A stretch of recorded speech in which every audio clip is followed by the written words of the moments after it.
buckle up and get ready to take off on a new series of Airline. It's going to be a fast and furious ride. I'm very desperate to see my child. I have to go. Like, I want my money back. The boys at the pub are bags. Brave new horizons for some. Smile. Girls, get your asses over here, please. While others wish they'd never left home. It's like a Nazi dictatorship. It's great. And we reach for the stars. Don't ever complain about that. Have you met the duck? Not recently. But land right back in the gutter. Do you know you've been to the toilet down here? You've been to the wee? How do you think I feel? I feel sick. See you later. Bye, Airline people.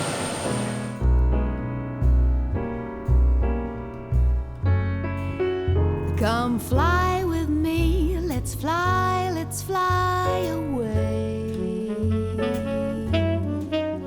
If you can use some exotic booze, there's a bar in far Bombay. Come fly with me, let's fly away.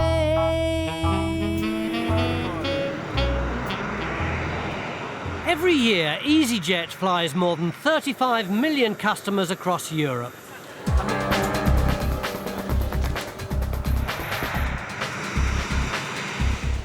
Away from the front line of everyday business, easyJet has a very important birthday to celebrate. Wait, steady.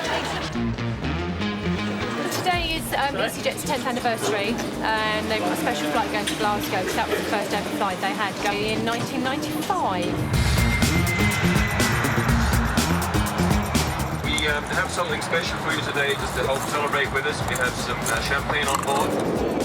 Happy birthday, easyJet! And of course, no 10th anniversary would be complete without a party. Purser Bob Brain's been invited. The only trouble is, it's being held in London, and he's got a full day's flying ahead of him, starting in Bristol. Morning, guys. We're going to Glasgow and then Barcelona. It's going to be quite a sentimental thing, really, because I've been here, well, probably one of the fewer regionals now. And tonight is really for everyone to trip down memory lane. Eager to get the party going, Bob decides to get the passengers involved. This week we're celebrating 10 years of easyJet, and we're having a huge party in London tonight. You come up with the ideal outfit that you think would be ideal for us to wear tonight to this occasion.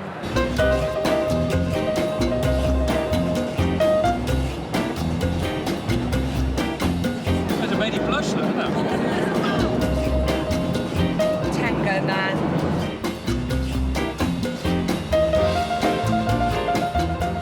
I've had a little look through and I've chosen a few of my favourites to dress up as a gnome of Zurich or Bristol. I think I'm probably too tall to be a gnome, but who knows, maybe down in London they have taller gnomes. I've chose my favourite. We've got a picture of a guy in a top hat with an orange fig leaf. I think the champagne should go to Mark and April. There you go. Okay. Enjoy it. Joking aside, the weather forecast isn't good, but Bob's determined to stay on time and on track. We cannot be late today of all days. We will not be late today. Let's put it that way. We've got to be back because I've got to get to London.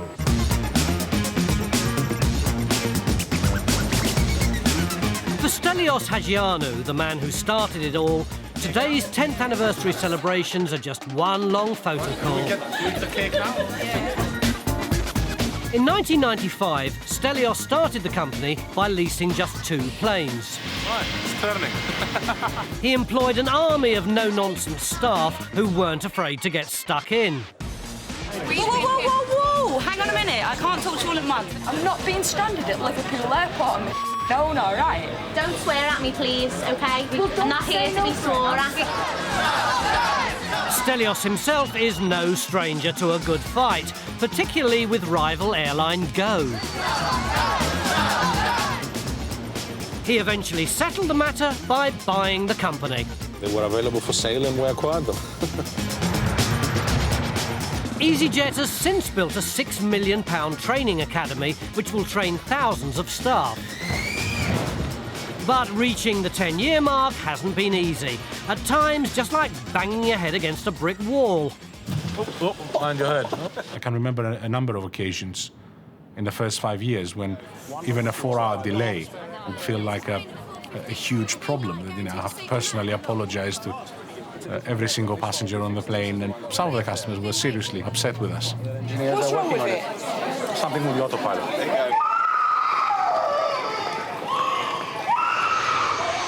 But being worth £750 million can sometimes save the day. If you have a delayed flight, the best you can do is offer something in compensation. What I would like to do, although I know it's not the compensation in any way, is to buy everybody a free drink.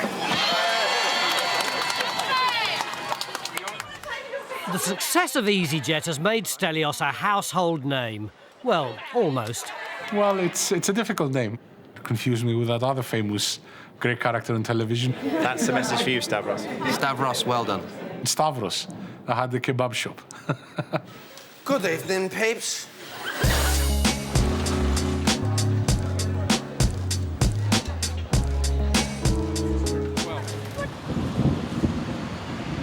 Looking out the windows, you can see that it is raining cats and dogs really here at the moment. Oh, my God.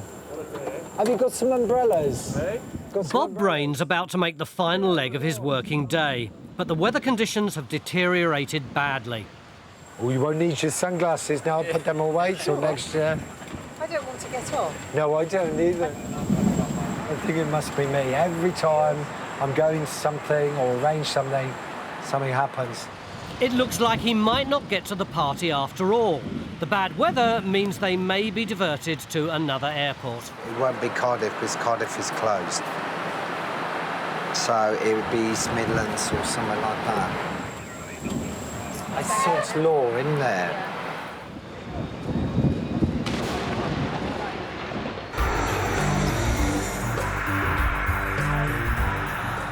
Despite the appalling weather, Bob Brain has made it home to Bristol. Been on duty for nearly 12 hours. I'm tired. A few problems during the day with weather, but we made it. But with the 10th anniversary celebrations in full swing 122 miles away in London, Bob faces a mad dash to get there in time.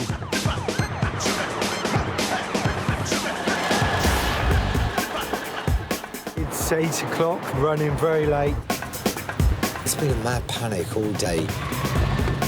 I'm just feeling happy to be here because at one point I thought we weren't going to be here till the party finished.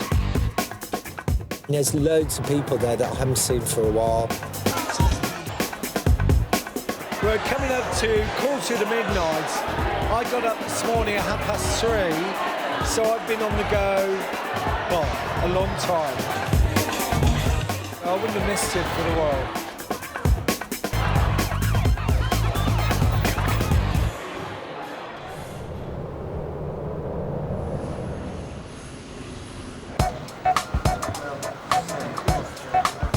Airline pilots, responsible, rational, train for years to ensure they don't fall out of the sky. But after he's flown to Madrid, Phil Cullen is going to do just that. I'm going to do a free-fall skydiving course at a place just about an hour south of Madrid. I'm a little bit apprehensive about what I'm going to face in the course. What I'm going into is something that I know nothing about. Most people think about a commercial pilot, they think, oh, you know, you're really sensible and level-headed, and I am sensible and level-headed when I have a uniform on. But when I take a uniform off, that's when the real me, I guess, comes out.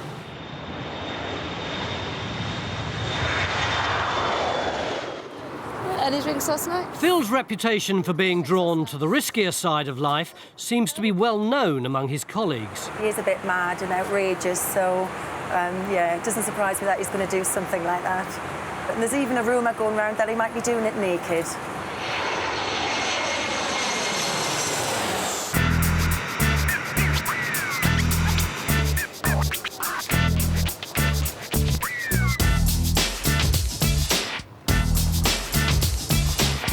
easyJet pilot Phil Cullen has reached a small airfield near Madrid where he'll be learning how to jump out of a plane rather than fly one. More and more I think about this, the more nervous I'm getting. Talking about it now is making me feel even more nervous, I think, than actually doing it. Can we stop talking about it? That's good, and then just point your toes if you're pushing them upwards. Instructor Barry Maple is at hand to teach Phil how to skydive. Check in. OK. Check out. OK. Out. In. Out. Cool. Weather conditions mean skydiving is a little trickier than usual today. I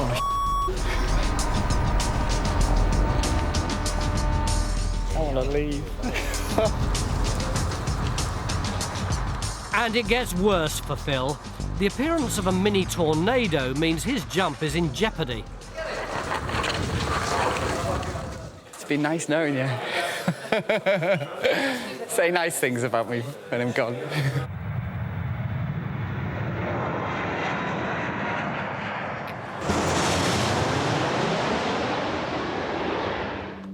In Spain, the winds have died down, but that's no real comfort to Phil. Look, my hands are shaking. I'm shaking like a dog. Is it too late to back out?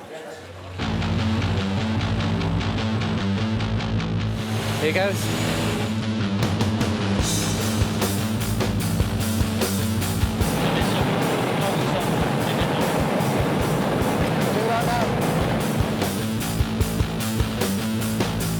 Good one. Now or never.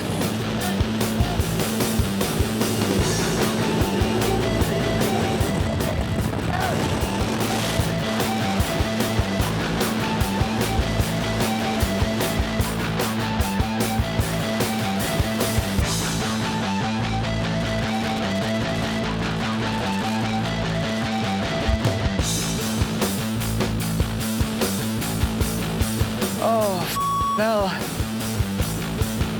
Oh, that was just unreal. I'm so out of breath.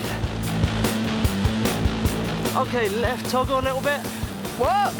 A little bit more left. That's great. OK, keep, let the toggles all the way up, keep it flying. And flare. Congratulations, mate. That was a really nice skydive. Really good. OK. Here's me. Well done, mate. That was excellent. My arse is still up there. That was great. Oh, man, that was Enjoy cool. it. Right, let's go again. On board Airline, a temper tantrum in the terminal. And you're telling me I've got to start writing in? Get real. Sort something now. Is this the way to Amarillo? Boisterous behaviour in Bristol. Hugging my pillow. Thank you, lads. And an old relic causes chaos on a runway. And apparently they have found a World War II bomb just off of the runway or something in Amsterdam. I'm not really sure, but we're advising passengers that there is a big delay.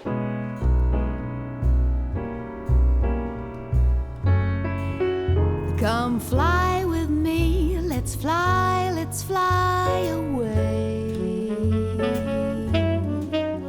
If you can use some exotic booze, there's a bar in far Bombay. Come fly with me, let's fly away.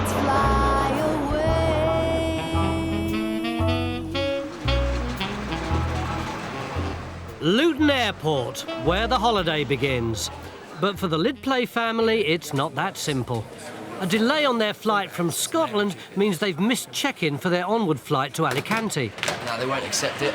Oh, so what are you going to do? I can put you onto the next available flight, which is where? To Alicante. 6:45 in the morning. So what are you going to do between now and 6:45? There's no more flights going down. No, I was told by easyJet that if I left 2 hours between my flights, that you will guarantee me the flight. We can't hold the flight up for you. So I've got to sit here all night with 2 children. Sorry, it's not. Is this service? I'm sorry. Can you ring them again and say I've got people picking me up at 12 o'clock It's your fault that I've missed my flight. I don't expect to have to wait 12 hours. Okay, I can get my manager or supervisor. Yes, to get come me a down, yeah. manager right now. I've just arrived, and now they're refusing me to get on a flight. I've got 2 young daughters. I'm being picked up in Alicante at 11 o'clock tonight, and they're telling me that I've got to sit around here until 6 o'clock in the morning.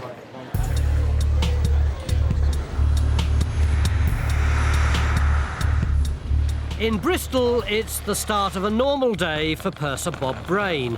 But little does he know a blast from the past is about to cause him a few problems. You're off to Amsterdam. We might not go to Amsterdam. Ah, why? Is there problems with the weather? Yeah, weathers, and also apparently they've found a World War II bomb at the airport. An easyJet Belfast flight went there and they've got sent back. Can land. Oh, it could be an interesting day then. Yeah. Checking in on the same flight, a group of excited lads are looking forward to a special weekend away. We're on a stag weekend, my mates getting married, and we're all going to get married. I've got your reference number. Ian Strang, he's done with it, he is. Strangy. Yeah, man. He's a rat at the end. I wonder why you would be going to Amsterdam for your stag do. Daffodils, isn't it? Tulips and windmills. Yeah. Boarding group B, they'll make an announcement upstairs for your gate number, okay? Thank you, lads. Thanks. And apparently they have found a World War II bomb just off of the runway or something in Amsterdam. I'm not really sure, but we're advising passengers that there is a big delay, but we don't even know if it's going to go really, but we're not really telling them that it's likely to be cancelled. We're just telling them there's a big delay, but we don't know how much. At this rate, our stags may not get beyond the bar in Bristol. It's a £500 British bomb that could go off at any time. So as a precaution, they've evacuated nearby houses and closed a runway.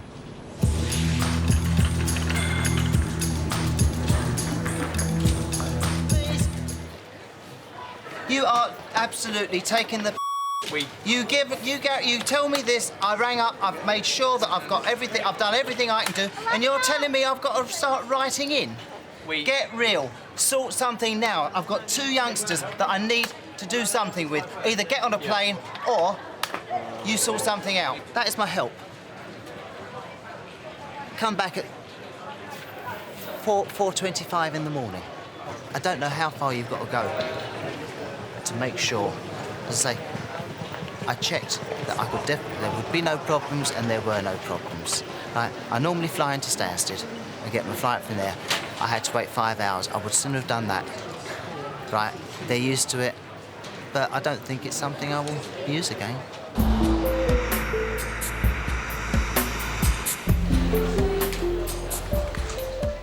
In Amsterdam, the bomb squad are still hard at work. But back in Bristol, Bob presses on with boarding. Thank you, ma'am. Oh, this could be fun and games down the back. Coving, she can cope with that.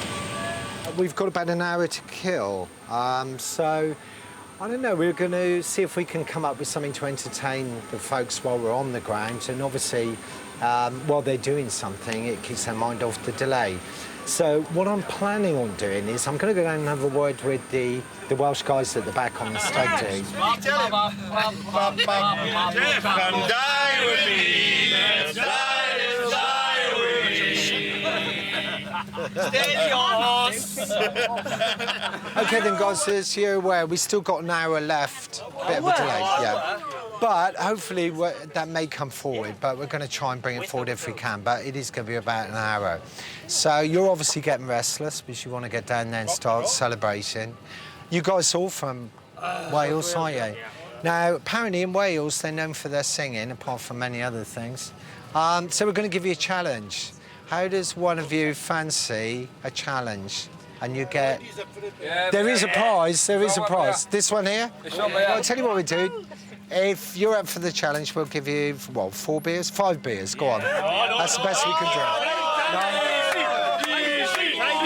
Oh, sure. You're going to ask my manager. Yeah? The Silver Fox. Yeah? What's his fee? What's his fee? Are you up for it? Yeah? OK, then. Right. Do you want to... You do it at the front? You're not shy, are you? I'll take it in the bag if you want, buddy.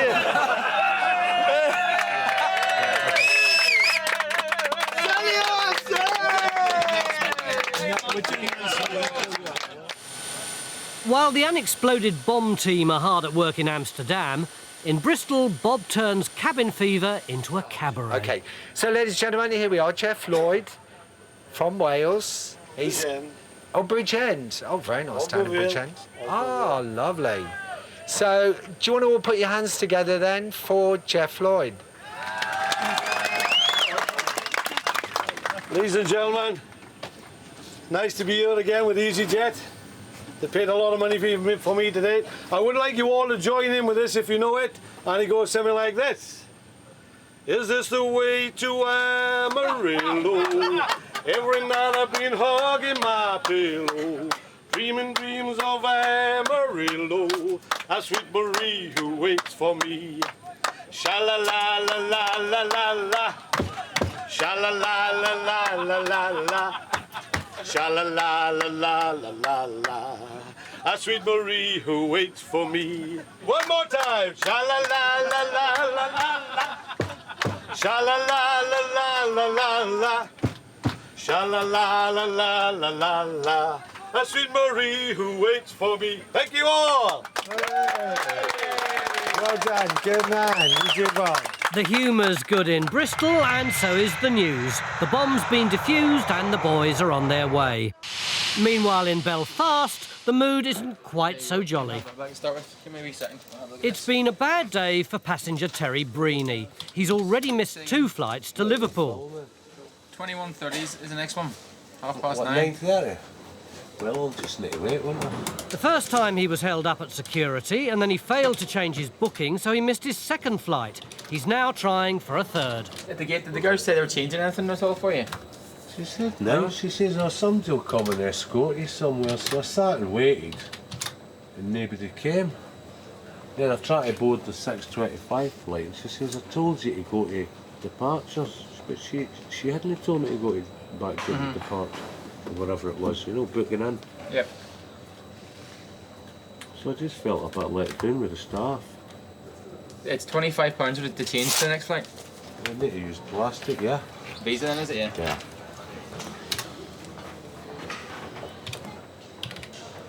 There you go, that's it all done for you. So what, do you need to check in again and go through the whole rigmarole again? If you go straight over towards desk number 6 or 7, I'll get the girls to check you in there for you. Alright, that's brilliant. Alright. Mate. Thanks a lot. Alrighty, thanks, buddy. That was the one I checked in earlier. No, issue there for the Liverpool flight is delayed until 21:55. 21:55? Yeah. What You date? need to be there for 9:30 at least. Try and be there for 9 o'clock. Alright, thanks a lot, sweetheart. Hopefully this will be 3rd time lucky for Terry.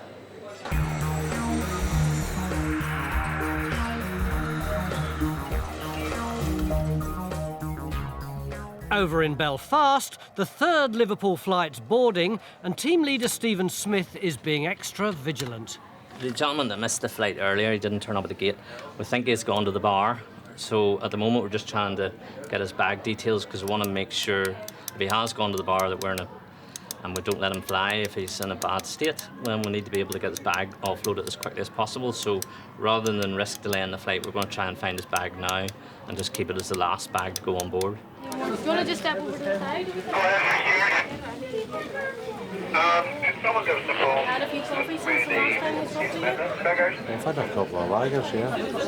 Unfortunately, sir, you're not going to fit to travel tonight because you've had drink consumed, so we'll have to transfer you on to tomorrow's flight. Would you look drunk to you?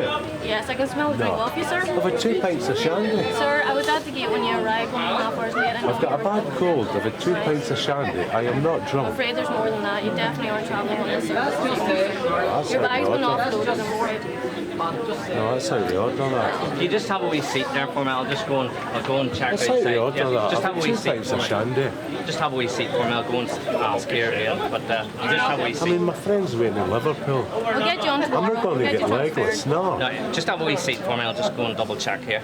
And the captain's requested any drink he's not getting on. Any at all? No, any drink, any says He didn't no, we're talking not. If says I was drunk earlier on, that's why they never let me on the flight. I was an hour and a half late. I wasn't an hour and a half late. I was up at the gate. But the problem is with the drink earlier and the 2 lager I hadn't been shandies. drinking earlier. Well, came here sober. People that spoke to you down in the check-in hall and so on said they were able to smell drink. Sometimes they think, oh, he's had a drink, and I've not had a drink. I've had 2 lager shandies tonight. Right. Well, the problem is with we've explained to the captain what exactly happened today. Yeah. And he has said that if you've had any more drinks since this afternoon's flight, he won't accept you in the aircraft. I've never had any drink this afternoon.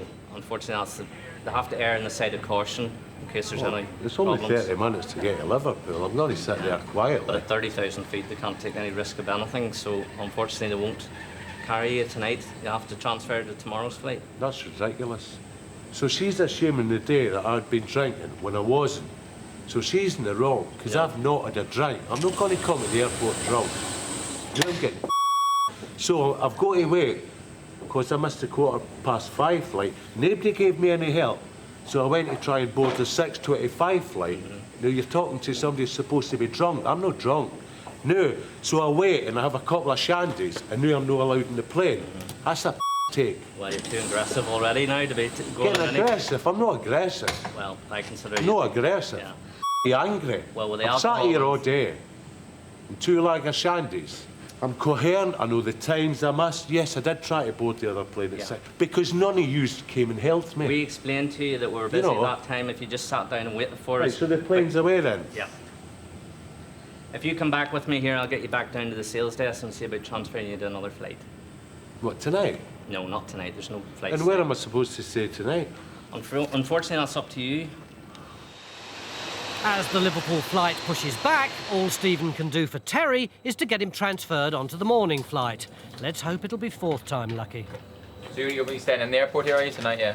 Oh, nowhere else. Right, no problem. You just give me 1 second. We'll put you on the flight 8:15 in the morning. Here, do you want to use the phone here? Aye, phone my mate. Yeah, have you got the number there? Aye, I've got his mobile. Hello, where? You're not going to believe this. They're not letting me on the plane because I've had a couple of shakers. You've no money and you're starving. Well, tell easyJet to send you a meal. All right, go on, Margaret. He's really He's meant to be picking his daughter up and everything this morning. He's no money. And I know it was a wee bit but my aggression wasn't towards you. It was getting about with a wee lassie who doesn't know what she's talking about. Sometimes I might appear, oh, that guy's had a drink. No. You'd know when I've got a drink. Right. Yeah? He seemed perfectly fine to me, and I was actually, in my opinion, I would have, if it had been up to me, I would have been quite happy that he flew. Problem was, some things maybe have been passed on and said to the dispatcher and the captain, and it's them who make the final decision.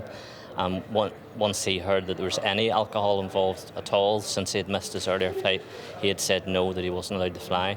So I think it's a case of the stories got built up about what he's been doing, but when I actually saw him and so on, I really wished he had been able to fly.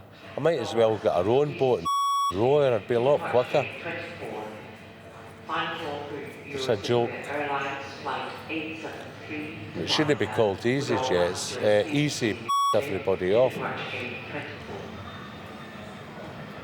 With the nightmares of the day behind him, Terry settles down for a well-earned sleep. easyJet ended up paying for the Lid Place hotel and they flew to Alicante next day. The boys made it to Amsterdam in one piece. And for Terry, it was 4th time lucky. He caught the early morning flight to Liverpool. On board Airline, Ho, ho, ho! It's Christmas. Santa's coming to town. Could anyone have interfered with the luggage since it was packed? Just the elves. It's the season of goodwill. What processing? We need a pushchair. I'm pregnant. He's a baby.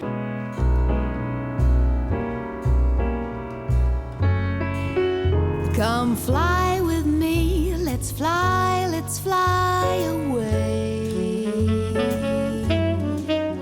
If you can use some exotic booze, there's a bar in far Bombay. Come fly with me, let's fly away.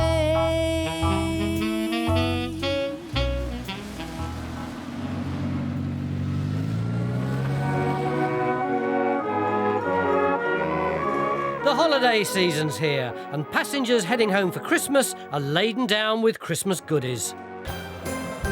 But things are off to a merrier start in Newcastle as 20 Geordie Santas arrive. That reindeer is far more comfortable than this van, mate. You haven't seen a reindeer with a great big red nose, have you?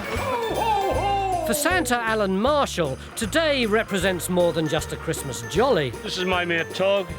He's 40 years of age. He doesn't look it, but he used to. These Santas aren't heading up north for Tog's birthday, but down south to Portugal. First, some merrymaking. Charlie? Don't be too greedy, girl. I think you know my wife, Mary. Merry Christmas! I think they're fantastic, so long as they're not on the same plane as me. I love them. When you check in, you're going to have to move your beard so we can just clearly see your faces, all right? Has anyone have interfered with the luggage since it was packed? Just the elves. Here we go! Without the help of reindeer, the Geordie Santas are off into the sky.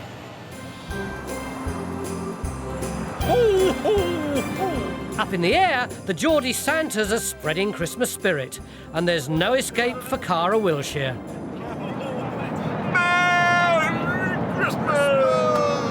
And what's your party for? My birthday. Your birthday, and how old are you? 4-year-old. Hey! What's it like when you reach 40? I don't know, I'm only 21. Today I have a lot of song sheets. The whole plane, hopefully, will be singing. If they don't want to sing, they can get off. Would you like to sing song, please? At 40,000 feet, there isn't much choice. We're singing Rocking Around the Christmas Tree and everybody's got to join in or we're throwing you out the door.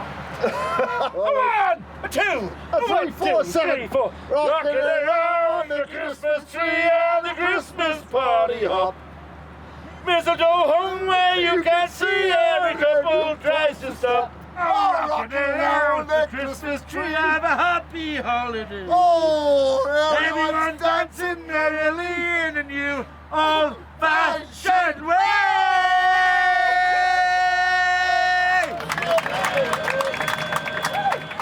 Jingle bells, jingle bells, jingle all the way.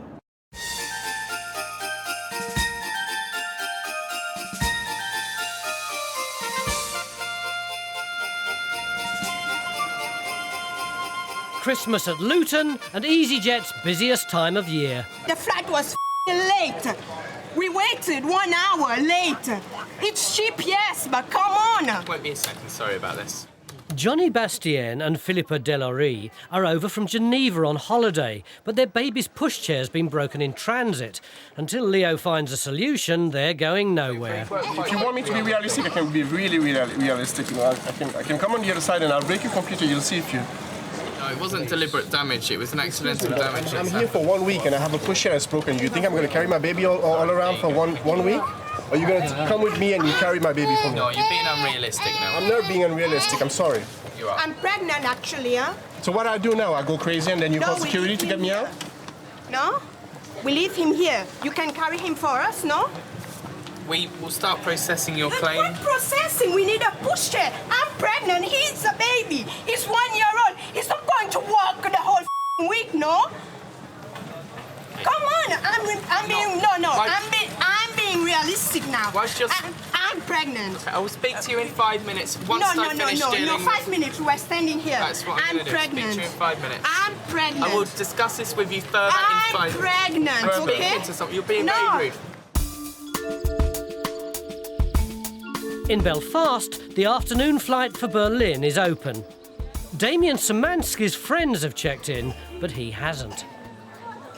Somebody lost their passport. Yes, So you're still searching. this is my license. Okay. Because somebody stole my documents 1 year ago. I have report from police. Do you have it there, sir? Yes, of course. Okay. Damien claims he hasn't been home to see his wife and daughter in almost 2 years. But without correct ID, it's up to Edith McNeil to try and get him back for Christmas. I have go tonight, you know. Okay, well, we'll see what we can do Sorry, for you. I'm very nervous because It's okay, we'll see what we can do for I you. wasn't 2 years in my country. I saw my daughter, my wife, and this is a report from police. Okay. Laura McCann's. That's fine. Yes, You give me a minute and I'll make a phone call, problem, okay? no problem. Thank you. Mercedes, hello, it's Edith in Belfast. I'm okay, I've got a bit of a problem here. I've got a passenger who's travelling to Berlin and he's Polish national, and the gentleman has actually lost his passport. It's been stolen. Now, he has a police report from the PSNI here in Northern Ireland. Really what I'm wanting to know is, because it's Christmas, he's going home to his family, is there any way we can authorise it if I speak to Berlin, if they will... Thank you, bye-bye. Sir, when was your passport lost? 1 year ago was. You 1 year ago? Is late, yeah. Sir, there's absolutely no way we will let you fly with that. Because? Because it's, for a start, you don't have a passport, okay? This is over a year old. It's completely invalid now. We as an airline will not accept that. But my license. No, you cannot travel on your license, sir. I'm sorry, sir, you cannot travel. There's no way. Sorry. Okay, please. No way, sorry. Yeah? Yeah. No. 2 years. He hasn't been home for 2 years and he's got a 2.5-year-old baby which he hasn't seen since the baby's been 6 months old. I want him to get there, but he needs the proper documentation, and I'm afraid the photocopy of the police report being over a year out of date it just can't cut it.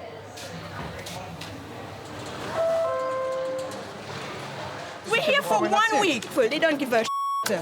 Where I come from, personal things like that, we don't just throw away. Or... I've said I will speak to you in 5 minutes. And at Luton, Johnny and Philippa still aren't happy. You're interrupted. You are I will being come rude. and talk to you in 5 minutes. We're supposed to work us. We need a pushchair. We need a pushchair. He's a child. He's You want me to tired. just sit down and wait until you don't do nothing?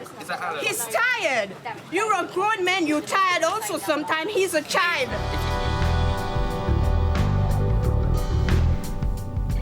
Stuck in Belfast, Damien's phoned his wife for help. easyJet. I speak with my wife now, and she told me as I need documents with a passport or other documents with picture. No, sir, you need a passport. Unfortunately, the nearest Polish embassy is in Scotland. Or. Sir, I can assure you, trust me, you need a passport. I promise. All I can do is transfer your flight to Edinburgh tomorrow and see if you can get a passport. This is for months. I check this. Sir, you have to try again. That's all we can do. No? Okay. There's increasingly little chance he'll make it home, so Damien tries to send his daughter's presents back. Right, sir. Yes. Can I send just my baggage? No, sir. I paid for ticket. I'm sorry, sir. Presents, no, daughter. Absolutely not, sir. No, I'm sorry. Very sorry, but no. With no options left, he admits defeat. Right. Okay, you transfer now to Edinburgh. Okay, on the 6 o'clock flight. That's fine. I hope you get home for Christmas. Yeah, let's do Edinburgh. Tomorrow will be an adventure because I don't know Edinburgh. Nothing, never wasn't. It's adventure. I must find a Polish embassy. I have number. My wife sent me Polish embassy and the Edinburgh number. And I try find tomorrow. Yeah. At Stansted, the morning flight to Geneva has taken off. While most passengers are dreaming of a quiet holiday, others have more adventurous ambitions. Yeah, we're off to Switzerland to a resort called Sandown, and it is the annual Cloudvow competition, which is a World Santa Claus Championships. Despite the fact that Michelle O'Connell, Matt Brown and Gerwin Gafrera have competed before, last year's result was far from impressive. Yeah, we want to do better than we did last year. We did quite good last year. We finished 11th last year. There's room for improvement. Teams of Santas from across Europe have gathered to fight it out, but with so many Santas in town, it's hard to stand out. The solution? With help from fourth member Marcel Jenevine, they've become the Royal Santas, complete with the King. The competition's strong this year, but we're ready for it. We're confident. First stop, a parade past the judges.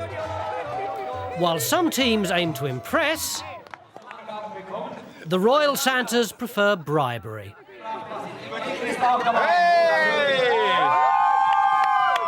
That's worth 10 points. And they need it. After all, as Eddie the Eagle once demonstrated, the English don't always do well in alpine events.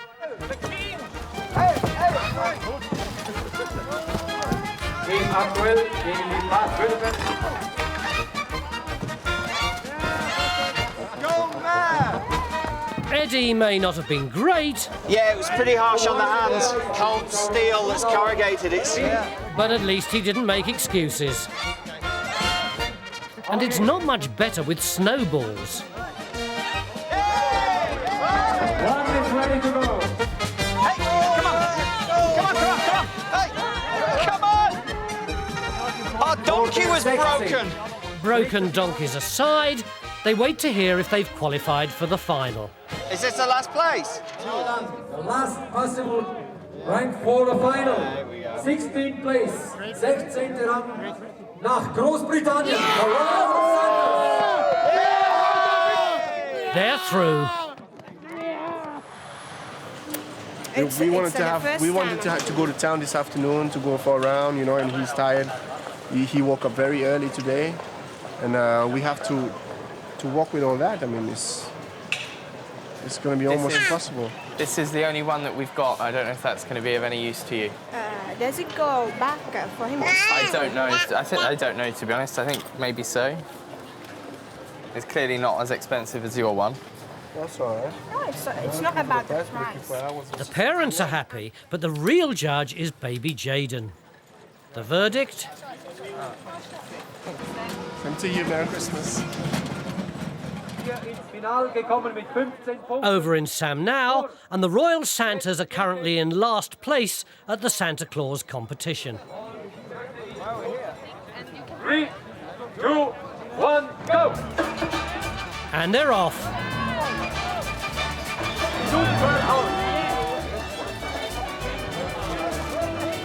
Here! While others speed ahead, the Royal Santas are falling behind.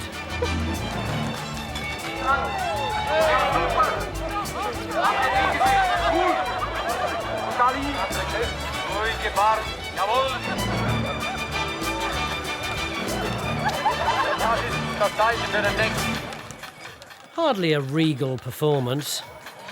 It's not clear yet, but I'm guessing that there's no one else in the finish line then. It could be last. I don't think we're helping the British name of being really bad at alpine events somehow. It's been fun, but yeah, we've got some serious work to do for next year. There's no doubt about that. Damien Szymanski got his new passport and spent Christmas with his family. 3, 2, 1. And as for the Royal Santas, here's to next year. Tonight on Airline, there's outrage. Where? Don't give me that. No, we won't. Don't start. I'm not Get me starting on the with next you. plane now. No, we won't. Pure frustration. Because we bought a return from Newcastle To Rome. Rome to Newcastle, and we're in bloody Bristol. And a lover's gamble in the air. We'll go pear-shaped now. We're locked in this tin can, 30,000 feet up in the air, so there's nowhere to hide now if it all goes wrong.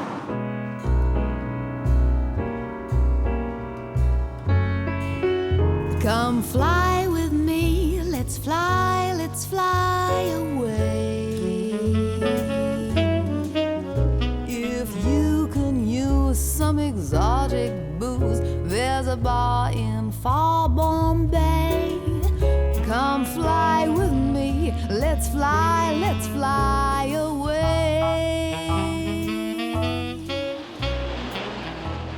Luton Airport, a veritable hub of efficiency where check-in always shuts on time. 5 minutes I'm late. Unfortunately, everything else has to run smoothly. We cannot keep it open. We have hand baggage. If I don't get to Belfast, I can't take my mother to dialysis. I am stuffed. But today, film producer Jo Gilbert and her daughter Bridie have only just missed it. 5 minutes. 5 minutes is a long time. And your 1 minute staff they won't be are able to- laughing back there. Your staff are dreadful. Don't mind the rules, but if they laugh, that is appalling. Right, okay, I appreciate what you're saying. I can suggest No, you don't, do you? No, You don't I give a mean, do you? At the end of the day, you don't need to speak to me. I'm being quite fair about this. I'm listening to what you're saying, and that shouldn't be happening. What I'm saying to you now is this is happening. Oh, What don't are give me rules? that. It's a load of So Excuse what do I me. do to get on the next plane? Sorry. Excuse me. We are trying You to help you. laughed at me. No, I didn't. You no, all I didn't. laughed We at are me. trying to help you. No, you're not. Yes, we No, are. you're not. Yes, we are. You were late to check in. I understand it's not your fault, but we are trying to help you to get you on the next flight. By you swearing at us, it makes us not want to help you. Swearing? I didn't swear at you. Yes, you did. You swore at us over there. You shouldn't laugh. We weren't laughing at you. We were not laughing at you. Oh, no, not much. No, we were not laughing at you. Yet another one. Ha, ha, ha. No, we were not laughing at you. Dreadful customer We were not service, and I laughing at will not you. have that because We were that's not rude and laughing insulting. at you. Yes, No, you we weren't. Don't give me that. No, we weren't. Don't start. I'm not Get starting me on the with next you. plane No, now. we won't. Okay, and not until you calm It's down. It's your decision, is it? Yes, it is. I'm the duty supervisor, and if you Then keep... you should do something about this airport. It's crap. You're going to refuse to put me on the next flight? Right now, yes. If you come back and calm down, we can talk about transferring you. I'll go I'm to not... another airport, and I will. I'm a film producer. I will go to the press because That is your choice, if you'd appalling. like to. It is you don't care at all. They wouldn't let me on. There's 4 of them. La la la la la over there. When I said, I know you're not going to let me on, are you? And Noah went, and he was on the phone. He said, no, you can't. Captain's not going to let you on. I knew what the score was going to be, so they sent me over here. The minute I walked away, they're laughing. I can see where she's coming from, but we weren't laughing at her. And she, you know, we were she's very adamant about this. Look, we weren't laughing at you. Didn't really get a chance to say, look, it was a member of staff we were laughing at because she was late. Okay, it probably did look bad, and in the hindsight, it may not have been the best thing for her to have seen at the time. But it was not directed at her at all. I'm going to go and see if I can get something at Ryanair. Then I will have to come back here and grovel. With a sick mother needing dialysis in Belfast, it's imperative Joe makes it back.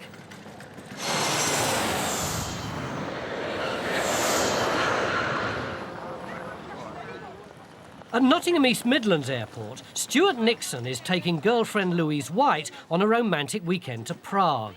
She thinks she's the 300,000th passenger to fly the route, and that's why we're filming. But actually, he's plotting the surprise of a lifetime for her. Thank you. Bye. What Louise doesn't know is that halfway through the flight, the pilot's going to propose to her on my behalf, then I'm going to get down on one knee, pop out this little gem, and hopefully she's going to say yes. Otherwise it's going to be a very short holiday for me. I'm shaking in my boots at the moment, I'm very nervous, but I think you can't get much more romantic than getting the captain of a flight to actually announce it over the tannoy, to embarrass me in front of all and sundry on the flight. They've been together 6 months, but it hasn't been just any whirlwind romance. We did meet at school 20 years ago, but then there's been an 18-year gap. Well, she finally admitted she wanted to be with me and came back. But as the flight arrives, Captain Simon White receives some bad news. Well, unfortunately, the flight to Prague this evening's been cancelled. So what it does mean that we can't propose to Stuart's girlfriend.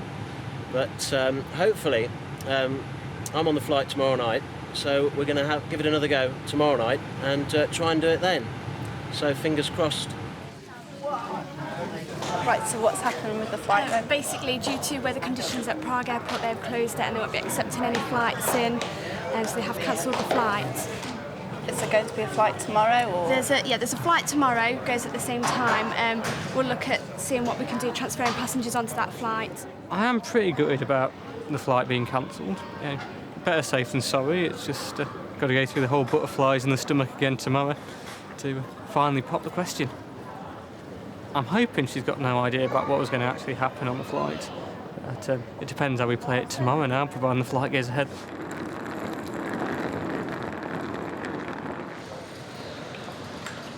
Back in Luton, film producer Joe hasn't found any other way of getting to Belfast. We're stuck. We have to go through easyJet. She's managed to make arrangements for her mother's dialysis. The question is, will she be able to hold her temper long enough for Nathan to transfer them? 130.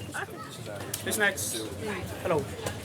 Okay, get you onto the 5 to 6 flight. Thank you. Thank you very much. Okay, it's going to be a £35 charge per person to transfer you onto that flight, but we can do that straight away.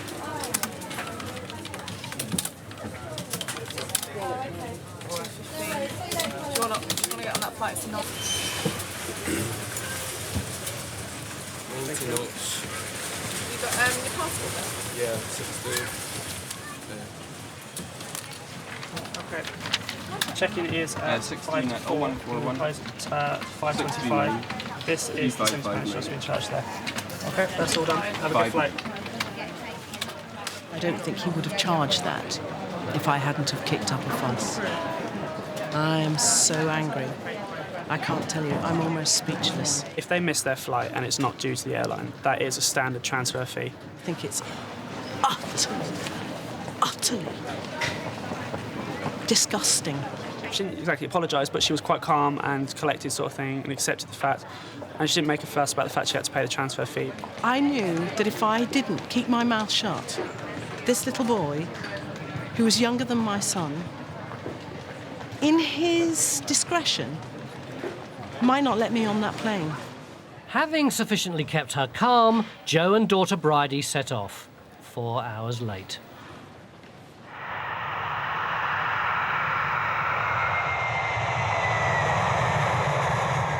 It's been an anxious 24-hour wait for true romantic Stuart.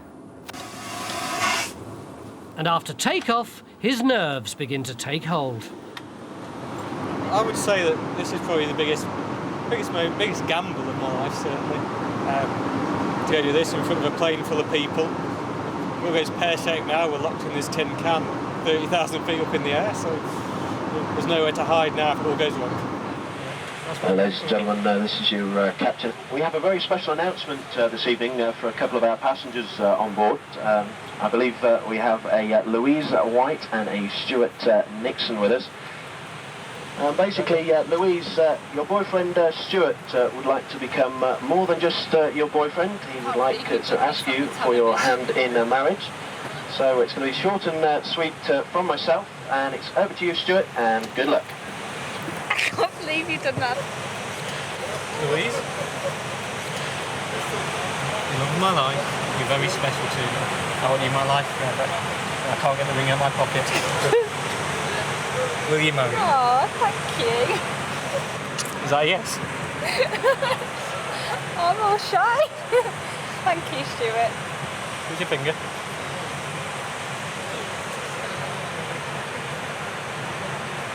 Aww.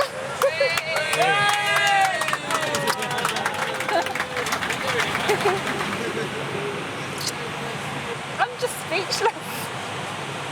I think the correct quote is I love him and want to marry him. I'm trembling. That was a yes, though, wasn't it? Yeah. Thank you.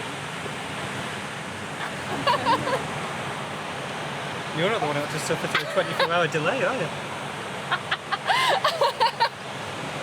That's hilarious. Aww. Cheers. Cheers.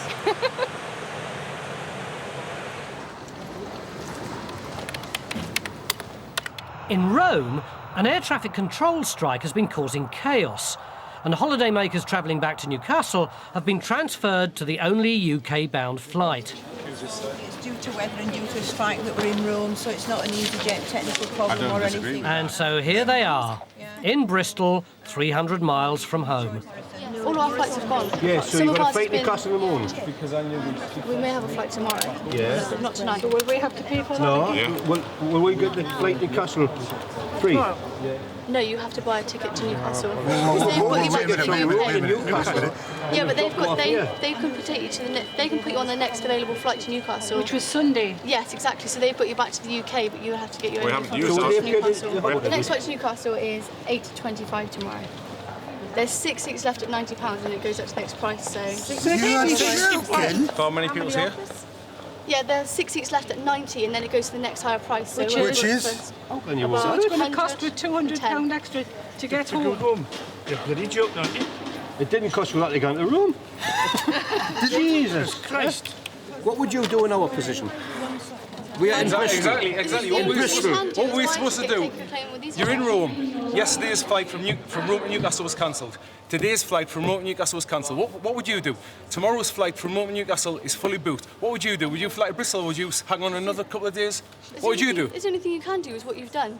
To get to Bristol and then you need to buy a ticket from Bristol to Newcastle. Buy a ticket. You've got more money, Because I've man. rung easyJet and they're not, there's nothing Look, they can do for you. you've had more money, you've had it, you've spent it. You've took more money. So it's going to fly out of here with 20 empty seats, unless we cough up the cash. You would rather fly that plane up there with 20 empty seats than get us back to our destination. We bought a return from Newcastle To Rome. Rome to Newcastle, and we're in bloody Bristol. And we don't want to be in Bristol, right?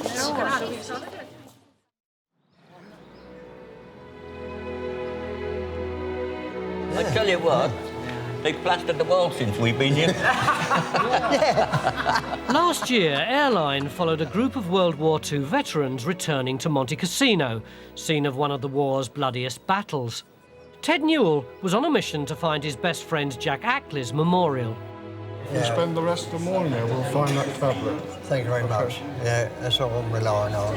That's all I came for. Here he is, it's Jack Ackley. That's my mate. Oh, Lord, yeah, that's my gunner.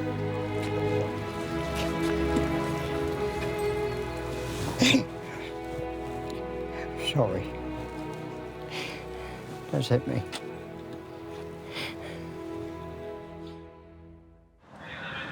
Today at Gatwick, Ted's arrived to make the journey again, but this time with someone he's never met, Jack Ackley's son, Graham. I was one when my father was called up in the war in 1939, and that was the last I saw it. I remember we found he got killed in 1944. We understood that everybody in the tank was killed because it had a direct hit, we were told. And we didn't know there was any survivors.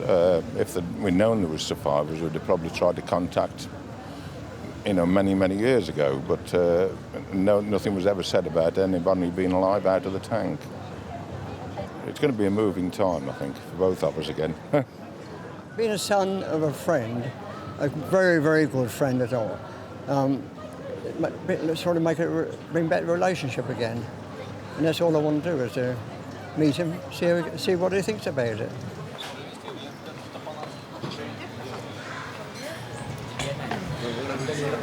You're nothing ultra bad, are you? A little bit. You all right? Right, Nice to see you. How are you? Wonderful, wonderful. Oh, well, your dad was only my size. Yeah. When did you come like that? Yeah, my mother was always on the big side. My father was a slim one. My mother was always sort of stocky. Yeah, your dad was broad. Yeah. Only my height. Yeah. My mother was Fancy this. Yeah. Oh, we were great buddies. Yeah. Great Yeah. buddies. This is what you said on the phone, like. I think it's wonderful. Yeah, it's something I've always wanted to do. Well, I'm coming 89, so this will be my last time. Newly acquainted, Ted and Graham start their pilgrimage to Cassino.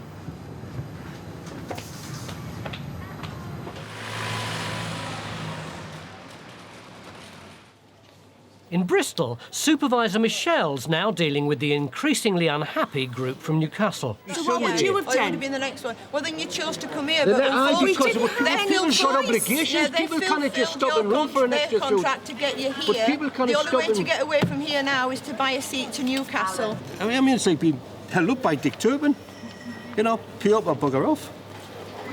It's wrong. It's totally wrong. I've entered a contract with easyJet to get me from Newcastle to Rome and then Rome to Newcastle, and I want you to fulfil that contract. And I've rung them and they said that all we can do is buy a ticket from Bristol to Newcastle. Why should you have paid for I know, but they wouldn't say that. We've also got a Newcastle flight. It would have been Sunday. Yes, plus we've got to get somewhere to sleep tonight. That's more expense on the holiday. This is just not on. Where we're going to spend the night? Are we going to have to pay for a hotel? Are these going to get one in Newcastle in the morning? Are they going to force me to pay for a flight? Do I hire a car? They reckon it's been snowing up north. We could hire a people carrier or something for the 8 of us. But will we get up north? We've got to go across the Pennines. It could be thick of snow. So we just don't know what we're going to do. Up in the air, Ted and Graham haven't wasted any time remembering Jack. Oh, yeah. Except he had more wrinkles there. That's Jack. That's Jack. Oh, yeah. Yeah, that's Jack. So I don't know where he got his size from at all. Oh, that's wonderful. Wonderful. We weren't sure whether probably that was you. No. Because you're roughly about the same height. Yeah, no, it's not me. Yeah. No. I didn't have a photograph with Jack at all. No. Didn't have one at all, no. Thank you very much indeed. Those are yours. Smash 'em. Thanks a lot. You're welcome. You're welcome. Now I feel as though, knowing Ted for the short while at the moment, I knew my father better. Finding out things that I didn't know. We were a family, and we got on so great together. We used to boast we got on better than any other tank crew there was together. And it was a great loss when Jack went. Back in Bristol, the Newcastle passengers will be stranded if they don't make a decision. From 9:30 until we took off at 6:30 in Rome Airport. We've stood in There you are. queues. We fly more people to Europe than be here. But they we leave don't them. get them back. Aye, they leave them. We don't fly them back. It seems the cheapest option is to drive, all 320 miles. It's costing us £130 or approximately £130 plus petrol for the 8 of us. Well, if you think about it, if we were going to go easyJet, it was going to cost us over £100 each, wasn't it? So it was easier to do it this way. I know it's a long another 6 hours because we've been up so long, but well, what the hell. When they all came in, I was just a bit it's sometimes quite scary, but it just, I can't do anything else. I can only do so much, and if easyJet won't let me do anything more for them, then I can't do anything else. It's nearly 9:15 now. So you're looking at 2 o'clock in the morning? If we're lucky, if the roads are okay. Is out of easyJet's hand. I mean, it wasn't just easyJet's flight that's been cancelled today from Italy. Many flights have. easyJet later refunded the cost of the hire cars. In Italy, Ted and Graham have reached the monastery at Monte Cassino. In 1944, after a long and bloody battle, the Germans still occupied the stronghold, and the decision was taken to bomb the monastery. They got over 700 guns, including our tanks, down that Leary Valley, and opened up on this place, and that's what drove the Germans out. And the infantry come up and took it over. Simple as that. Steady. Yeah, about that. Gosh. Now, what chance anybody get out like that? No. Yeah. And when you see the cemetery, you appreciate the number of lives that was lost. Yeah. On this, yeah. It is. Now it's Graham's turn to find his father's name among the thousands of fallen Allied soldiers. And I can see his name now. You can. Yeah. First one. Yeah. Yeah, it's Jack. Always wanted to see it, but never got around to it. Very pleased to be here. Oh.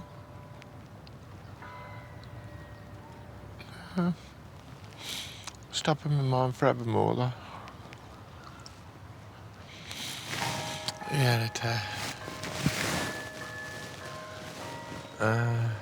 must know we're here. Yes. Yeah. They'll ring the bells for us. That's right. Lance Corporal, Ackley, J. Yeah, it's out of this world. It's a very emotional time. You know, knowing that it's here. Only seen it on photographs before, and seeing the actual real thing, it sort of, I don't know, makes it somehow. Makes you, how can you say, appreciate it more. Very moving.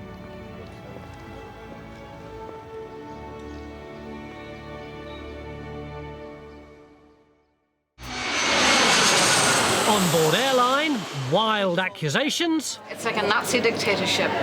Great. Wild whiskers. Have you seen the guys out there with their like long moustaches that go round and round and round? And wild women. You best get someone down here and ask them what they expect us to do for the next 24 hours.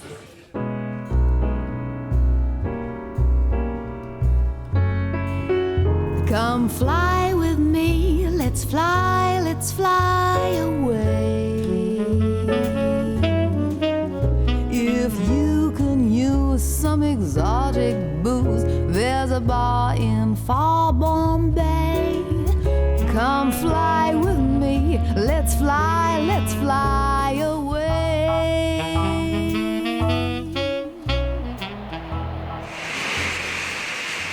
Communication is the name of the game on the internet superhighway. 98% of easyJet's bookings are made online, but sometimes not all goes according to plan. Right, we've got 7 people in our party, and that's 3 separate bookings, a 3, a 3 and a 1, and nobody has been notified of a change. Lisa Hill and party have arrived at the airport to catch the Palmer flight. Since booking, their flight time's been changed and apparently all passengers notified. If you'd have sent it, I'd have had it, and we've had 3 separate bookings. It's been sent out. Yeah, but we've had 3 separate bookings, and the 3 people that have had the bookings, nobody has had an email. That's 3 people, that's the point, not one person. One person might make a mistake. Changed it once, changed it back. Not 3 people. Unbelievable. As we said, easyJet they did send out. Yeah, but where are the emails? I mean, if they were sending them out to people that booked, then at least someone should have a copy of that email. Leader of the pack, Fiona Hayes, is not impressed. And this was booked in April, and we're not going to arrive because the flight they've given us doesn't exist in winter. And we haven't received an email to say that it's changed. So you have to excuse us if we're just a little bit angry about that. We don't have another flight now, so there's nothing else I can do at this point. It's horrendous. It's disgusting. I'm going to start getting very cross now, OK? Nobody has had an email. Right, but we've no one. To the one easyJet mistake, one person making a mistake, 3 people, no. Right, but no emails. The head emails. office of easyJet, whether they supply hotels, anything like that. Well, you best get someone down here, I suggest. And ask them where they came from, who they sent them to, and what they expect us to do for the next 24 hours.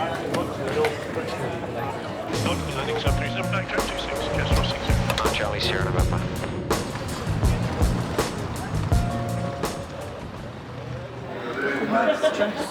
Stacey Rankin has been in Belfast on business and has turned up just 2 days late for her Newcastle flight. Just said the flight's full. I can't get back till Monday. Flight is completely full. Supervisor Edith McNeil hates seeing a passenger in trouble. She's got her daughter at home. She's got to get home to Newcastle, and I think her company have messed up her booking. Really, they've booked her on the wrong day, and she's absolutely desperate to get back. I know it's fully booked, but there's sometimes a lot of people who don't actually turn up for a flight, you know. So let's go and we'll have a look at this. Don't worry about it, Stacey. It'll be okay, honestly. Do you want to have a seat over there, and I'll go and sort it out for you? The flights are fully booked. There is a football match tomorrow, so obviously we've got quite a lot of football supporters who are wanting to get on the flight as well. There's a fair possibility that everybody is going to turn up and she's not going to get a seat available. She's absolutely desperate to get to Newcastle, and the last flight goes to Newcastle today at 3:10. There are no other ones. Because now your flight's closed off, so I'm on with easyJet and we're trying to get you a seat released on that 3:10 flight to Newcastle. Can I ask you just to sit tight there for me a minute or two, all right? Thank you. I'll be back with you. You're all right. I'll be back with you in a second, okay? Basically, I'm stuck. There's no hotel, nothing. I've got my daughter to get home to. Tomorrow, fully booked Newcastle completely, so she's not going to get on tomorrow either if she doesn't make today. Hopefully I'll get on the flight.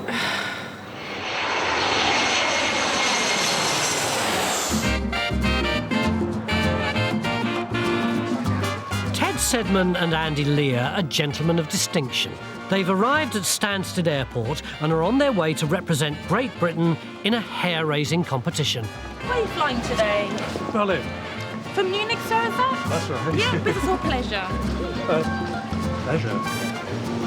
We're going to the World Beard and Moustache Championship. May I have your passport? I noticed you've got a pair of fine moustaches there. He's an English moustache. I'm going to unwind it and go in the Chinese moustache. Oh, Chinese moustache. And are you confident of victory? Well, no is the answer. Well, you have a very good time and I wish you the best of luck. Let me feel. Oh, wow. What did you put in there? Special wax to hold it in place.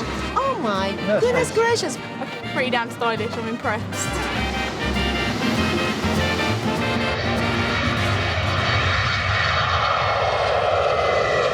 Don't they know how many people can get on one of their planes? Yeah, but the flight's not I don't. booked. There isn't a flight. There isn't a flight. There isn't a flight. 7 angry women are stranded in Luton. I want to go to Palma as I booked in April. I think a good idea would be for easyJet to supply us with a hotel for this evening. You got the flight to Does Mexico. that sound reasonable? So how many of you are there? 7. Can you sort out the hotel for tonight as well? Still waiting to find out. If not, we'll go down to your house. It's 3 rooms going to be all right. Girls! There's a sofa in one of them. A sofa? Are you deliberately trying to wind us up? 4 rooms would be great. So we miss that flight and we end up on a sofa. Oh, I'm trying. We negotiate. Negotiate. Have a nice chat. Cheers, mate. Okay, it's your hotel sorted. Which hotel is it? Holiday Inn, it's just down the road. Okay, everyone's been transferred to Palma at 11:15 tomorrow. Right, okay. I'll give Someone's my got to contact blame. number if there's any problems. Is this your mobile number? Yeah. So I can text you anytime. Anytime. Not happy? No. Not happy. Just feels a bit as if we've been done, basically. We've got one day, one whole day at the weekend. Time going there. Yeah, it will be, because we'll get there and it's time to come back. Absolute waste of time. With the mood at its lowest, there's only one thing for it. The bar. Hopefully things will run more smoothly tomorrow.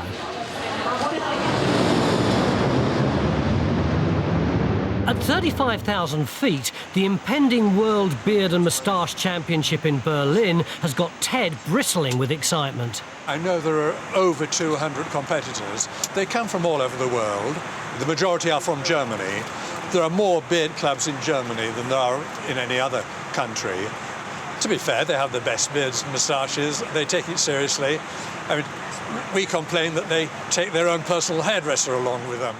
Okay, ladies and gentlemen, so your attention for a moment. To make the journey go quicker, Ted's involved in the most unusual in-flight entertainment ever.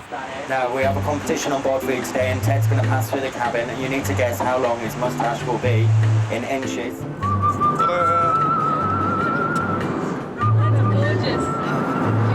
That's different, isn't it? 27 and a quarter. 33. 42 inches. Okay, ladies and gentlemen, so your attention for a moment, please. We do have a winner on board. The answer was 42 inches, and we have one winner of the name of Stanes, who's seated in 13F. Well done. Very good. Splendid. It's interesting, though, how many ladies say, "Ooh, what's it feel like to be kissed by one of those?" Unfortunately, not many of them actually want to sample it to try it out. It's not fair, really. It's a waiting game for Stacey in Belfast.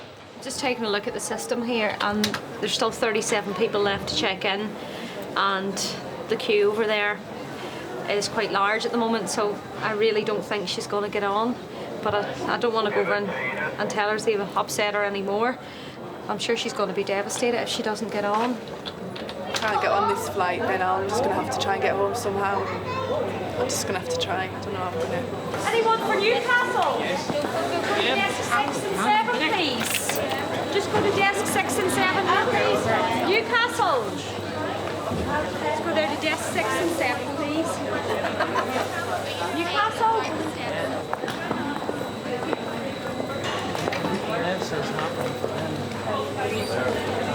Looks like at the minute we've got 22 passengers in the queue, so I'm just going to go back to the sales desk here and check how many seats we've got available. There's 22 people in the closeout queue for the flight, so that means there's 4 seats available. Anyone else for Newcastle? With minutes to go before the flight closes, Edith makes a final call. Newcastle? Right. Come on over. Right. We've got 3 minutes, so we'll go and start to process you. Right. And if no one else turns up, well, we'll get you on, okay? Oh, I'm sure. Sure you are. I'll see somebody coming running in that door any minute. Did you tell your daughter yet you were going to be able to get No, one? I can't speak to anybody. I'm just like, I don't know what to say to her. She'd only get upset anyway. Right. I'm going to send this lady over then. All right. Thank you. Bye. Okay. Right. Going to get you on. Okay. So just about the flight's just about to close, so no one else has turned up. So you're going to get on. Thank you so much for all your help. I'm you down. I'm over the moon. I can't believe it. There you go. Right. Thank you very much. Okay. Just run over there to desk 6 and 7. You can go and check out. Okay.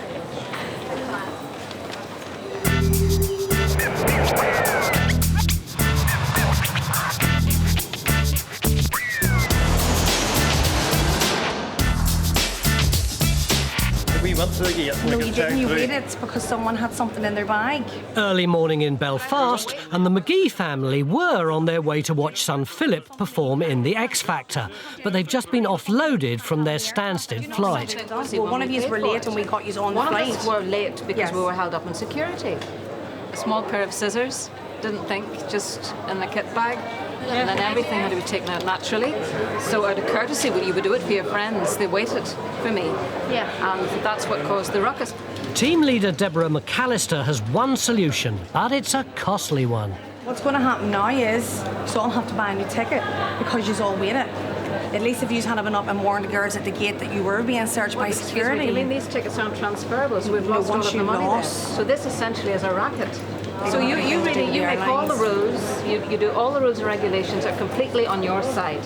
This gentleman's son is an X Factor tonight representing Northern Ireland, and you expect him to pay for another ticket. That bodes well for Northern Ireland. Unfortunately, we do have terms and conditions that we have to abide to. Yes, you do. So to pot with Philip, to pot with his family, just pay up again. He was doing this for all the people in Northern Ireland. That's how easyJet treats a hero.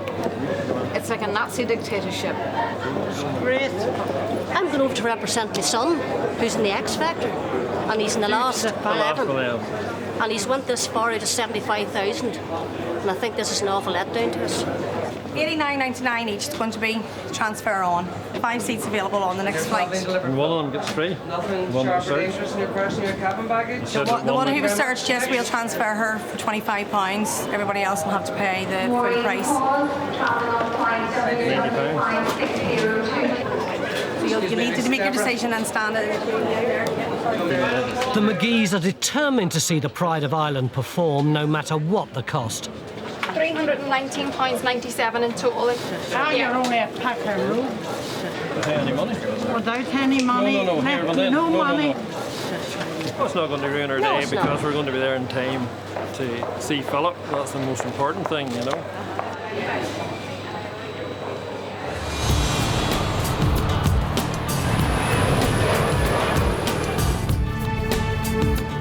We're back here at the airport. Round 2. Good morning. Don't smile at me, Leo. Take that smile away. What's up? We got to the hotel last night. There was no confirmation of a room booking of 4 rooms. But when we got there, the lady said that she couldn't release the rooms because you hadn't sent her a fax. We were here from 5 yesterday till 11:30 before we could get into a room. And that's your fault, Leo. So you had a horrible night then? It was a horrible night, Leo. You should be thoroughly ashamed with yourself. You do realise that there is going to be one hell of a strong letter of complaint going here, don't you? And unfortunately, I'm going to have to put your name on it as well. Yeah, you need to do what you feel you need to do. Okay. You have a lovely time for the next couple of days. We'll try. Thank you. See you later.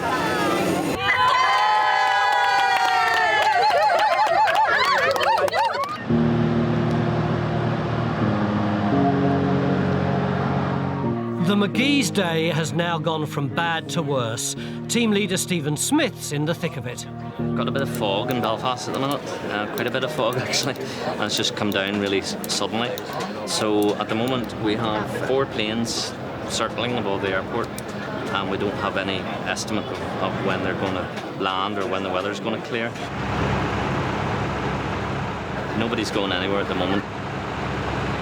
Having already missed one flight, they need to make the next one so they can see son Philip on the X Factor tonight. It's not looking good at the moment. No, it's not. An unlucky day for us. It's very disappointing. They nervously await news of the Stansted flight. Your attention, please, ladies and gentlemen. This announcement is for passengers travelling on flight EZY 602 to Liverpool. easyJet regret to inform passengers on this service that this flight has now been cancelled. Flight's been cancelled right, left and centre. One of these things, we'll just have to wait and see what happens. Blood pressure's up. Passengers travelling on flight EZY 552 to Newcastle and EZY 485 to Edinburgh. Both these services have now been cancelled. But will the McGee's Stansted flight survive the fog? What are we going to do? We'll just have to go home and, you know, if hopefully that he'll be in next week. But if he doesn't, just say he doesn't. I don't want to be negative, but say he doesn't make it for next week. You know, I'll never forgive easyJet.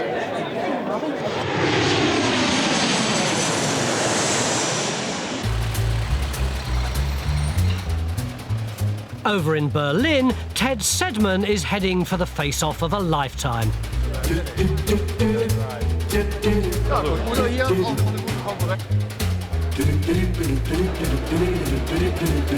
There's some great characters here. I mean, I've got a reasonably big moustache, but some of them are extraordinary. And of course, they use 2 or 3 tins of very strong hairspray. They've been cultivating their moustaches for several years, and now's their time to show them off. It's just really funny. Have you seen the guys out there with their like long moustaches that go round and round and round? They're like those, you know, those big lollipops with.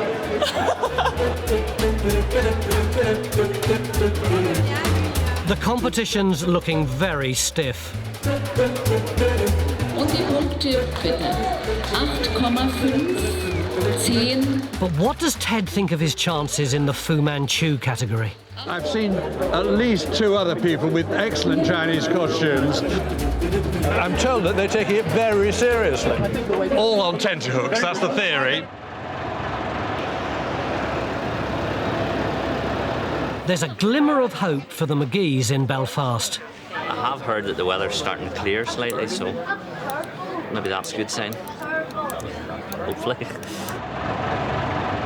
This is a very important day for us to see Philip, and he's looking forward to seeing us, and it's going to be very disappointing if he doesn't see us today.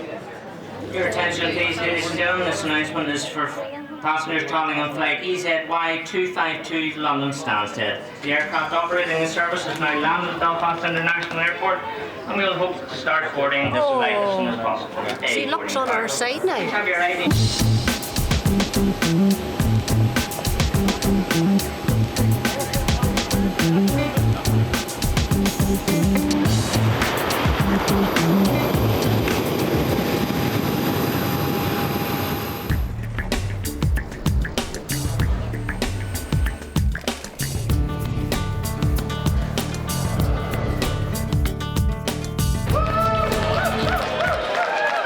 Now it's time to put Ted's Tash to the test. Can he beat the whopping top score of 48 out of 50? So number 3, please, Ted Sedman. 10, 10, 10, 10, 9, 10. It's been a close shave, but Ted's won by a whisker with 49 points.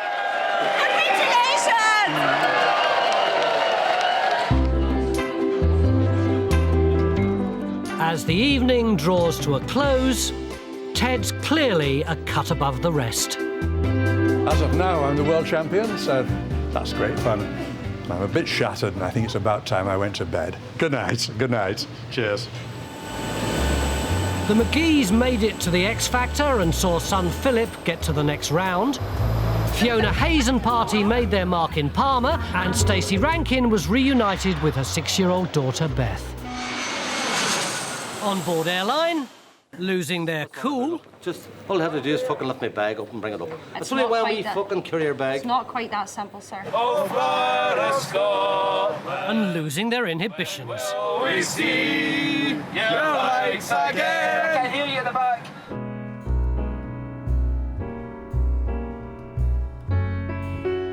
Come fly with me, let's fly away.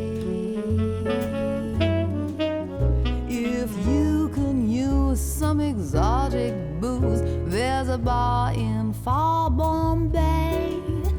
Come fly with me, let's fly away.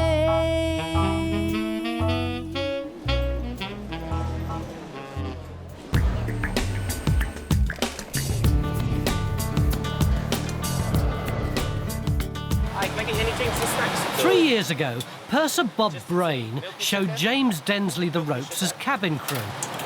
It's his first day today. It's taken him a bit. He'll be all right. Oh, thanks. He's new. Give him another 3 months, he'll be better. He's doing very well. He remembers everything. Passengers like him. And to be quite honest, I have been giving him a bit of a hard time. Afternoon, sir. But times have changed, and due to a staffing quirk, Bob finds himself as number 3, with James as his boss. Good afternoon. My name's James Hunt. It's my pleasure to welcome you aboard. I'm the senior cabin crew member operating this flight. Working with me today, fantastic team, easyJet's finest. We've got Juan and Bob. James, I'm just giving the passengers milk, because apparently... I was just coming down to check on you, actually, making sure you were OK. Yeah, that's nice of you, very caring. Make sure you're following all procedures. I'm going to slap him before the end of the flight. It would be nice to get my own back on him a bit, because he has played up a bit towards me as the number 3 today. So it would be nice to get my own back. Have you done your toilet checks? Is that turbulence? Have you done your toilet checks?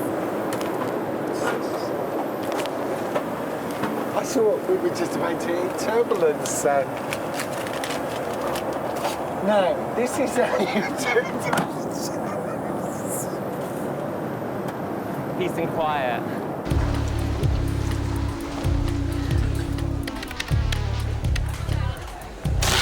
Any more rubbish at all? Any unwanted children? Or? See, I see myself more as giving value for money. I like to make the passenger feel special, rather than just rushing through drinks or snacks. I find Because you didn't rush on that service, because you only got down to like row 8. It's quality. Anyway, we'll bring it up in the debrief. It's quality, not quantity. With relations looking turbulent, James makes a peace offering. But I have got you a little present, because I am getting worried about you, because you are that much older than the average crew member, and you need to take it a bit easier on full sector days. So if you want to take a seat, I'll give you a little present. What have you got for me? Let's have a look. Well, it's something you'll find useful, maybe on this sector or the last sector. He's going to be so rude now, I bet. It's only a little something, but you'll find it very useful. Oh, you are never going to believe this. I almost bought a pair of these. Yeah. I thought they'd be really handy. Brilliant for cabin shoes. Ideal. Pop them on, let's have a look. Try them, yeah. And I thought, well, your feet are very varicose veiny than those mate. Cheeky. Oh, do you know, I swear. And these are the better quality ones. They are the real McCoy. Because when you're walking, it's like being in the sea. Yeah. Because it swashes and swishes about. And the best one, you don't need to pull anything to inflate them. No, brilliant. Cinderella. I feel like Cinderella, actually. Yeah, more like the ugly sister. It fits. You shall go onto the ball. Those are brilliant. They are me. They are me, definitely. Oh, they're so good. I can't tell you. You can't walk. Oh, it is. It's leaking. Wow, I tell you. Has it got a warranty? You buy cheap, you do buy twice. Fantastic. Really enjoyed it today. Oh, that's nice, isn't it? No, Yeah. go on, say the truth. Yeah, that was.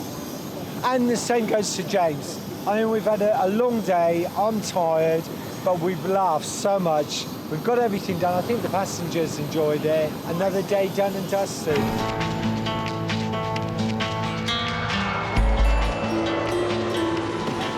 And on the flight to Malaga, and they closed the flight a minute ago. In Luton, the Malaga check-in has closed, and company director Uwe Lentz has missed it. Is it just you travelling? Pardon? Is it just you? No, he already has checked I've already checked in, so... Hello, any chance of an MC on the Malaga? Okay, thank you very much. Bye. Okay, and they won't be able to get you onto that flight. The aircraft's here, and they've done the load sheet. So all we can do is transfer you onto tomorrow's. It'll be £25 for the transfer. No, I have to go there today. 7:30 in the morning it will be. But it can't be that late for the flight. It's once the aircraft's here, they won't accept anybody else onto that flight, and the aircraft is here. They have started boarding the aircraft. They haven't started boarding. He's still here. Well, then if he doesn't go through now, he will actually get offloaded from the aircraft. That's my mobile. Absolutely ridiculous. Really. Okay, if you want to go on tomorrow morning's one, it will cost you £25 to transfer onto that one. It's getting worse with easyJet, I tell you. I fly a lot with easyJet. Do you wish to transfer onto that one? Yes. And I'm running 4 companies in this part of the world. It won't be my big loss. It will be easyJets, I can assure you. It's not the intellect. I spend a lot of money with you guys. Mr. Lentz is by no means finished. He's got plans that could turn it into a very expensive day for easyJet. In Belfast, Supervisor Edith McNeil meets a merry passenger with a shaggy dog story. What have you done? Security kept me back. Oh, I don't believe you. That's for the Holy Bible. Due to an extensive security search, Johnny Gilmore has missed the Liverpool flight and is hoping for some sympathy. Right. Because a couple of cams and a couple of dogs I had in my fucking bag. You had a what, sir? A couple of dogs. Dogs? In your bag? Yep. What do you mean, dogs? Wee musical dogs. Okay, let me see them. They're beautiful. I have to see these now. But I took a batteries out of them and all. All right. Yeah, took a batteries out of them. And they're The musical dogs. There's the musical dogs. Oh, let me see. They're beautiful. Oh, they are lovely. Yep, and that's from my gear plant. What we're going to have to do is get you on the next flight, and the next flight goes at 6:25. Go ahead. Right? Go ahead. Yeah, go ahead. Okay, we'll get you transferred then. We have a picture. You got the wee dogs back I got in my there. wee dogs back on again, and I have to phone her now and say the Lord's Prayer over and go. But you need to give me £25 first. I have to give you £25 You have to give me for £25. Here. What? We'll take an IOU. I can't take an IOU. Sure, I would if I could, but I can't. But, Mir, I'm only a man at all. I can afford an IOU at £25. You give me £25, I'll get you transferred over, okay? That's fantastic. Thank you very much. Now, can I ask you to do something else for me? Yep. And I'm very serious about this. All right, not one drop of alcohol. Do you hear me? Plan. Okay, not Plan. one. Right? Well, you have a seat over there for me for 2 minutes, and as soon as they get your bag, I'll get it straight to you, and then you've got to check in. But you promise me now, you've got no more. Hey, Mir, don't even know me. Go and have a seat over there for me for 2 minutes. I'll do be praying all night for me. Right, no bother. Hello, sir. How are you doing? Hands full today.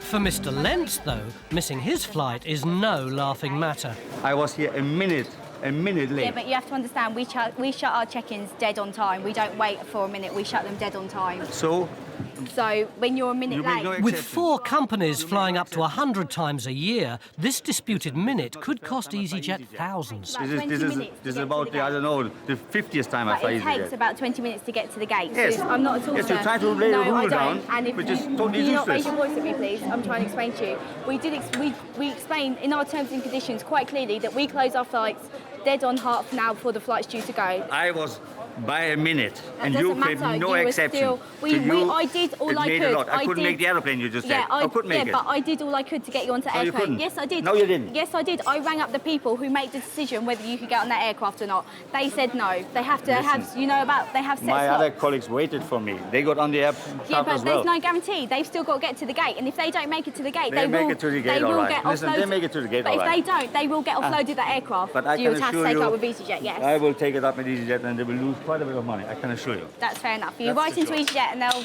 be able to help you. I just can't believe it. That's fine. Unattended bags found in or around. I wouldn't mind if I would be 10 minutes or 20 minutes late, and I could not make the aeroplane. I wouldn't have mind at all. But being 1 minute late, I think is unbelievable that an airline is so stubborn not to admit it. As Johnny waits, Edith attempts to locate his offloaded bag from the earlier Liverpool flight. There's a gentleman was offloaded from the Liverpool flight with a bag. Where's the bag? Because the gentleman's booked on the next flight and it's going to close shortly and he needs to get checked in to get away down to the gate. Thanks, bye. Okay, they've just closed check-in now and I'm afraid his bag still hasn't come down yet, so I'll give it a couple of minutes and then if his bag does come down, I'll certainly ask dispatch to, you know, see if we can take him. So at the moment, check-in's closed. Sir, you're not going to get on. Next flight isn't going to be until 9:30. Can transfer you onto that, but it's going to take... That's the next flight you can get on. And what's all the hurl up? Just all I have to do is fucking lift my bag up and bring it up. It's only one wee fucking courier bag. It's not quite that simple, sir. Doesn't it? What are they going to do with it? Well, I'm afraid it has to go back into the system to be rechecked in again. And So what do they want to recheck it for when they fucking check the well, sir, it has to be re-x-rayed and everything again because it is going on to another flight now. It's not gone on the flight Right, you originally just give it booked back on. to me and then I can get on it. Well, it's not actually security now, sir. Oh, it's your hands now. Yeah. But there, when the man stand out behind the plane says, "Is that your bag?" and I says, "Aye." So I could have went down and lifted it off his hand. Well, they've got to take it down. No, but I mean, I could have went down and took it off his hand. Well, they've got So to I'm take not it being down. ignorant No, or fucking. I'm just being. We'll have a talk. And I'm not being going to Well, get like over I the say, sir, I fucking can barrel. get you on to the next flight if you want to go on it. It's at 9:30. All right. Yep, I will. All right? Yeah, thanks. Well. After landing sub 37 back 26, Kestrel 601. While John is being delayed by security, one man has managed to get into the air despite his lethal weapons. Have you never seen these before? Never. All right, I'm going to open your horizons, right? This is a Conker, right? Tim Lovett is part of the Scottish Conker team flying to Luton for the World Championships. And what you have to do is you have to hit the other person's Conker like that until one of them breaks. It sounds ridiculous, I know. It's a schoolboy game, okay? But in the 1960s, there was a place in England called Peterborough where they decided to make a world championship. They've got lots and lots of Conker trees. So ever since then, there's been a world championship. You see, it's not that easy. But then when it's like a wee shot. Yeah. You just have to hit it until it breaks. Oh. And you keep doing it until one of them breaks, and the person who breaks loses. Woo! Well done. So that's the idea. It usually takes about 4 or 5 minutes before somebody's Conker breaks, but people really hit it really, really hard. Before they arrive, there's just time for one last dose of Scottish pride. Good morning, ladies and gentlemen. My name's Tim. Thank you very much for supporting us this morning. We're flying down to Peterborough for tomorrow's World Conker Championship. We're representing Scotland. Thank you. Thank you. We can also in the first verse of Flora Scotland just to support us, and we'll have a little bit of patriotism on board this easyJet flight today. So, on the count of 3, okay? 3, 2, 1. Oh, Flora Scotland, when will we see your lights again? I can hear you in the back. Let's hope they're better at conkers than at singing.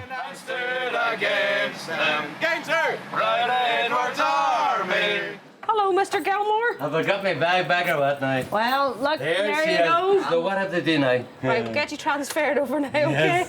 Yes. Yes. Good on Sorry, you. you just make me laugh, sir. Well, that's life. Life's all about laughing. See, if you don't laugh in this life, you're not laughing, you're dead. We've got you transferred on to the next flight, okay? Thank you. The flight goes at 9:30. Good on you, my love. All the best. Sanjiva. All right. God bless you. From the heart. Okay, bye-bye now. She was a lovely lady. She couldn't do any more because it wasn't up to her. She had boys over her, and she had boys over her, and she had boys. Hey, I know where they come from, and I know where they're going. That's the boys at the fucking top are shit bags.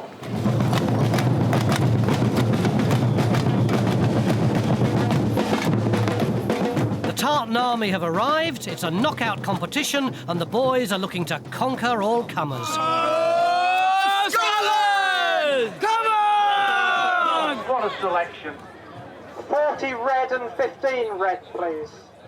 First Scotsman into the arena is Conrad Jack. My previous track record is I've been beaten by a giant and an old age pensioner. So this year it'll probably be a woman or a small child. His challenger, another tricky opponent from the over 60s club, 74-year-old war veteran and conquering novice, Cecil Ridaway.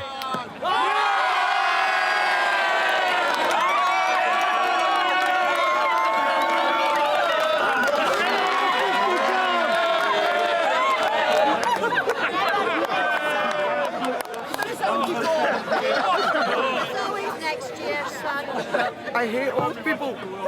Again, I've been beaten by the aged. Once more, it's just unbelievable. Never again will I help another old lady across the road. Never again. Things aren't going well either for Ollie,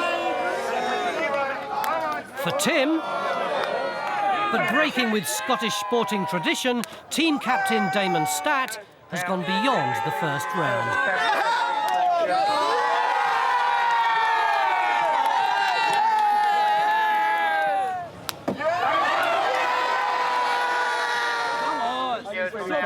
I seem to be getting a lot of support from people, so really pleased, really pleased.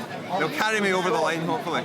Alex Callan and Damon Statt to determine who will be the 2005 World Cup.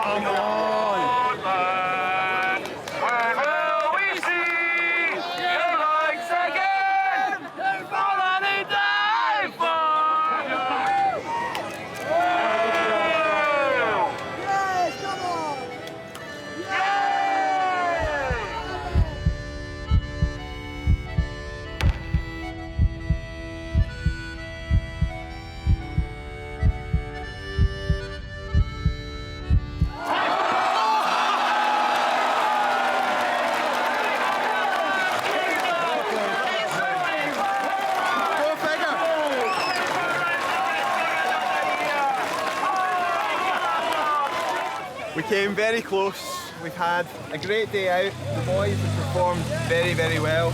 We're taking home some silverware. We are. Not necessarily the one that we wanted, but runners up, better than nothing. Better than nothing. It's better than nothing.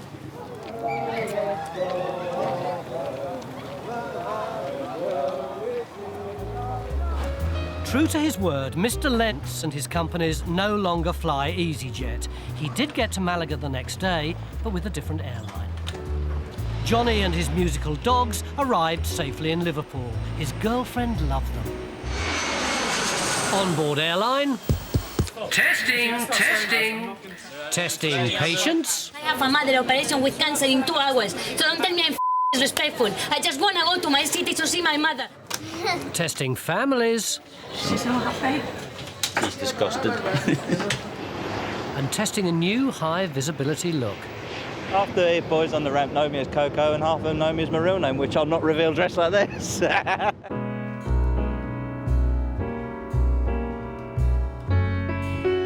Come fly with me, let's fly away.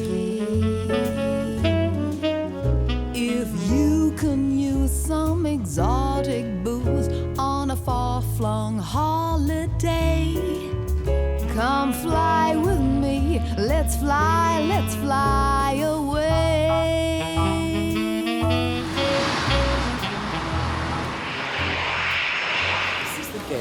Wanted, passenger service agent for easyJet sales desk. Job requirements, nerves of steel.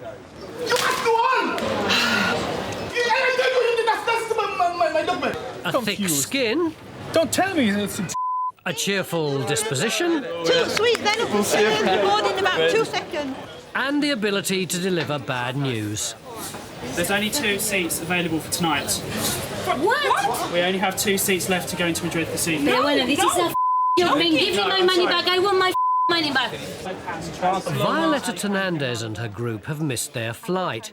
She was still queuing when her check-in closed and needs to get home urgently to see her sick mother.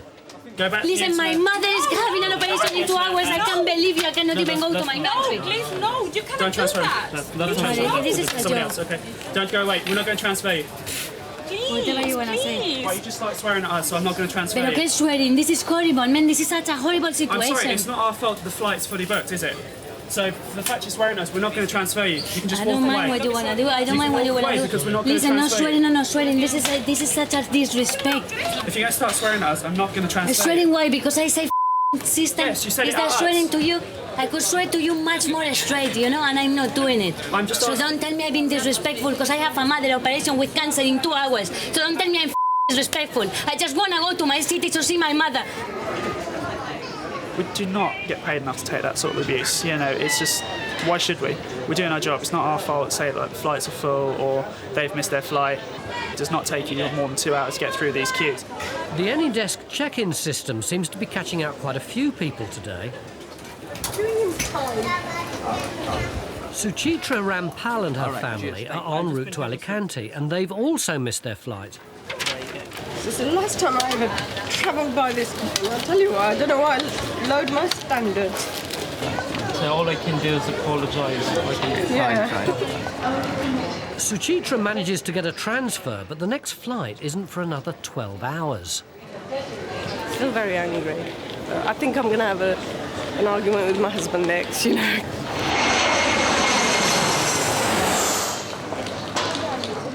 Today, 6 members of the Spears family are travelling from Belfast to Glasgow for a very special occasion. We're going for a 70th birthday party, family reunion thing. And we've got the birthday girl with us. We're all going out, the whole family. There'll be 20 of us, my daughters and son-in-laws and grandchildren. It's the first time everybody's been together for probably ever. Or at least it should be. You got a problem. Alison thought she booked the tickets months ago on the internet, but something's gone horribly wrong. I just presumed that the flights were booked, but they're saying they've no record of our names on the flight. Did you get a wee reference number now? I think that's where the problem is. There's no reference number. And this isn't the first time that jinxed Alison has completely messed up an internet booking. Not booking any more flights. She's done it 3 times. And every time she's booked the flights, we haven't got on the plane. The family's only option is to dig deep and buy new seats. It's working out really, really dear. 1,139.88. No. We're not going to pay £1,000 to fly to Glasgow and back, so we ain't going to Glasgow.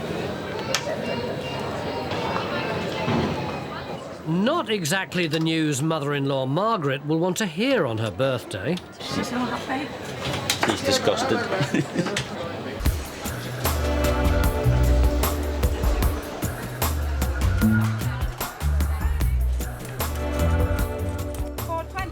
Violetta's got another problem.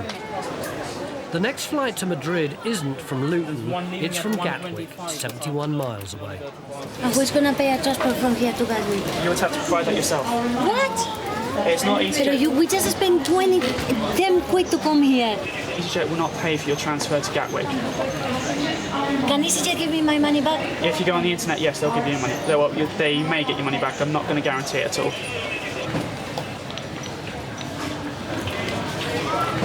They say it's a cheap flight, but me I pay £183 just to go to Madrid.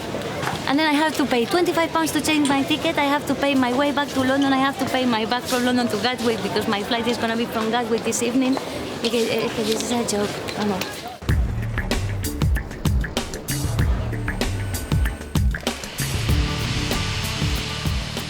They're not wanted Sunday afternoon.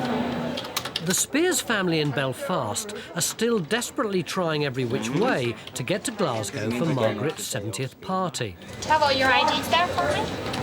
Due to Alison's mistake, the only affordable way for the family to travel to Glasgow is to come back a day later, meaning the kids will miss a day of school. 629. Go for it. I hope. Not many people would do this for their mother-in-law. It was her daughter that made the mistake with it. Not my fault. Paul's done it. The family's going. But was his mother-in-law really aware of how close her party was to being pooped? I know, all right. That's why I was sitting down. That one. Okay, that's great. And she has to face facts. It's her beloved daughter Alison who nearly ruined it all. I didn't think she'd made a mistake, had you? What had you done? In different ways. You want to know? I didn't think it was her fault, but maybe it is. Paul remains surprisingly philosophical. Why get angry? When you make a mistake, you make a mistake. You didn't do it on purpose, so we'll worry about it when we get home.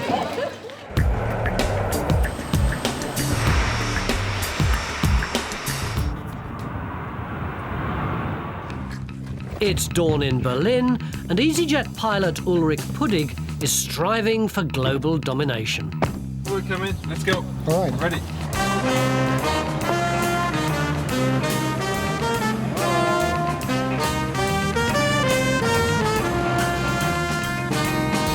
It's not work that's got Ulrich up so early.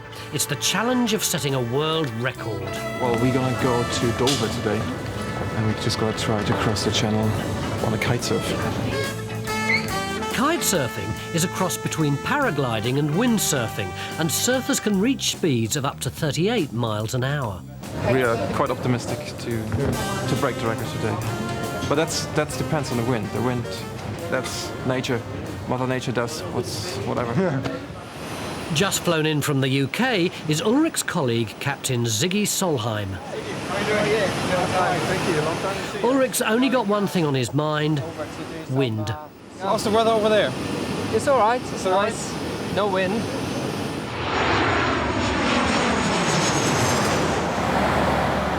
Ulrich and his buddy Uwe have been training for this day for months and don't want to take any chances, so they've even ordered a Europe-wide forecast from the captain. That's the new weather report. Beautiful conditions for flying. Excellent. Captain's weather. While Ulrich's heading for the Channel, team leader Stephen Smith is planning something spectacular of his own. We're having a fancy dress fundraising day in aid of an orphanage out in Thailand. Most of the staff hopefully have agreed to put fancy dress on today, and we're just trying to get passengers to put some money in buckets for us. I'm extremely nervous. I suddenly started thinking about people not turning up in fancy dress, me being the only one in fancy dress. I'm going to get dressed up today, but it's going to be a surprise, so you'll have to wait and see. I was meant to start off as a Milky Bar kid, you know, with the looks, but it's turning in more to be a cowboy. I'm going to be a policewoman today, so everybody better be good. I'm going to go and get changed and look completely stupid, so we'll see how it goes.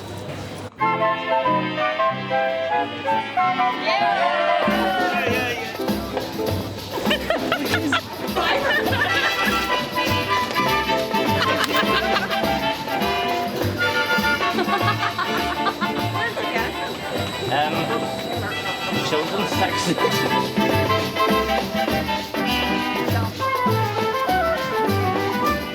I know what a pregnant woman feels like.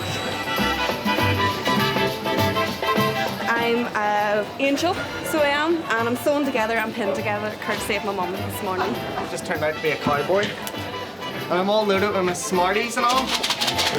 I've got a gun here, and I'm not afraid to use it.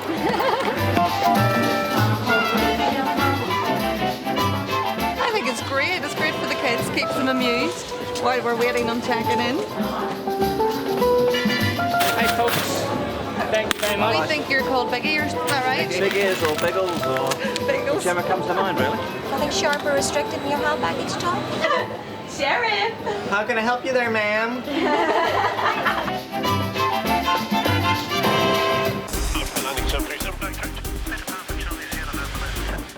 Anybody else here for Geneva? Anybody for Liverpool? The staff fancy dress fundraising day in Belfast is exceeding Stephen's expectations. We're doing very well. Where are you going to? Manchester. Manchester? Oh, I'm flying your plane to Manchester tonight. Okay? Yeah. You trust me? Yep. Okay, well, I'll be up the plane shortly, okay? Okay. And the clowning around seems to be spreading airside.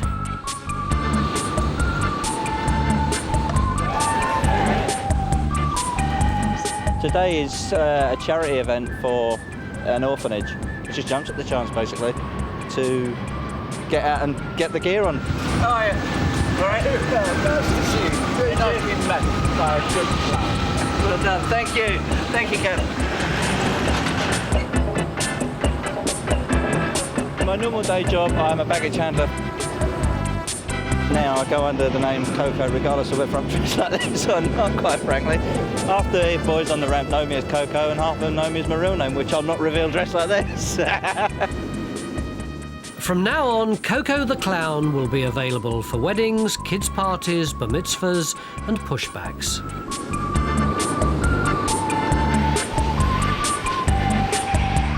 It was something I've been wanting to do, and something I've now accomplished.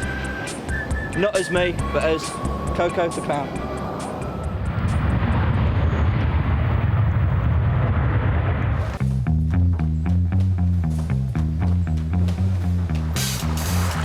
Someone else is in a hurry down in Dover. easyJet pilot Ulrich Pudig has been building up to his big moment since 6 a.m. this morning, and he's determined to set his kite surfing record today. I would say, yeah, very confident, very confident. And the wind is already picking up, so yeah, fingers crossed, and it's gonna work. Ulrich certainly seems very pumped up. It's like you're in love with someone. You know, you get the butterflies in your belly. You become one with the board, with the kite, and the elements, with the water and the wind. Then nothing can stop you anymore. It's a good feeling. That's why we do it.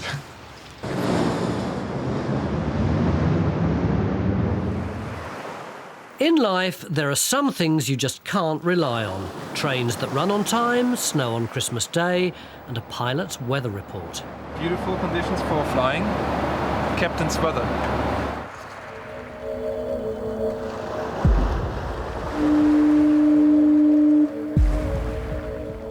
Suddenly, the coastline in Dover resembles a horror film. To Ulrich's devastation, there'll be no kite surfing record set in this fog. That's too dangerous. That tells you how unpredictable weather is. You see, you can't even see your hand in front of your face. It's really, really disappointing. Maybe the second or third time in my life that I experience a weather like this. Yeah. Really, it's unbelievable. He's left feeling utterly deflated by the extraordinary British weather. It's like someone throws a ball in your face. That's it, over.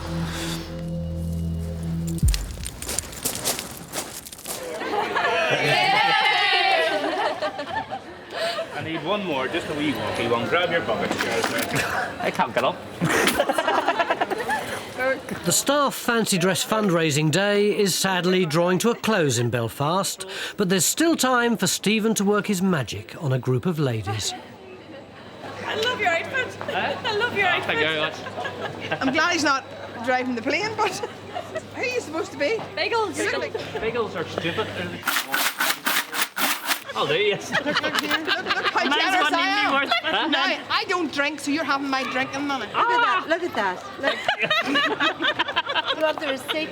No, that's fine. Do you want her boarding pass? She was giving it away there a minute ago. She left it behind. You make sure you have a great time in Bristol. We will. Thank you very, very much. Bristol, never been seen again. No, I don't think.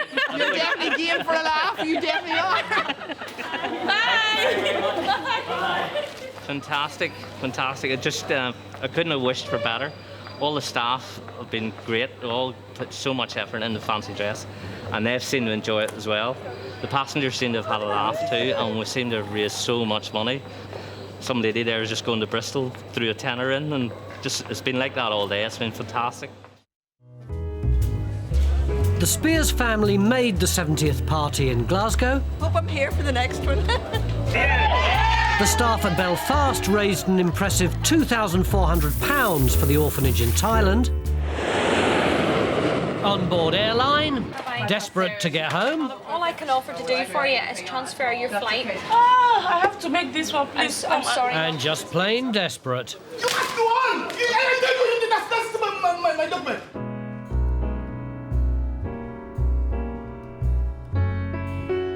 Come fly with me, let's fly away. If you can use some exotic booze, there's a bar in far Bombay. Come fly with me, let's fly away.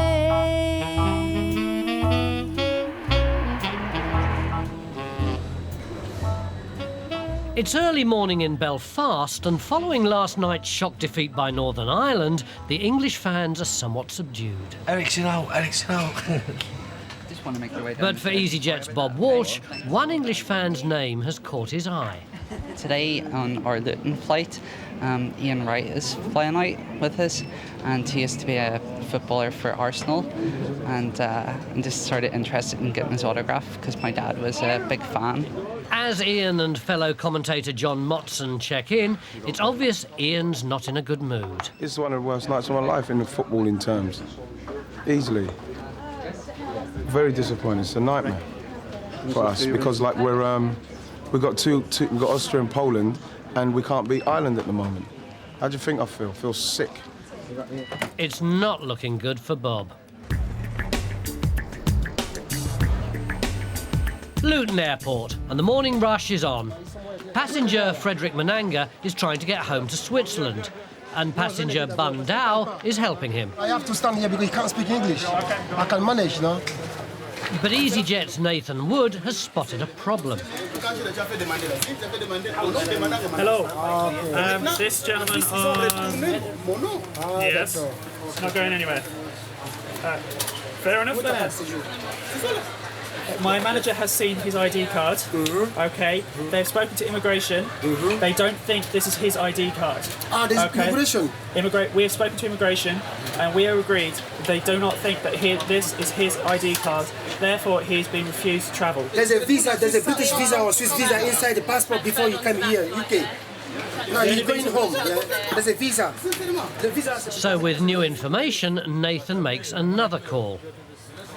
And Frederick awaits the verdict. Okay, basically, we've discussed with the manager. This, we're going to say yes. Okay, thank you. If he tries to travel on that, no. We've already spoken to the Swiss immigration in Basel. He has to go to the Swiss embassy when he gets there to sort this out. Okay, because basically we're saying no, but we are going to let him travel on this. Okay. You need to go straight to desk 59 over there. Okay, this gentleman here. 59, yeah? 59 straight away. He's got 5 minutes, 10 minutes to check in over there. I missed my flight. Frederick finally checks in for the Basel flight, but manager Mary Hosier has some last-minute concerns. Hello, it's easyJet here at Luton. We have a gentleman with a Congolese passport trying to go to Basel. His Swiss ID is not his Swiss ID, he's trying to use somebody else's. While Mary waits for a decision, Frederick heads for his flight. Meanwhile, Bob is still stalking Ian. His chances of an autograph are looking extremely unlikely. We lost to Ireland. I think I'm going to wake up in a minute. But so for people like Jarek, he's got to be gutted, really. Hopefully, whenever I'm boarding him and he goes off the phone, I'll ask him for it. Yeah. So, fingers crossed. We've got another few seconds anyway. But with boarding commencing at any moment, will Ian ever get off that phone? Nice one, Brad. See you later. Bob finally gets his chance. Hello. Ian, I was wondering, could I possibly get your autograph for my dad? Yeah, what's his name? Samuel. Yeah, Samuel. Yeah. Thank you very much. He's just a big fan. So he wasn't... You weren't the best, He says if you have any advice about the lottery to give him to Yeah, him. is that what he said? Yeah. Thank you very Samuel much. said nice one, man. That's great. Thanks a lot. Thanks. I really appreciate it. Great, thanks for your help. Thank you. He was very distressed on the phone because I think of last night with their little downfall of losing that England did, unfortunately. I think he was a wee bit annoyed about it, so I was a wee bit nervous, so he's a top guy. See you later. Bye, airline people. Can't leave anything here, I'm afraid. At the sales desk, Supervisor Edith McNeil has a passenger with a weight problem. You're actually only allowed to carry a maximum of 50 kilos of baggage. You've actually got you've got more than 53 kilos of excess baggage, and it makes it £212. So I can't take it in as hand luggage? No, madam. You're either prepared to pay for the excess baggage and travel, or else we'll just have to refuse you travel. But you will still have to pay the excess baggage if you wish to fly. Ruth Chollam and her son have 73 kilos of luggage. That's 53 kilos over her allowance. At £4 a kilo, that'll cost £212, which is money she doesn't have. All I can offer to do for you is transfer your flight. We will do that for you free of charge, purely as a goodwill gesture. The next flight isn't until 9:20 this evening. I have to make this one, please. I'm sorry, madam. Unless you can pay for the excess baggage, I'm afraid you cannot make the flight. I'm going to Nigeria today. I'm sorry, there's... Let me take a lot out and go. Let me take a lot. Your flight's closing. There's no way they're going to take you. I'm ready. I want to go. Let me take off. Let me take a lot off so that But it's too late. The flight's closing, madam. The flight... Please. Well, if you want to go and do that and then come back to me, yeah, we'll try. We'll try. Oh. With all the charges, because the excess baggage is obviously quite a lot of money, the lady's saying that she doesn't have the money to pay for it, so she's trying to reduce it, unfortunately, until she comes back and we see what she can reduce it by. We don't know if she's going to be able to travel or not. In Luton, Mary's had a reply from the Swiss authorities. The gentleman was checked in because we thought he'd be OK to travel on his UK visa. To go to Basel. I've contacted Basel Direct and they have said no, they won't accept him unless he has a Swiss visa or a proper Swiss ID. Unfortunately, his Swiss ID we're not too sure about. Immigration have checked it and they have said no, they don't think it's the same person, even though they haven't actually physically seen him. So now it's a case of we're having to get the gentleman back off the aircraft, get his bags off and bring him back through to landside to deal with him. You must go on! That's my document. Okay, well, calm down. We're trying to help. You must. If you want, you can ask the police. Police can do for me. But I have paid the ticket. Ce n'est pas mon problème s'ils ont fait une erreur. Ce n'est pas mon problème. Vous êtes censé de demander là-bas. Vous avez fait une erreur sur les documents tels. Est-ce que ce document est réellement prouvable ou quoi? C'est pas à moi, c'est à vous. Mais moi, je ne te comprends pas et toi, tu ne me comprends pas. Comment on va résoudre les problèmes? The police arrive to try and defuse the situation. There's 3 of them checked it, and all 3 said the same. They're saying that this and this is not the same person. The same person, I tell you. With 3 immigration officers saying no, for the moment, Frederick's going nowhere.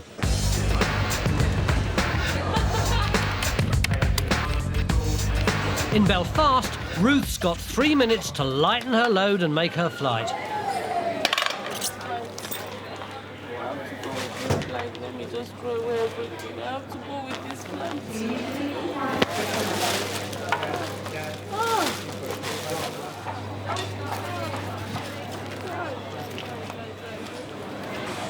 A sack full of clothes lighter, but will that be enough to allow her to travel? Pop that other one on there for me, madam.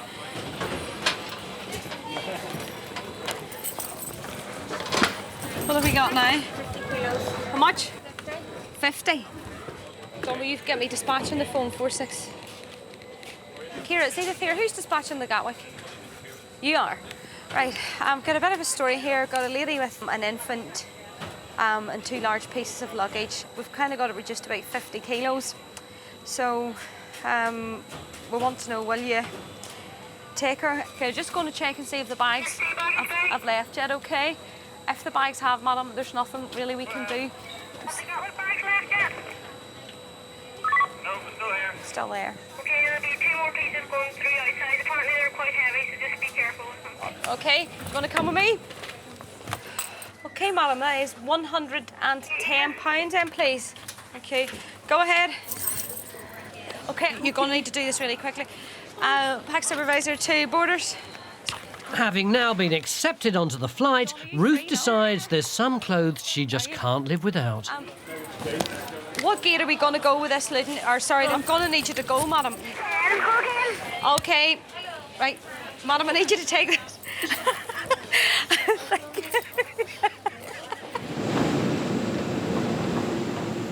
Miss Chollam is now on the flight with the baby and she's gone. However, we did have to offload 20 kilos of luggage from her, which is the total baggage allowance for one passenger. So give you an idea of how much baggage she was carrying. But she is now on the flight and that's it.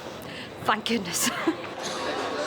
Back in Luton, Frederick Mananga's got one last hope, a fourth immigration officer who speaks his language, and she's happy for him to travel. I mean, it's up to you whether you let him fly. It's not our decision, but... No. I mean, we're quite happy with what it is. OK. However, with a conflict of opinions as to whether Frederick should travel, Mary consults her bosses to make the final decision. Because the situation that 3 officers said no and the one has said yes, they have gone with the 3 that have said no and have said the gentleman can't travel with us.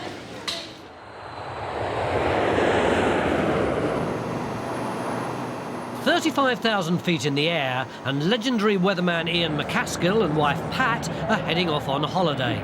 But it's not all pleasure. I'm on the plane today because easyJet have kindly allowed us to make a special collection for the National Society of Epilepsy. That's the chosen charity for this year. And so we're going around. This is a charity that's very close to me. So my mother was an epileptic and we have epilepsy in the family. It's important. It's a very unsexy charity. So we're going around the plane and mugging them for the loose change. You're kind. Thank you. Oh, look at that. Look at that. That's a ton of money there. Wow, thank you. It's a good charity. Thanks so much indeed. Thank you. Even when collecting for charity, it seems there's no escaping the weather for Ian. It's all right. Hot, too hot. Yeah, too hot, yeah. Lovely. Not badly. We've done a lovely lot in there. I think the passengers have been really kind and generous because this is all out of their spending money, isn't it? All out of their beer money. One of easyJet's new destinations has given friends Jonathan Gardner and Stephen Johnson the opportunity they've been waiting for. Where are you travelling to today? Dortmund. Have you got your passport, sir? Yeah. Did anyone put anything into a bag without your knowledge? So football tops out?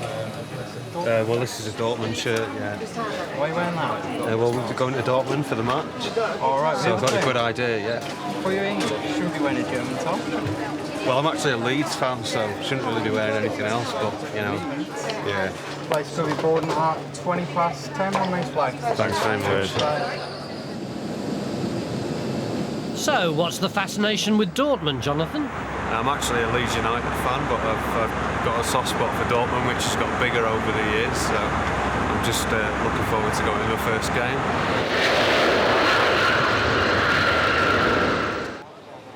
With time on their hands before the match, they head to the nearest bar, and it's not long before a couple of the merrier locals introduce themselves. Good evening. Nice to meet you guys. Yeah, that's me, all right. So, any songs? Sorry? Dortmund song? My favourite song is from Robbie Williams. Robbie Williams. No, we're talking about Dortmund songs. A Dortmund song, You yes. know any Dortmund songs? Yes. We have a Dortmund song. We have Dortmund song. It's but no so preferred for you.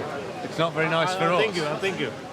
What can we do with the ranking sailor? What can we do with the ranking sailor? What can we do with the ranking sailor early in the morning? Hey, go the Hey, go the early in the morning. I'll be listening out for that one at the match.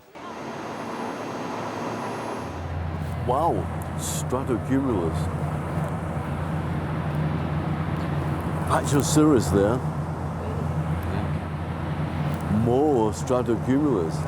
Ian's wife Pat is not amused, but she's learnt to live with it. When we arrive in a hotel, the first thing Ian does is switch the television on and wait for the weather forecast. I should be getting the local weather forecast. Because Sits on the end of the bed just like in the advert. yeah, wow, look at that. This guy's good. This guy's good. It's terrible. He always wears the same things, a jacket or a suit, whether it's raining, whether it's hot. He never has the right clothes on. And when we go to weddings, we always hope it's going to be nice weather because he gets blamed if it's bad weather. And he also gets congratulated if it's good weather. And for Ian, old habits die hard. Ladies and gentlemen, thank you for your kindness. Thank you for your generosity. The forecast for Turin is dry, a little bit of cloud, light winds and temperatures. It was 17 this morning, but it's nearer 30 now, and it will be over 30 Celsius this afternoon. So enjoy the fine summer Italian weather and have a lovely holiday.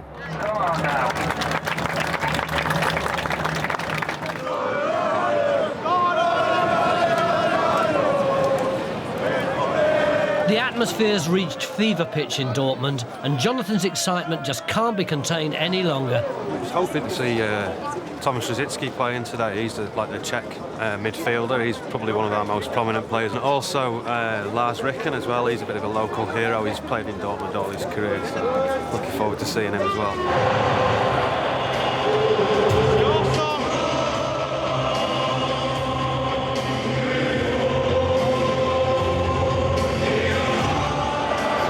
City, is it?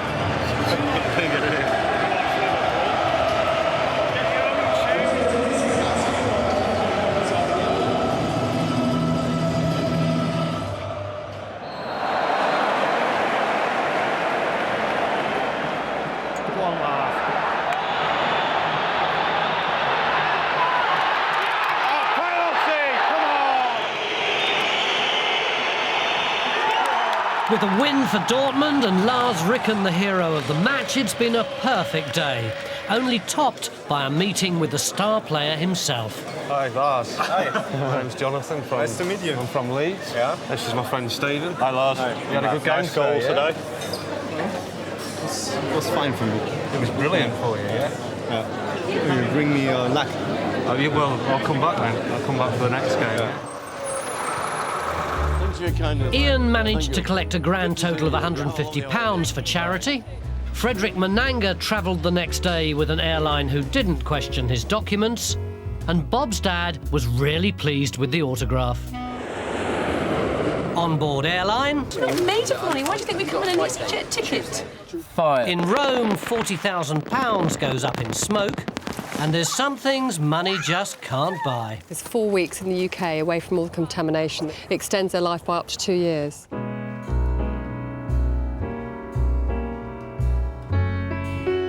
Come fly with me, let's fly away. If you can use some exotic booze on a far-flung holiday, come fly with me, let's fly away.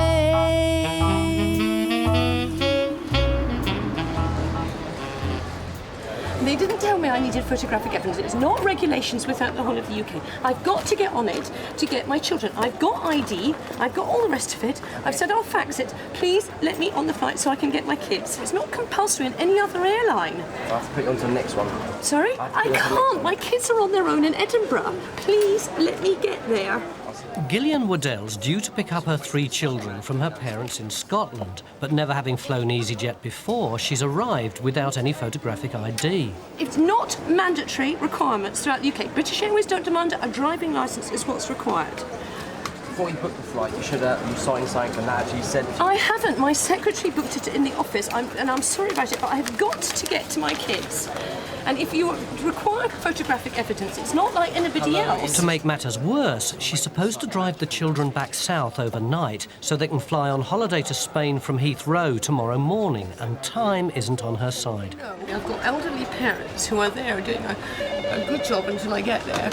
They have to leave at 7, and it's because I have to drive miles out of Edinburgh to pick them up, bring them all the way back in, and then drive 11 hours back down from Edinburgh to London in order for them to get a flight. Okay, if you want to bear with me, managers come down and speak to you in a minute. Do you want to wait to the site? With her passport locked up at home, Gillian's chances of getting her children off on holiday are looking slim. It's late morning and Gatwick-based Captain Chris Pell has just finished his shift.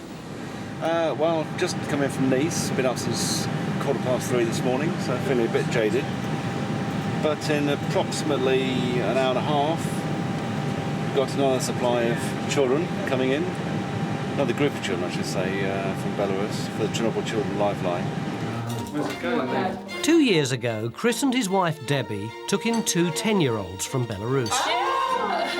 Their country was devastated by the Chernobyl nuclear disaster 20 years ago. Right, here we go. For the kids, it was an experience of a lifetime.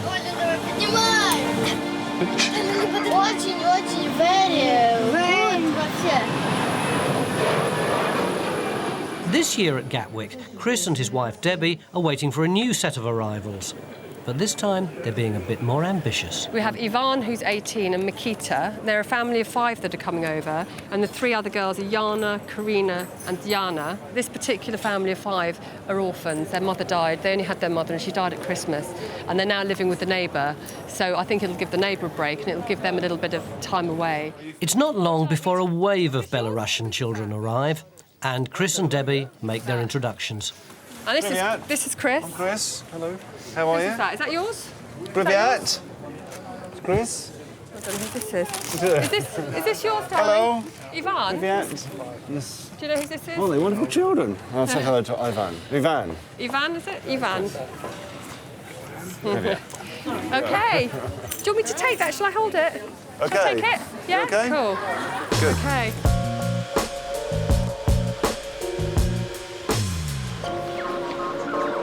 Bristol Airport. Check-in for Inverness is open and luggage is moving smoothly off down the ramp. Except that is for student Peter Loveday and his friends. If you can get some kind of bubble wrap or packaging for them, then we'll accept them, otherwise we can't accept them. OK, how long have we got anyway? You've got an hour and 2 minutes, so by 12 o'clock. OK. We're cycling John O'Groats to Land's End, and we've just been told we need boxes for our bikes. We haven't got any boxes, and we might not be able to fly, which is a bit of a pain. Doing it for charity, so it's a real pain. What charity are you doing it for? A charity called the Miles of James House, it's a children's hospice. So it's it's a good cause. But obviously we need to get our bikes on, otherwise we're not going to be able to do it. So since we get paid to somebody to drive. What they really need are 4 80-pound padded bike bags, readily available from your local bike shop. But being students, they've come up with a slightly cheaper alternative. Cardboard boxes from Smith's. Oh, and a beach mat. How sufficient? Do you have to cover the wheels or what?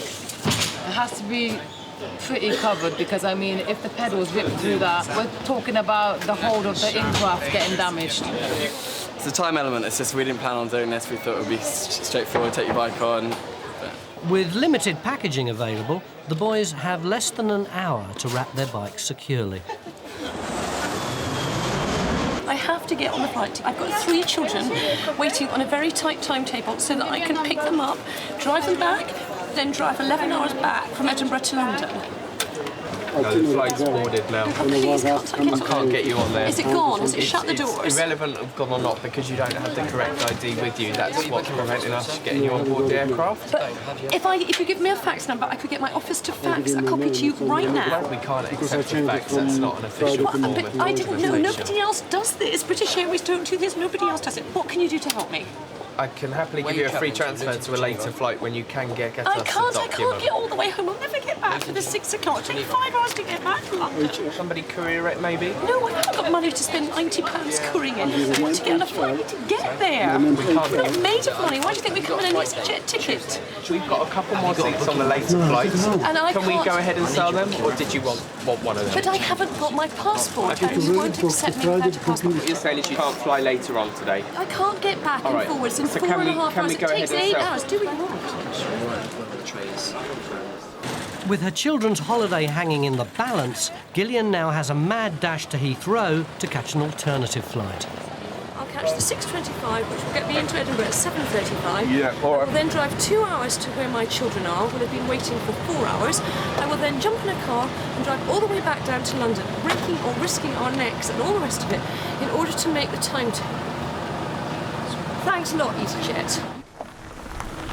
In Weybridge, Surrey, Debbie Pell has arrived back home with some very tired visitors. Asleep. They sleep? Yeah. must be absolutely shattered. Absolutely shattered, isn't it? I think Mikita's fast asleep in here. Is he? Well, it's okay, don't worry, darling. You come out. Oh, I don't believe it. No, it's okay. Somebody mind your head, OK? Ready? Don't know where that's gone. They may be tired, but once inside, curiosity gets the better of them. Good, I think they look fantastic, don't they? I mean, they look... I mean, obviously they're exhausted, but now they see the toys. It's a shame about the weather, that's the only thing. Having braved temperatures of minus 35 in Belarus, the weather doesn't seem to bother the youngsters too much. Oh, they come from a village life. Very poor, very simple life. They live in a one-storey wooden shack in the countryside in Belarus. I think when the kids sort of turn up to our home and the house they're staying in, it would be mind-boggling for them. It really helps children coming over here because 4 weeks in the UK, away from all the contamination that's still in Belarus, extends their life by up to 2 years. So physically it's going to help them, as well as just having a great time.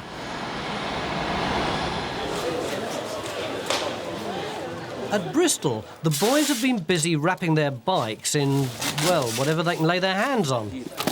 May not look pretty, but as long as it works. But it's Supervisor Michelle who's going to have to OK the wrapping before they can check in. Unusual wrapping. I think I need a little bit more tape round. Yeah, just to make it... It's quite bizarre, actually. As long as I get the pedal up. Yes, if you can get out of the way, that's fine. Yeah, cool. I think perhaps the guys worked on Blue Peter at some time or another. It's quite bizarre, but it's better than nothing. Michelle's fairly forgiving, which is good, because the reason for the Demelza James House charity trip is more heartfelt than Peter first let on. James is my cousin, and he died of a terminal illness called MPS when he was 11 years old. And they set up, my auntie and uncle set up a charity called James House in order to help children. And I thought it was a worthy cause to support, so that's why getting some money for that. So nearly done. John, how's yours coming along? I'm running low on car. With only one bike covered and another 3 to go, the boys are rapidly running out of time. The truth is that if we run out of cardboard, we can't go on this trip, unfortunately. So it's a major emergency. Edinburgh. Edinburgh. Where is your hotel? The city centre of the Belfast. Right, you're not going to... Do you have anything photographic at all? Any photographic ID? Because you can't travel without it. Sunghwa Zhao has been travelling with friends from Newcastle. She's booked on the last flight from Belfast to Edinburgh, but she's left her passport at a hostel in the city centre. What's your advice? The only thing would be really tomorrow morning's flight. The only thing I can suggest is that you dash to Belfast, come back. I'll be here till at least 9:30, 10 o'clock, and we'll see what we can sort out for you when you come back, if you've missed all the flights. But I mean, then you're going to be coming all the way back to then maybe not get on a flight. It's up to you whether you'd be safer to change to tomorrow's flight. I go back to Belfast if the time is not enough. Just change tomorrow morning. Change to tomorrow morning, yeah. Okay, so we'll see you when you get back. Fingers crossed. With less than an hour to make a return trip to the city centre, time's going to be tight.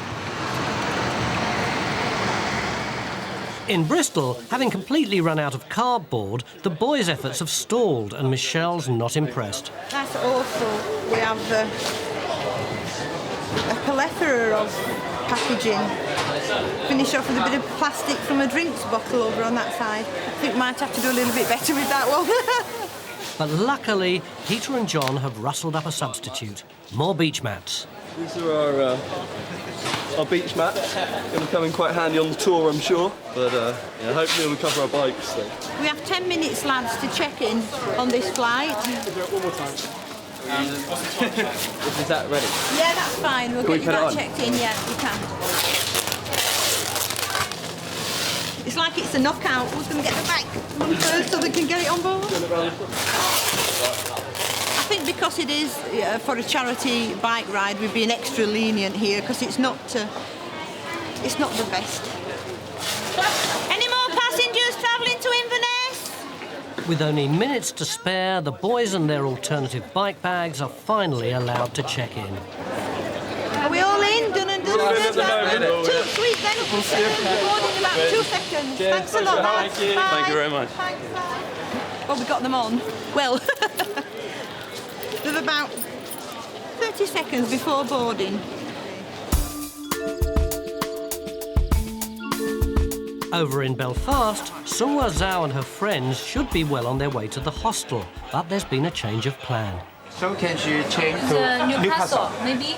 The Newcastle, you still need to be back here for 5 to 9 to get on the Newcastle flight. Just wait here. Sungwa has now decided to try and catch the last flight to Newcastle with her friends and spend the weekend with them. Turn for this hostel to tell them. This one here? Yes. And to make sure she gets that flight, she wants the hostel to send her passport direct by taxi. Can you remember your room number? 28. 28. 27. 26. 27. 27. 27. Yes. Oh, hello, my name's Tracy. I work for easyJet at Belfast International Airport. I have a passenger here who has left their passport in your hostel. Is there any way that you could put that in a taxi and get it to the airport, and the passenger will pay for the taxi once it arrives? It's just otherwise she isn't going to be able to travel tonight. Thanks for your help now. Thank you. Bye. They definitely have your passport there. He's going to ring me back and try and arrange to get the passport in a taxi as quickly as possible. So as soon as he rings me back, we'll go from there and see what we can do for you, OK? The hostel's happy to help, but will the taxi arrive in time?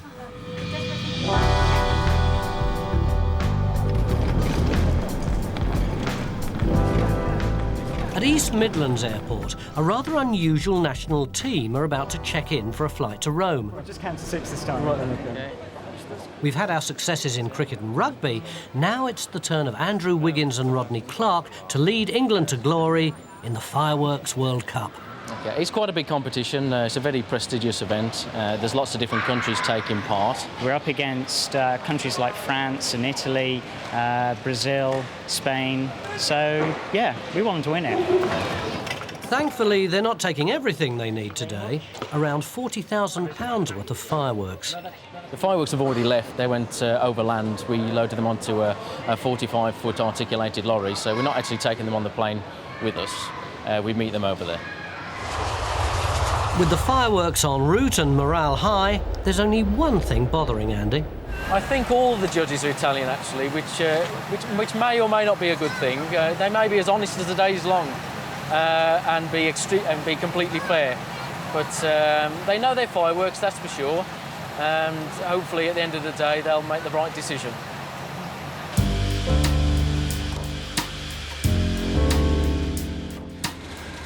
At Gatwick, the morning flight to Inverness is getting ready to leave, and pilot Chris Pell's expecting some special guests. Wife Debbie has arrived with an entourage of children to check in. The plan is that my son Jamie and my daughter Emmy and the 5 orphan kids for the Chernobyl Children Lifeline meeting me on board the aircraft any second now, and we're on our way up to Inverness and to a hotel, and then we're going to go dolphin watching later on today. In the UK, we might take a trip to the seaside for granted, but for the children, it's much more than just a day out. Belarus is a landlocked country, and of course these kids have never seen the sea before, let alone a beach or waves, and I guess they all might get a bit seasick, including me. Amelia, that's you, and last but not least. Thank you very much, that's really kind. Okay, thank you. Hello. Once on board, the kids are greeted by their very own pilot. Go on, Yvonne. Do you want to go look with Chris? Go with Chris, Makita? One of the advantages of that is you get a quick peek in the cockpit before you take off. And up in the air, the VIP treatment doesn't let up. Hello, Debbie, how are you? Fine. Yeah, really good, thank you very much. How are you all? You okay? I've got you all a little present from easyJet. Oh, thank you, Chris. Okay, well, there we go. This one for you. Oh, thank you. That's really kind. Little presents. Press a button. Here we are. If you pull that out, that's the battery. All right. And then you press. Ah! You do that? Jamie, do you want me to help you with yours? While some of the kids are liking the attention, for others, it's a bit much. Okay, this is Chris here for the Chernobyl children. Hope you have a lovely time back there. We'll be on the ground for about half an hour. I hope you've been good. And I'll see you soon. Blushes aside, the kids are in for a great day out. Meanwhile, back on the ground in Belfast, the Newcastle flight is about to leave. And there's still no sign of Sunghwa's passport. Little hours. Just 50 minutes left. With check-in about to close, it's not looking good.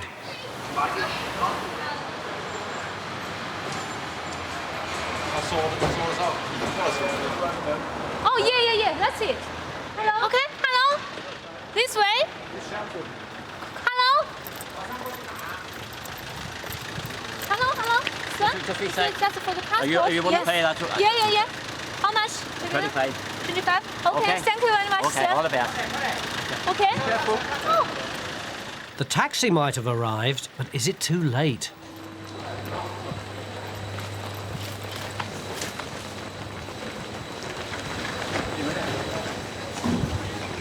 Hello? Hi there. Yes. So, passport is here. Right, do you want to What go to I should Newcastle? do next? Yes, Newcastle. I'll transfer you both on to the Newcastle jet, no problem. So at least you're getting to fly. Thank you very much. No problem. She may not be going to Edinburgh, but with the delights of Newcastle's nightlife ahead, Sunghwa's not too disappointed. There are a lot of club in Newcastle. I just celebrate for today, maybe. You might go clubbing. Yes, of course. It's my hometown. I love Newcastle. Your hometown? Yes, that's where I'm from. After a stressful hour, Sunghwa and her friends are clear for takeoff.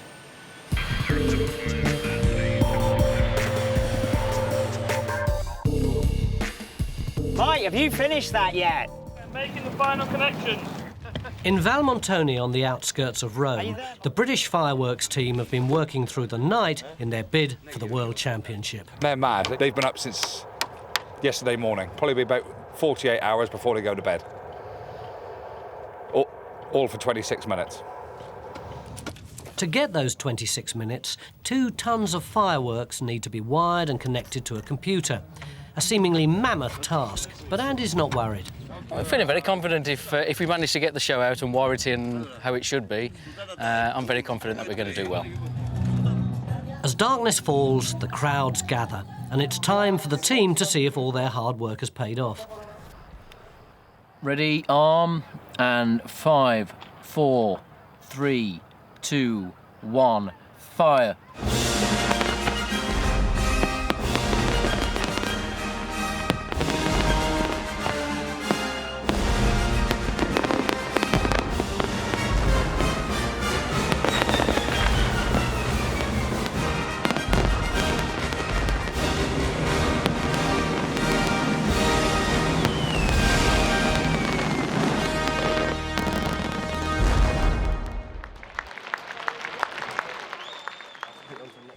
Gillian Waddell caught the flight to Edinburgh and made it back in time with the children for their holiday to Spain.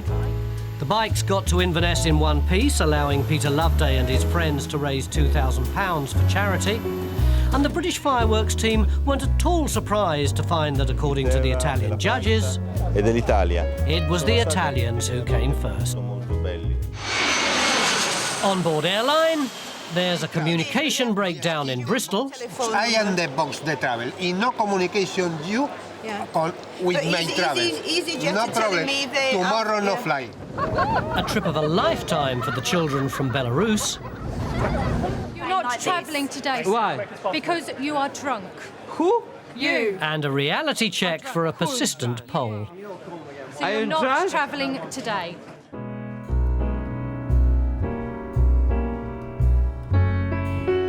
Come fly with me, let's fly away. If you can use some exotic booze, there's a bar in far Bombay. Come fly with me, let's fly away.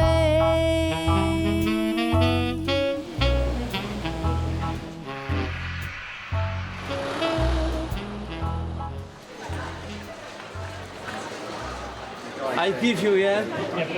I give you... At Luton Airport, Polish passenger Sebastian Zappart has already been offloaded from one flight and he's having serious trouble getting on another one. £200, Sir, yeah? I don't want to have... Listen, No. I give you a £200, I give you to Poland, yeah? Unfortunately for him, Supervisor Mary Hosier thinks he's had too much to drink. You're not travelling today, sir. Why? Because you are drunk. Who? You are drunk. Who is drunk? You are. So I you're am not drunk? travelling Yes, today. you, Sebastian. I am drunk? You're crazy. I know, but Listen. I'm glad you find it funny. You won't find it so funny if you turn around. Just turn around. Yeah. Turn around. Turn around. No. There we go. Listen. You're not going anywhere. Hello, Sebastian. I've told Oh. him tomorrow, already but you told won't you. have it. We put him on to tomorrow. I was before, yeah? Today... Yeah, not today. Too much drink. I told you. Cool. Too much beer. I told you. No. Cool. Tomorrow. Cool. He keeps asking who's drunk. He says he's not You're drunk. drunk. Cool. Yeah. You're crazy. Listen. I'm not arguing with Listen. you. All Don't right? shout and don't point. Listen, I was here, yeah? I was here 6 you had o'clock, too yeah? much to I drink. was here 6 o'clock, yeah? Okay, You're not flying. It's a stalemate.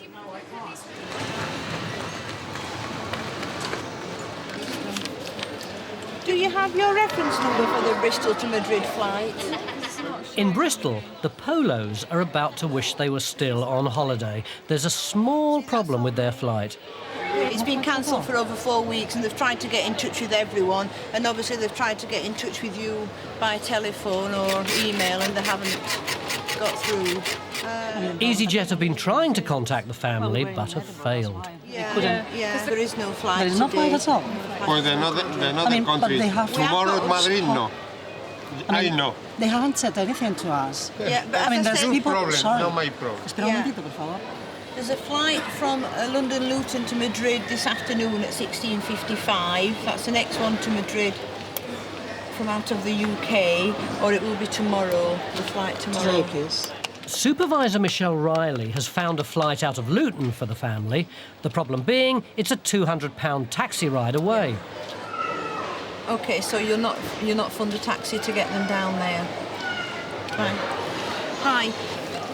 We can still put you on the Luton flight this afternoon, but you would have to make your own way there because easyJet have taken every responsibility to get in touch with you. You haven't. Well, they do exactly the same thing for all the other passengers, and 140 passengers have all been contacted. There's only one phone number on there, which is the travel agent. Yeah, but it's there open. Could be a I mean, it's- mobile number or anything. It's so on open and so from forth. 10 to Yes. 2 o'clock, and then it opens about, I don't know, 4:30 till 9 o'clock. Yeah. I mean, it's time, plenty yeah, of there time. is plenty of time, and they will have tried numerous times to phone that. And she even said it's a Spanish number, and they have rang it, but not got through on that. What she didn't know is that Mr. Polo is the owner of the travel agents they've been trying to contact. It's my travel, no one other travel. It's my travel. It is, but they have Just contacted keep you the on that box. telephone I am number. the box, the travel. In no communication, you Yeah.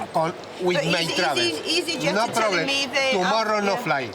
He owns the travel agency, so he knows how this works, right? And he knows that we haven't been informed.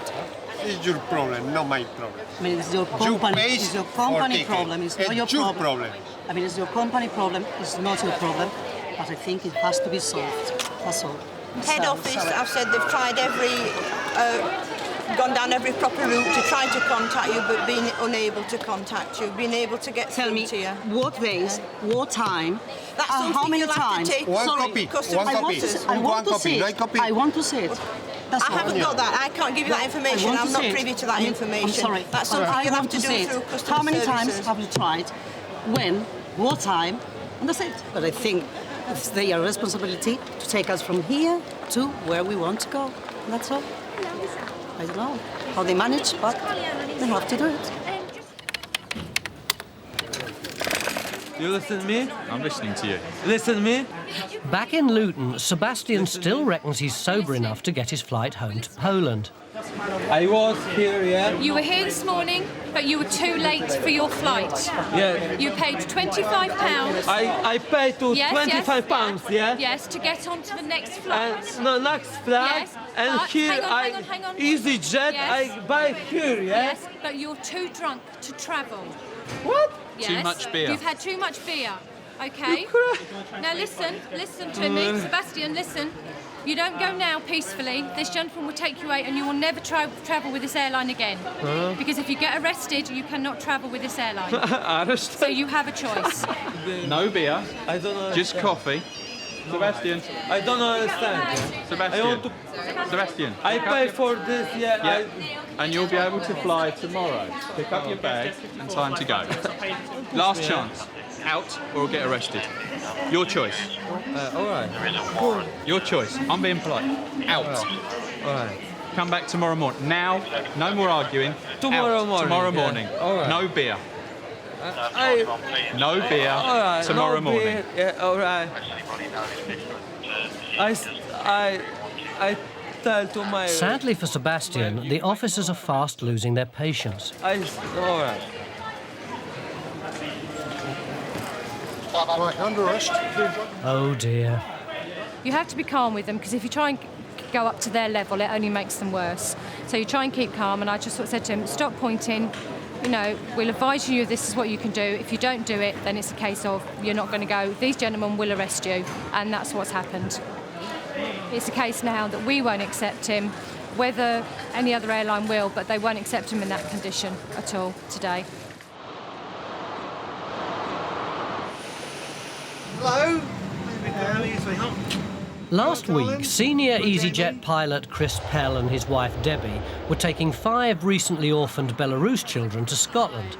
Jamie, do you want me to help you with yours?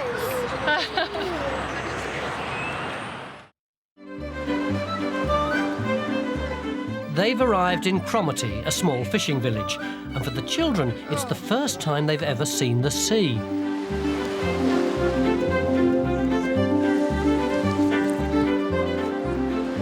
It's a far cry from Belarus, the area most affected by the Chernobyl nuclear disaster in 1986. Sorry,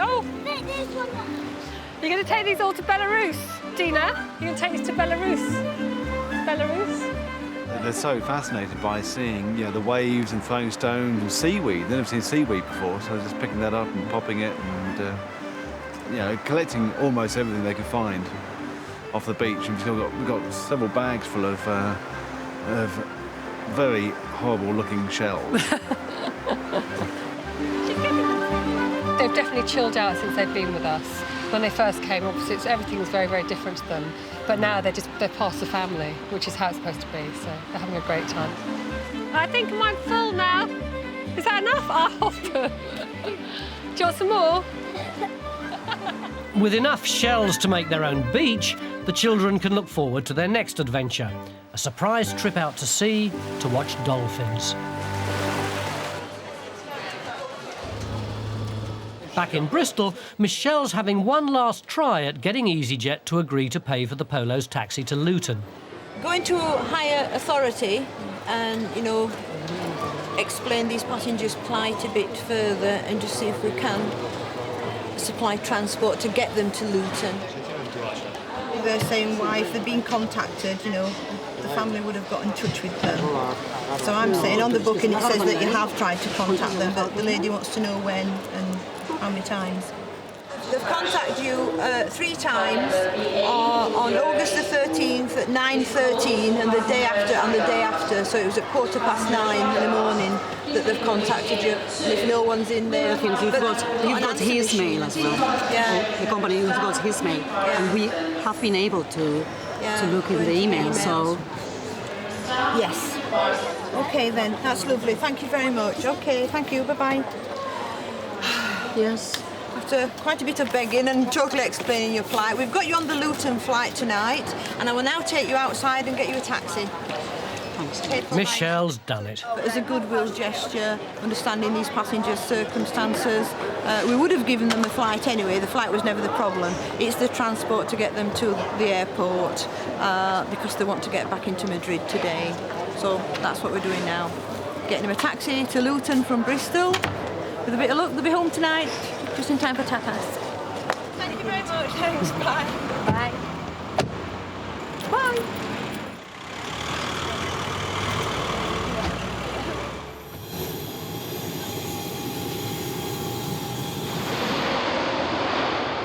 It's 4:30 in the morning when most sensible people are still in bed. But in Newcastle Airport, there's excitement in the air. Due to a shocking start to the season, the Newcastle United football team are flying out to Malaga in Spain for some much-needed match practice. A tired Alan Shearer is the perfect target for Man United fan Amin Kayor. Has anyone interfered with your bags? Newcastle recently lost 2-0 to Manchester United, something she's only too happy to remind him about. Morning, how are you? Steve. All for better for seeing you this morning. Thank you. So, Alan, what happened on Saturday then? Don't ask me. Even Sunday. Sunday anyway, man. Was it Sunday? Yeah, it was. Did I use here at Man United? Yeah, it was. It's not your fault, don't worry. It's not, is it, Alan? You've got to support the best though these days. You have to. It's not your fault they'll not say going. Has anyone interfered with your bags? No. Has anyone asked you to carry anything on board the aircraft? Any sharp items in your hand luggage? No. And Alan, what a lovely picture as well. Cheers. Thank you. Up here then. For many in Newcastle, football is a religion, with the team idolised by young and old. So it's no surprise word quickly gets out that the players are in the airport. What's it like to play for your country? Great. Yeah, look at all. I'm totally unprepared, I'm sorry.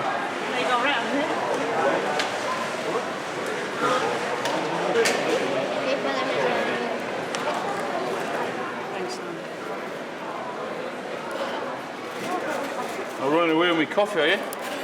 Thanks, not my pen. Your pen. Thank you.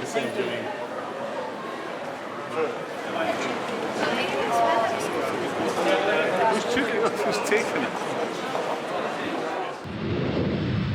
It's a smooth takeoff for the team. Let's hope the match goes the same way. As one team flies out of Newcastle, an altogether more glamorous one are on their way in. On the bright side.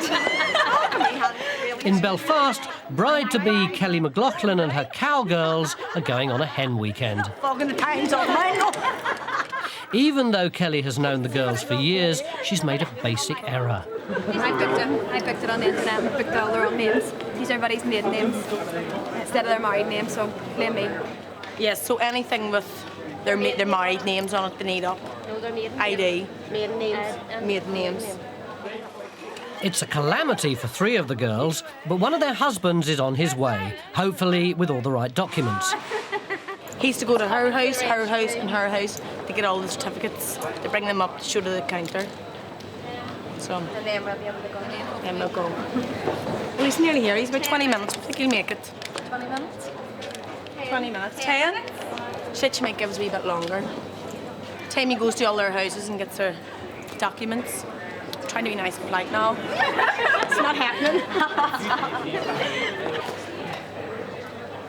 Oh, right, okay, that's great. See you then, right, bye. He's on his way up, he's near up this. Oh, brilliant, brilliant.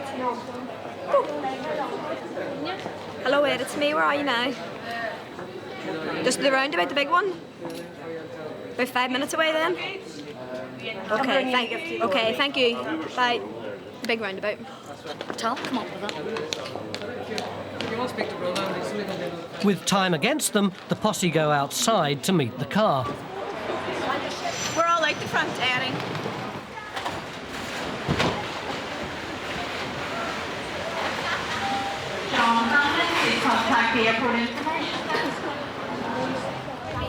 With their flight about to leave, the majority of the girls head inside, leaving the unlucky three waiting outside. Finally, Eddie arrives with only minutes to spare. He's got documents for two of the girls. Thanks very much, thanks. But it's bad news for Mary. her documents couldn't be found. The girls don't want to give up on Mary, but they haven't got much time to sort it out. 10 or 8 or something? Is she away? You should have suggested it No. out there. Never thought. I'll ring her. Finally, the girls have got a plan. They're going to chip in and pay for a name change on Mary's ticket. But first of all, they need to round her up before she goes home.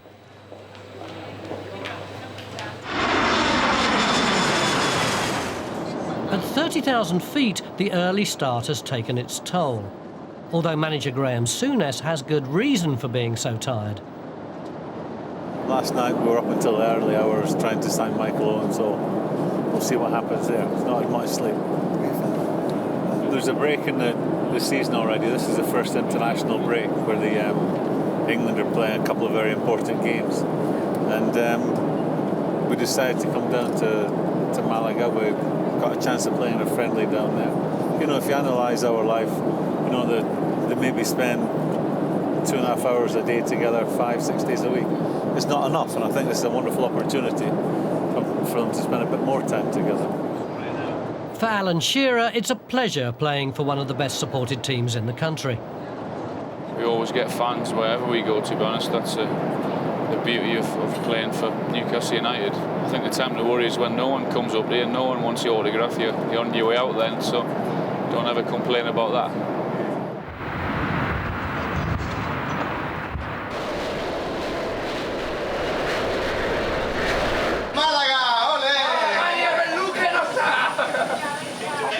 As the team arrive, local ground staff have a match prediction.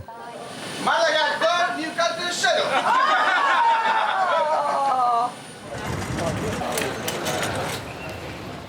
Back in Belfast, Mary has been unable to fly because bride-to-be Kelly booked her ticket in the wrong name. We'd be prepared to pay the difference. Change the name? Yeah. But there's a sheriff in town, Supervisor Stuart Truelove, and he's ready to come to the girls' rescue. There's a way around it. What happened is we have a Newcastle flight tonight, so you pay the difference between the flight tonight at 9 o'clock and what you've already paid. And this one? And then then you have to pay an extra £25 for a change, which means you're going to go on the flight. Yeah, That'll be sort of the way around it. Yeah. Give me 1 second.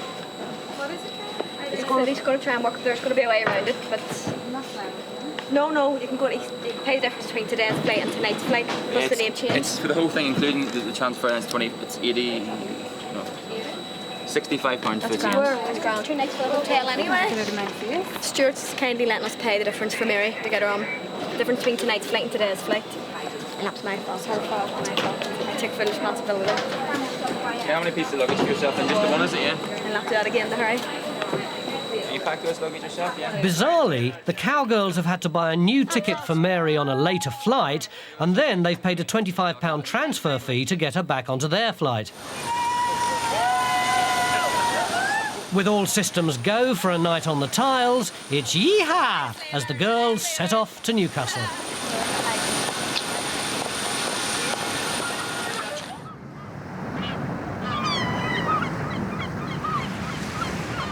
Back in Inverness, excitement is brewing. The time has come for the Belarus children to find out their surprise. Where do you want to go, Chris? Oh, I'm bothered. Okay, whatever you think. Okay. What about, Nikita, come here. They're off on a dolphin watching tour. Bye! And to get out to sea, they have to take a high-speed boat.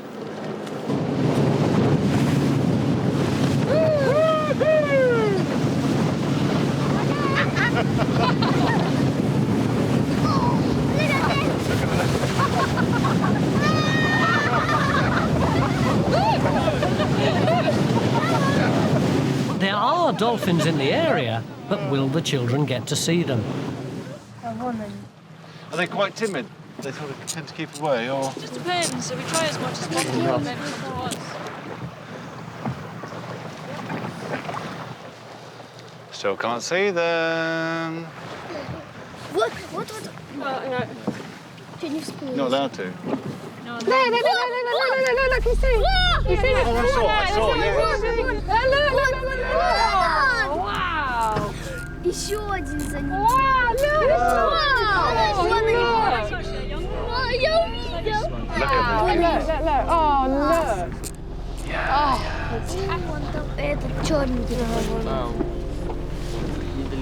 It's the worst.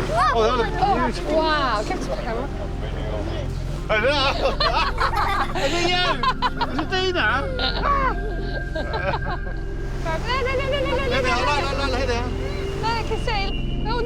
A magical experience the children will be able to take home and treasure.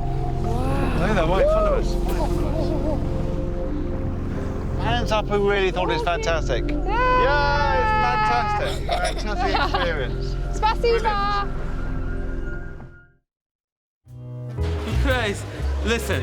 Sebastian got away with a caution and flew back to Poland with another airline the next day. The children said a sad goodbye to the Pels and are now safely back at home in Belarus. And sadly for Newcastle, the dispatchers were right. Malaga, go, Newcastle shuttle.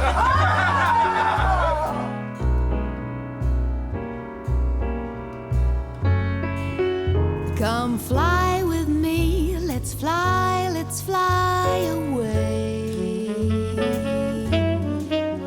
If you can use some exotic booze, there's a bar in far Bombay.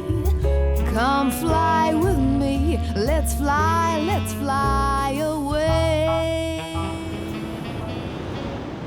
The grim reaper of all New Year celebrations is upon Europe. The big freeze has arrived. The severe storms have also hit Belfast, grounding plane after plane. I think it's a disgrace. I think it's not on at all.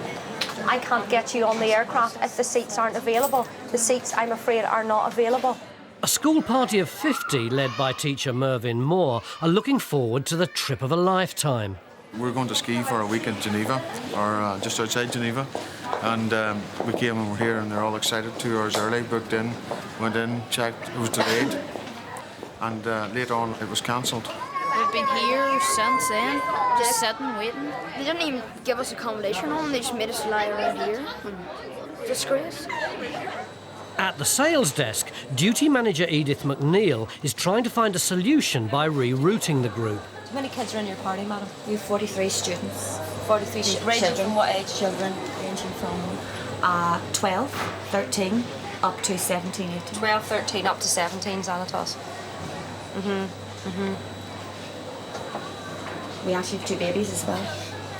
Right, yeah. That's what I'm trying to explain to them, but there's just no way that they're going to get out. The first Liverpool, we've only got 13 seats on it, and the second one, we've only got 14 seats on it. After 18 months of planning, the school's New Year celebrations could be ruined. In Belfast, the school children have been at the airport for more than 13 hours, and teacher Mervyn Moore is still trying to get them out to Geneva. Okay, so basically what easyJet are saying is they're not going to authorise vouchers for you, unless we can get you booked onto other flights. And he said there's no point giving you false hope, that it's very doubtful that you're going to get anywhere today. His advice to you is to go home and claim a refund. And we have to tell the kids that? I'm afraid so, sir, but there's no point giving you false hope. There's no way we're going to get you all out today on different flights, no. Okay, Thank you. Right in, okay. This has been planned for a year and a half, and the kids are now we're going to have to go back to the departure line and tell the kids that they're not going anywhere, we're going home. I'm going to find it very tough, and it's not easy. Boys and girls, we have got bad news in the sense that they're not going to give us a flight. They can't get any more flights, and we can't go skiing. Okay, we're going to have to go home. Sorry about that, but okay. Oh, we know you really tried your best. Thank you so much.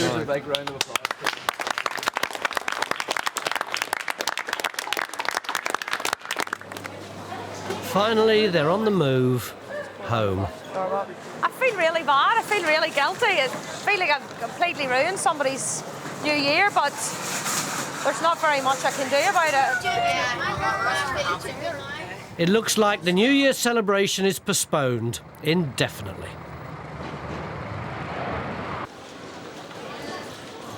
In Luton, Supervisor Nathan is expecting trouble.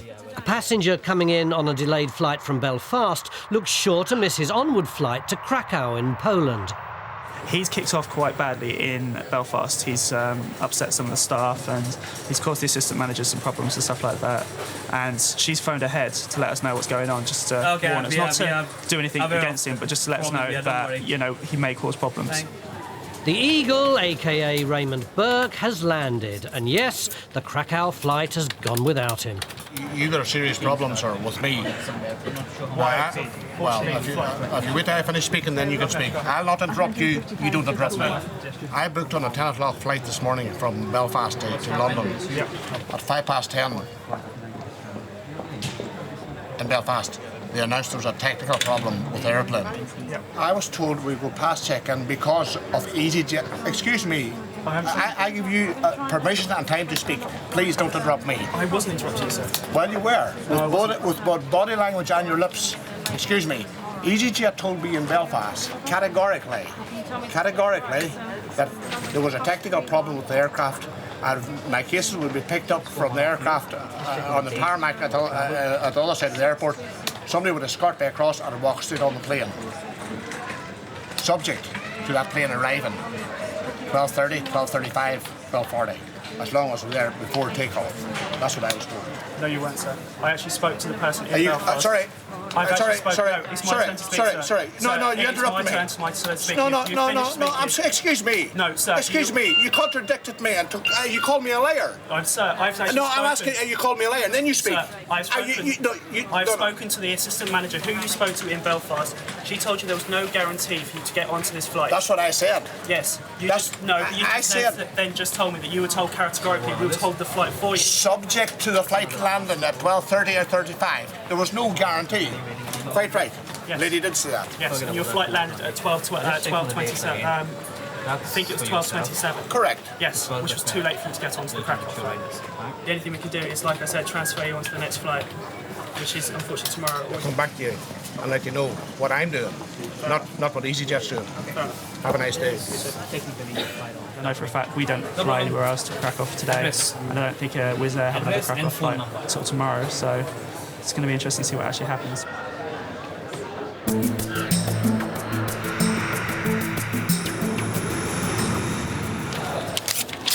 What's the time and the date, all right? Yeah, because it's her and Steph as well. 16, really, yeah, so write down because at the minute I'm so stressed. Write it down. What time have I got to be here? 6 o'clock, is it? The 16:49, no, 2 hours before. Yeah, so in Bristol, Rosemary MacDonald has been invited on holiday to Rome with a friend, but she's arrived with an out-of-date passport. I could scream. I'm stressed. I'm going to have a heart attack in a minute. She's been transferred to tomorrow's flight. Who can I speak to who's in charge here? I want the senior one. The supervisor's over there, Michelle.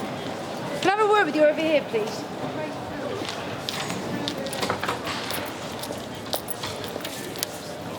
Now, what I don't understand is, when I changed it, how come the girl who was changing it didn't realise the passport I was reading from was out of date? What do you mean, who was reading your passport? Don't you understand what I'm saying? No, you need to start and speak to me what properly, I'm saying, or I shan't bother talking to you at all. Hang on here a minute. What's happening? Who are you shouting I'm at? not. What I'm saying is, my friend, her husband was going. Yeah. He couldn't go. Fine. She rang me up this morning, she asked me to have a passport. I Yeah. said yes, because I went to the States last year. Yeah. Right?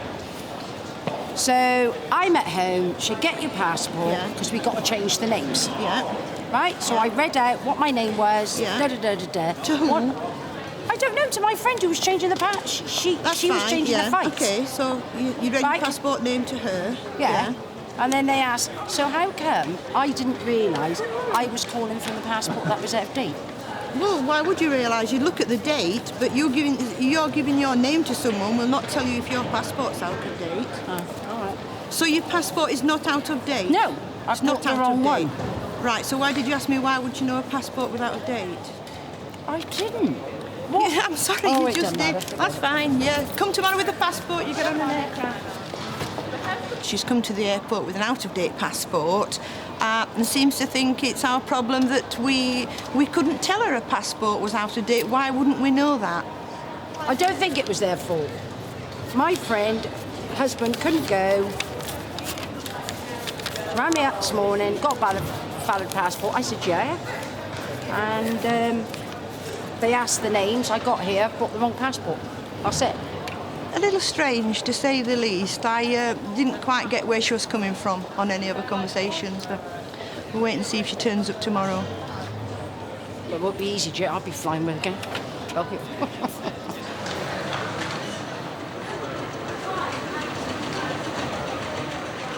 Yes, good afternoon. Raymond Burke is back and wants a transfer. All he needs to do is remain calm.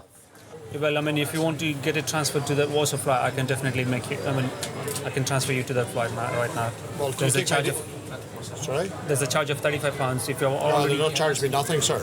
I suggest you pick up your telephone and speak to your colleagues that I was talking. Unless until you specify the person whom you spoke to, I can't really pick up the phone and speak to someone, I mean, whom they really don't know about your case. To be quite honest, sir, I don't take the names and addresses of garbage. Just go check with the airline. Nathan calls customer services to ask for Mr. Burke's transfer fee to be waived. Thank you. Bye-bye. Okay, on this occasion, they'll give you a free transfer onto the Warsaw flight. Really? Yes. A free transfer? Yes. They don't usually do it, but because of the problems... Okay, we're going to get you onto that flight now. We'll transfer A free you. transfer? Yes, it doesn't usually happen, and they've been very generous on this occasion. Ever so generous? So my colleague here will transfer you onto the Warsaw flight later on this evening. Really? Yes. And do you have slotties or euros to pay my hotel bill tonight? Because you didn't leave 2 hours between it. Sorry, Okay. I'm going to interrupt you, and I apologise for interrupting you. Okay. You're wrong. In your statement, I didn't leave 2 hours early. You're totally wrong. You called me or accused me of telling lies before. I am now calling you a liar. Okay? Okay. You understand English? Yes. I talk from facts, Yes, not but fiction. what I'm saying is that is irrelevant. The point I'm trying to make is you didn't, when you booked the ticket, you didn't leave 2 hours between the scheduled time of arrival and the scheduled time of departure of your two flights. That is correct. Yes, and because If of you that, understand English, I agree with you on yes, that point. and this is why you will not get anything for EasyJet for the hotels. No, you're making a statement again. Yes, I'm telling you right now, you will not get anything from EasyJet for the hotels. Really? Yes. Watch the space. Now, can we carry on? Should be one of the Paris. I've travelled from Ireland, and I was there at 7 o'clock this morning, and they told me to relax, go on the 10 o'clock flight because there is no hold-up, there's no problem. And now I get that from them. For some reason, he wanted to argue every little thing I was doing, and it seemed kind of pointless at the end of it, but fair enough. He's happy, I guess, to be going to Warsaw this evening. I've had bigger pains. Nice meeting you. Thank you.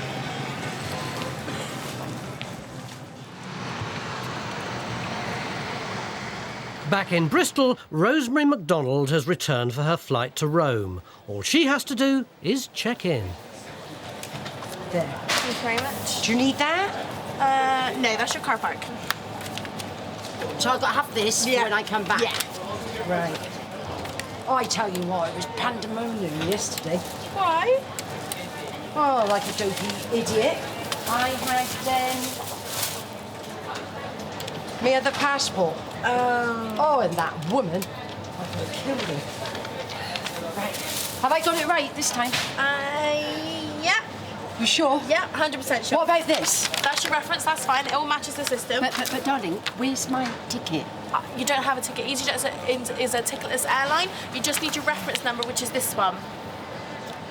So... You don't have a ticket, this just needs a reference number. You sure of that now? I'm 100% sure of that. Let's hope the incisive check-in questions don't throw Rosemary completely off track. Nobody asked you to carry anything on board the aircraft? What did you say? Nobody gave you anything to take on board the aircraft? Yes. No stranger gave you anything to take on board the plane? I met a stranger. Sure. I just need you to answer the security questions. All right. Okay, nobody gave you anything to take on board, and you're carrying no sharp or dangerous items in your hand luggage. No, I don't think so. No, I've only got a pen. No, I don't think so. Okay, you've got none of these items on here, no? Have I got what? None of these items on here. What's that? Dangerous items? No, why would I have that for? I've just got to ask. But it's all needles and stuff. Okay. Right, thanks a lot, darling. Very much onto the cake, please. Yeah, thanks a lot, darling. Rosemary eventually made it onto her flight, thankfully without any sharp items. And despite full compensation from easyJet, the children from Strabane Grammar School spent New Year at home. On board Airline, a wake-up slap with the cast of Hollyoaks. What have you done to me? A right hook in Bristol. We're knackered. £200 on the swing. I don't have any money. And a knockout punch from the supervisor. The only way for you to get to Paris is if you have to pay the transfer fee of £35. I can't pay!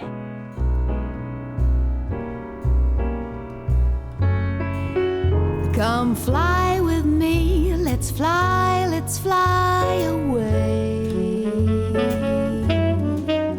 If you can use some exotic booze, there's a bar in far Bombay. Come fly with me, let's fly away.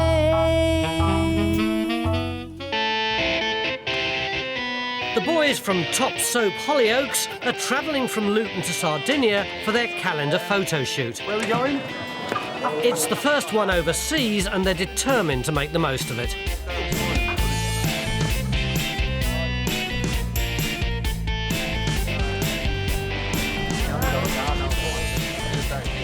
It's okay to get your autograph. It's okay to get your autograph. The boys are causing a stir in the airport and not just with the passengers.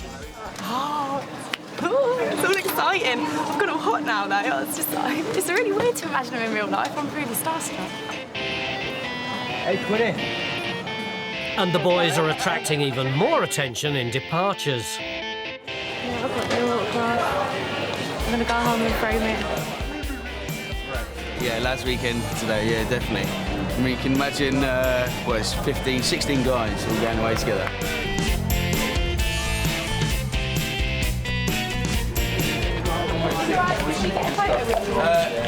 Yeah! Passenger service agents Helen Tyrrell and Alex Coote just can't leave them alone. Beautiful! I love it! I would be travel. Heaven help the cabin crew.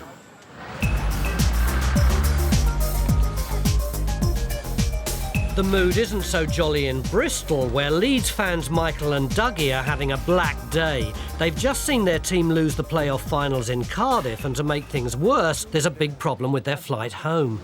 Why would we book a flight for this morning when the Leeds game kicks off at 3 o'clock in the afternoon? You wouldn't, would you? You know what I mean?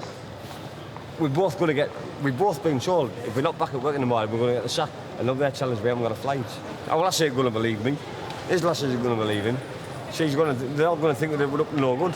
We can't get a flight till tomorrow night. We're knackered. £200 on the swine. Well, they've come down for a football match and they've booked the flight to go back at 8:40 in the morning, but he thinks it's 8:40 at night, so he's blatantly just booked, not going by the 24-hour clock and just booked the wrong time. John, what are you doing? The pair have got to get back home to Middlesbrough, a mere 272 miles away. You know, how would you like to earn some money? Come to Bristol and pick us up. How would you like to earn 40 quid, 50 quid, 100 quid? I'm not kidding you. Dougie's going to get the sack if we're not in at work in the morning. Help me out, mate. Help us out. All right, mate. All right. No good. He's going to ring back in a minute. He's ringing work so he can get someone to come for him. And if he can't, he can't pick us up because like you say, it's his job as well. That'll be a no then. And as Michael and Dougie battle to save their jobs in Bristol, 37,000 feet up, the Hollyoaks boys are taking theirs very seriously. It's going to be crazy.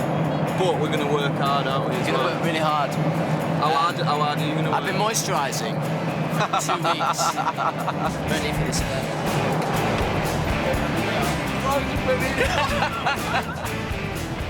My daughter totally loves Hollyoaks, so she's gone to school and told everyone that I'm taking them out to Cagliari today.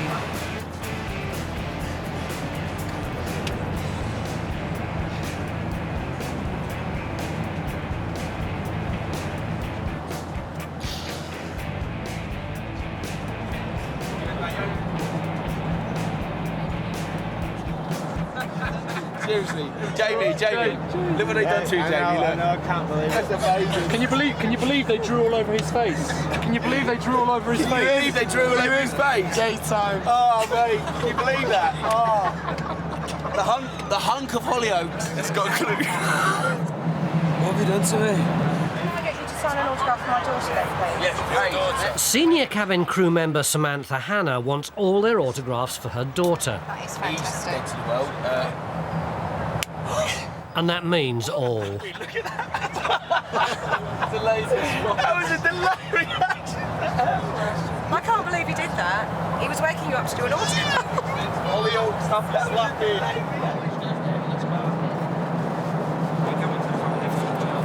Thank you very much. Cheers. That's it. I've got the lot now.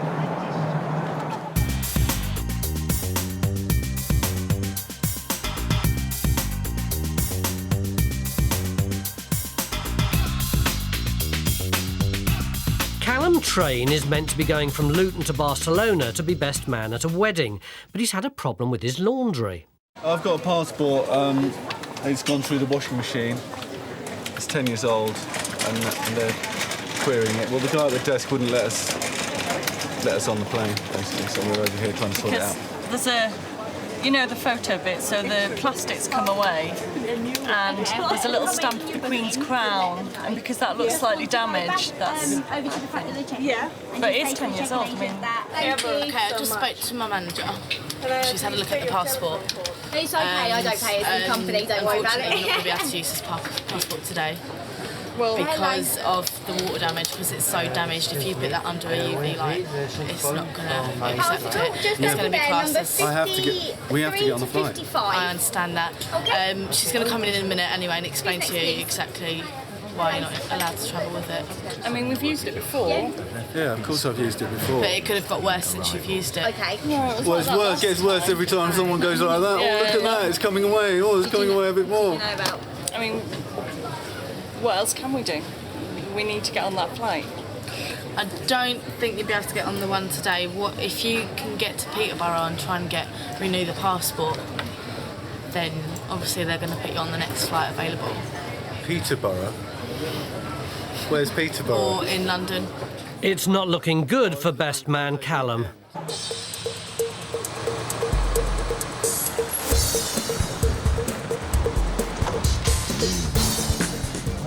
Instead of opting for a hire car at 30 quid, a bus at 50 quid or a train at 100 quid, Dougie and Michael think they've chosen the best option. 450 quid. Two of us, yeah. 450 quid. After a second, won't we? Right up. Yeah, come pick us up, please, yeah. £450 for a taxi home to save my job and his job.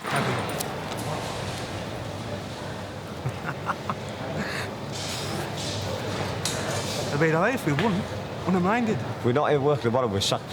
Something's off. And divorced. Cheers, you're good and better than easyJet anyway, these taxi firms down here. Yeah, super. How long? About 10, 15 minutes, yeah? £200 we pay for these flights, it's going to cost us fun, good to get home. 14, 15 minutes, super. Thanking you very much. Thanking you very much.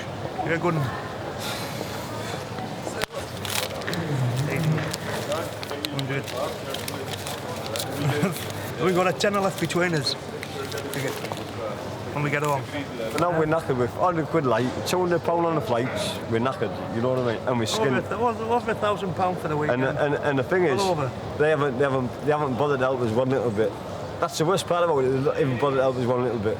They could go to Edinburgh for £262, or they could get up to Glasgow for £222, and then make their way on from there. But they haven't come back to research any other options. If they want to come back, I can give them that information. But the way they're acting and that, I'm not going to go and approach them then. Hey, the taxi for Dougie, yeah? 2 minutes, I'll get me bags. All right, yeah, that's our taxi. Cheers. Dougie's found the cab home, but Michael still can't resist having the last word. You lot haven't helped us out one little bit. You know, we paid £200, you haven't helped us out one little bit. You haven't cared so about us. Never again. Never again.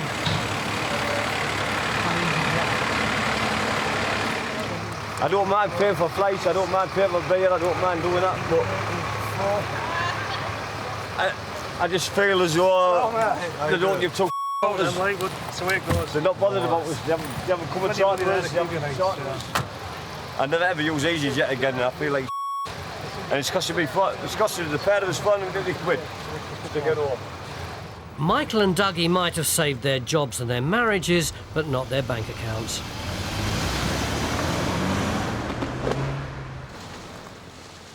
Back in Luton, check-in manager Denise is now on hand to pass judgment on Callum's ID.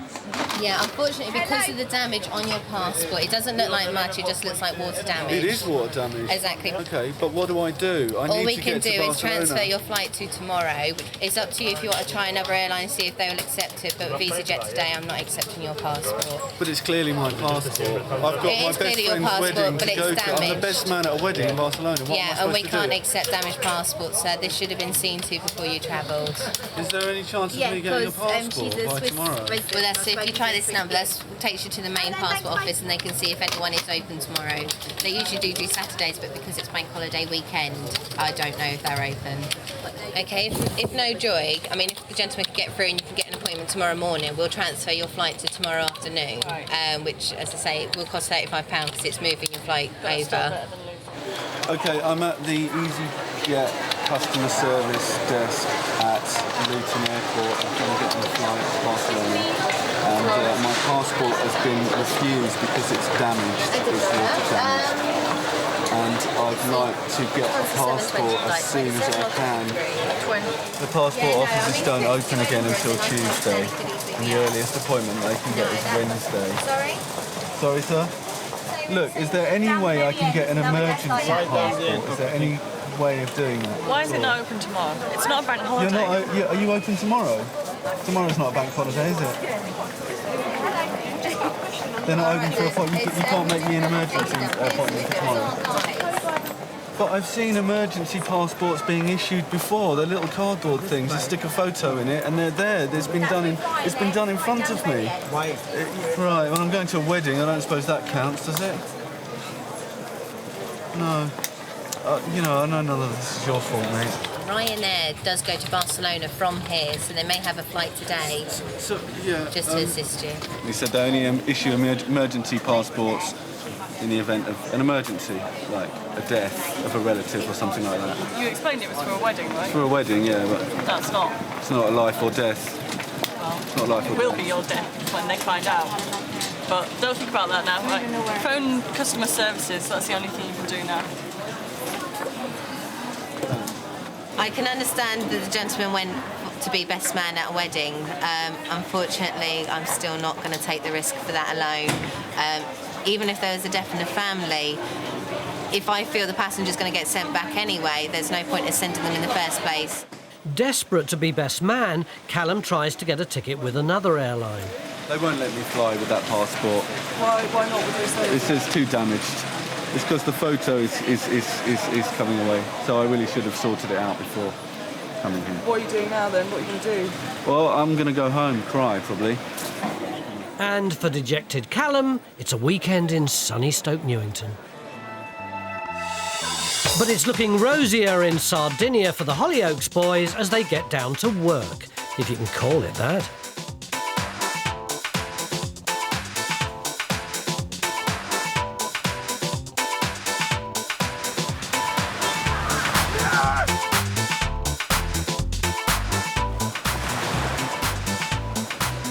Kind of a shipwrecked, lost, kind of on a beach. It's kind of not too neat, not too scruffy, not too polished. Masculinity, and it's all based in the water, on rocks, and it's just and sexy, but not too over-preened. So just keep it natural.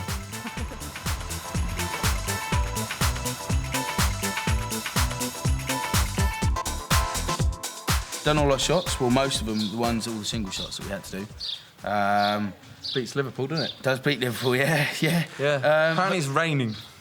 Yeah, which makes it all the better. Get in. Yeah. Meanwhile, in Newcastle, the airport's been overrun by vandals. But nice vandals? We're the poetry vandals. We're on our way to Berlin, and we deal with everything from, I guess, sex, drugs, rock and roll and football. Most people, I think, have a negative view of poetry. They think it's boring and dull. And when they hear our material, their reaction is usually, oh, that's quite good. I quite like that. That was funny. Be my Valentine, be my eternal love.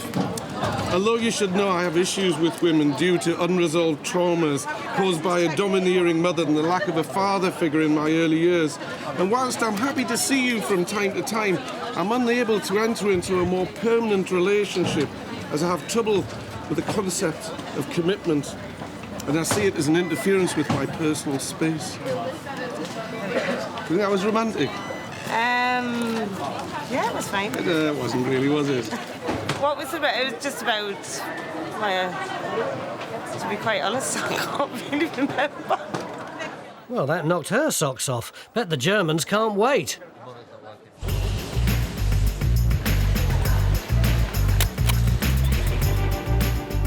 The French, on the other hand, might just have to. Yesterday, a French air traffic control strike put paid to Sarah Doggier's flight, and now she's back to try again. I have the flight for Paris. Paris is closed? Wait. My bus just come and it was supposed to come at 6, and I have to fly it now. How big is your bag? It's here. That needs to be checked in. Hello, can you accept one LMC, one bag on the Paris? You know, can you? Yeah. I know I might be pushing it. Okay. Thanks anyway, bye. No. What? No. They won't allow you No, onto but the you have aircraft? to say that yesterday they canceled my flight and they don't give me any hotel and nothing. I have to fly now. You can't, I'm afraid. Please. I've already asked him. No, please. Call. I can't. I have to go to Paris. It's going in 5 minutes' time. There is no way. I can Please. get you. I've tried for you. No, That but is what I rang for. explain my case that yesterday. It doesn't matter. They won't listen to your case about whether it was cancelled or not. Please. Well, they need to get the aircraft out on time. Please. I've I tried. can't. There's I no can't. way. I'm afraid there is no way. No, but can you understand that it's not my fault? I do understand that, but at the same time, What can I do? You need to get on to tomorrow's flight. No, but because they don't give us hotel, they don't give us anything. That was beyond easyJet's control. It was the French authorities. No, but please call us. I've tried. Please. You can argue with me all night. You cannot get on that Paris flight. saw at the all. phone. Then what can I do? This lady will transfer you to tomorrow's flight for £35. Excuse me. I can't. Do you know why? Because I have no money to go to Cambridge. I have You won't be able to travel with easyJet. Flight at 7 o'clock tomorrow morning. Nobody speaks French in this country. Sarah's not going home tonight, and unless she pays £35, she won't be going home tomorrow either. No, you have to pay it. £35, yeah. You have to pay it, I'm afraid. In the air, the poetry vandals have a captive audience of 140 people literally strapped to their seats. We decided we'd write something about EasyJet, and so Scott and Kate are going to perform it on the plane to the passengers, which I hope they'll like. Ladies and gentlemen, can I just have your attention for one moment? If you all look at the front of the cabin, you'll see Scott and Kate from the Poetry Vandals. They're off to Germany to do a gig, and as a special treat on today's flight, they're going to give you a rendition of a poem that they've written about EasyJet. Where are you going in your big white and orange 737 Boeing? Take me with you to places afar. You offer me drinks from your minibar. You tell me where the exits are. Through the clouds your bright orange tail swishes. Like a goldfish in a sea of jellyfishes. To the saviour of the skies I offer my praise. To the champion of hen parties and getaways. For all the walks of life you've kept swept off their feet. For all the smiles you've kept even when you've been beat. Oh EasyJet, I am on my knees at your customer service expertise. You perform your job with breathtaking ease. Can we have our £5 now, please? Normally headphones are offered for in-flight entertainment.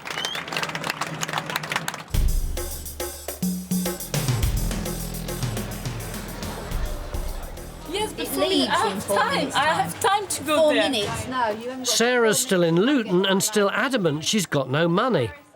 Enter Supervisor Nathan to sort it out. What can I do? If you transferred from yesterday, didn't you? No, I don't have any money. Okay, then you have to transfer your flight. I lose my flight yesterday. I lose my flight. For the flight that was Today, cancelled yesterday, I don't you can get have your any money. For the flight that was cancelled yesterday, you can get your money back. But for today, the only way for you to get to Paris is you have to pay the transfer fee of £35. I can't pay! I understand that, but you've got to understand that we cannot help you unless you pay. There's no way we're going to help you. Okay, we cannot get you onto that flight unless you pay the transfer fee. If it was my fault, it's okay, but it's not my fault. Yes, but it's not easyJet's fault the fact that you were late to check And in. everybody say, no, it's not my fault, Yes, and what but can I do? Are you blaming us? It's not our fault that you were late to check in, I'm afraid. And so, because it's not our fault, you do have to pay for the transfer fee. I'm not going to give her a free transfer. It's not our fault she's late. She basically hasn't made enough effort to get here on time. So she would have to pay the transfer fee of £35. Can I see your passport as well, How please? many is it? £35, madam. Oh, look, she's discovered a credit card. Thank you. You've been transferred to tomorrow morning, that's 4th of February. Flight number is 2571, London Luton to Paris, leaving at 7 o'clock, madam. You should be here at 5 o'clock early in the morning. Flight opens for check-ins and closes at 6:30 on dot. I'm not saying that she was lying or anything like that, but as always, they managed somehow to find the money to pay for a transfer, and that's what's happened today. Bye-bye. Sarah's off to a local hotel to ensure she makes the flight in the morning. Callum never made it to his best friend's wedding, but luckily they're still talking. Welcome to the Café Rosa in Berlin. The Poetry Vandals played to a packed house. It's nice to be here. And the Hollyoaks bonding trip to Sardinia went better than expected. On board Airline, some travel tips. Watch what you drink. We'll be on tap water. We can't afford to drink when we get out there now. Find shelter. I will stay here for 2 days. I'll let you know. I am not lying. And be nice to the locals. I do not want to speak to either of you. So please just move away. Please just move away now.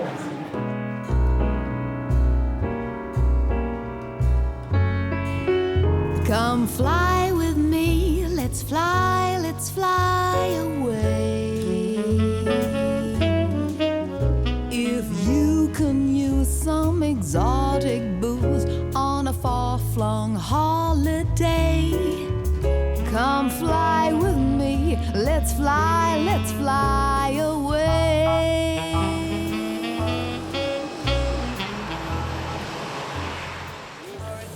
I'm never going on the internet anymore. Never. Well, it's only a mistake, a genuine mistake, isn't it? The perils of the internet. Rugby fan Jackie Thomas and party should be travelling from Bristol to Belfast to watch the Scarlets play. But the small matter of a wedding 20 years ago has made it more difficult than she thought. I've got a problem here with some passengers. Can you have a look at a booking for me quickly? It's just that I've booked one of our party in her maiden name because I've always known her as her maiden name, and her partner always calls her Sheila Morgan. So when I saw the flights, a £22 return, just booked as Sheila Morgan. My friends last night said Sheila Thomas. So we've come here now, and they will not change her name from Morgan to Thomas on the flight. Her passport says Thomas, but I've booked the flight in Morgan, Sheila Morgan. This is Sheila Morgan, Thomas. So it's basically the cheapest way to do it for you would be to sell you a brand new ticket on it. She's gonna have to buy a new ticket as Mrs. Thomas, not changing it from Morgan to Thomas because it's more expensive to change from Morgan to Thomas. Right. But it's still going to be expensive. How expensive? I don't know, but don't worry, I'll sort it out. No. Yes, I've done the cash ups and All for the sake of a surname, it don't make sense, man. The reason easyJet do it like this is that we can't confirm that the passenger that Mrs. Thomas that's turned up today is the same passenger as Sheila Morgan. We could see it that it could be two different passengers. No, the seat has been paid for, isn't it? So does it really matter who actually sits there. I think it's easyJet's way of preventing people buying bulk amount seats and just selling them on and making a profit themselves. All they can do is wait for the new ticket price and hope they make it to the match. So, while the Welsh tried desperately to get into Belfast, travelling out are some VIPs, very important parcels, and passengers Gilchrist, Kerr and Dowie are in charge of their transportation. Hello lads, how are you? Sir and Gilchrist. How are you? All right, boys. Sir. Good to see you. Good to see you, Well, sir. here's your special delivery. Thanks very much, sir. I know you'll take care of it. It's great, sir. Thank you. And good luck on your journey back. All the best. See you, sir. Can I just see inside your wee box there, please? That's lovely, thank you. They're keeping tight-lipped about what's inside, and imaginations are running wild in the airport. Oh, I wonder what they're carrying on in those boxes. Body parts. What could be in those boxes?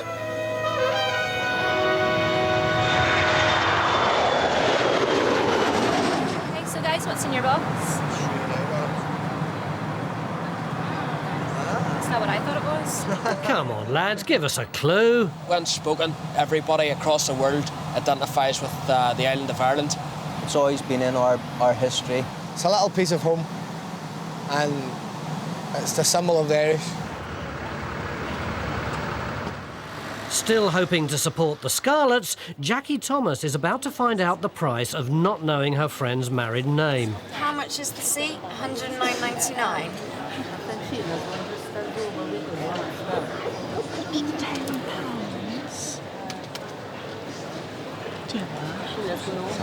Hang on, Ange. This is Keep listening, Jackie, there's more. We'd be looking at 220. Yeah, but we would do 220 because it's the most because they're having to reopen the flight for sailing of seats. It's only the most expensive seats. So you have the most expensive. We're having it. Don't worry about it. Well, we're here, Can we do that? We're not going home now, are we? We want to get to Belfast, don't we? That's not it. We'll be on tap water. We can't afford to drink when we get out there now. We are now paying 10 times the amount because I made the mistake of putting a maiden name, which is a silly mistake, I know, but... It don't make sense. It don't make sense. Does it? Okay. That's the new ticket. There you go, that's a new ticket, flying out on this afternoon and returning on the 29th, which is the same time as all your Brilliant. flight. Okay, lovely. 45. Thank you very much. All right. Thanks a lot. Okay. We'll hang on to these now, kid. Where's Sheila? I don't know where she's gone. I think She's upset, is she? I think she's a bit upset, Madame. Well, I'm not you know? Not that upset then. I did feel really bad about telling them that they were going to have to pay £220 to go to Belfast today. They were all in such a good mood as well because they're going off to watch a rugby match. Let's hope they'll be celebrating tonight.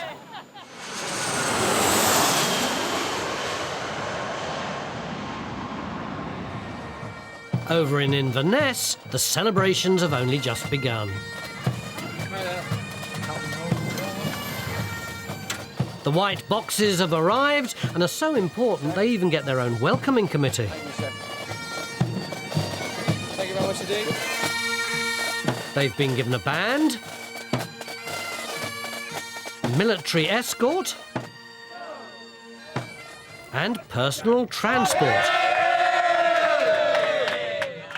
Whatever's in those boxes must be very, very important.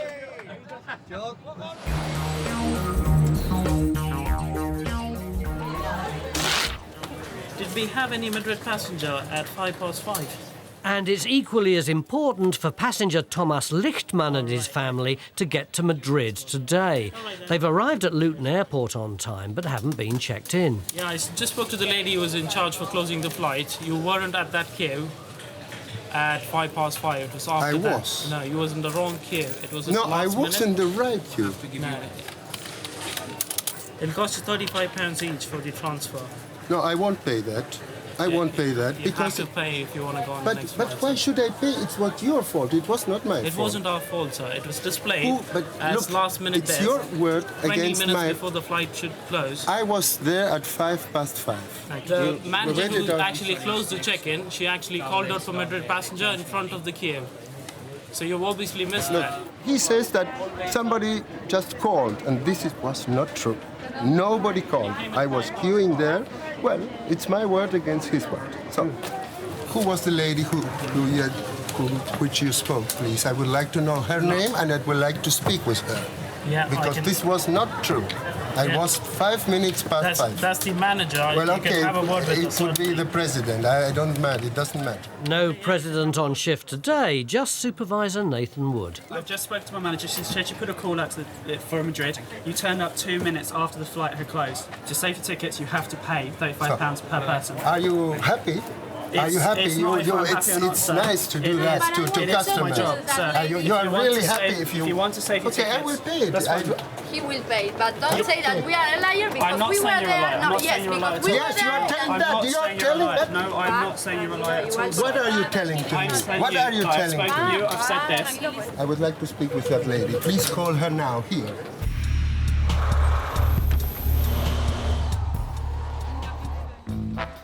They began their journey in Belfast, they've travelled by foot, by air, by road, and now it's time for the mystery inside the white boxes to be revealed. Well, this is the shamrock we brought back to Fort George. I'm now off to the parade. I hope they have a good day.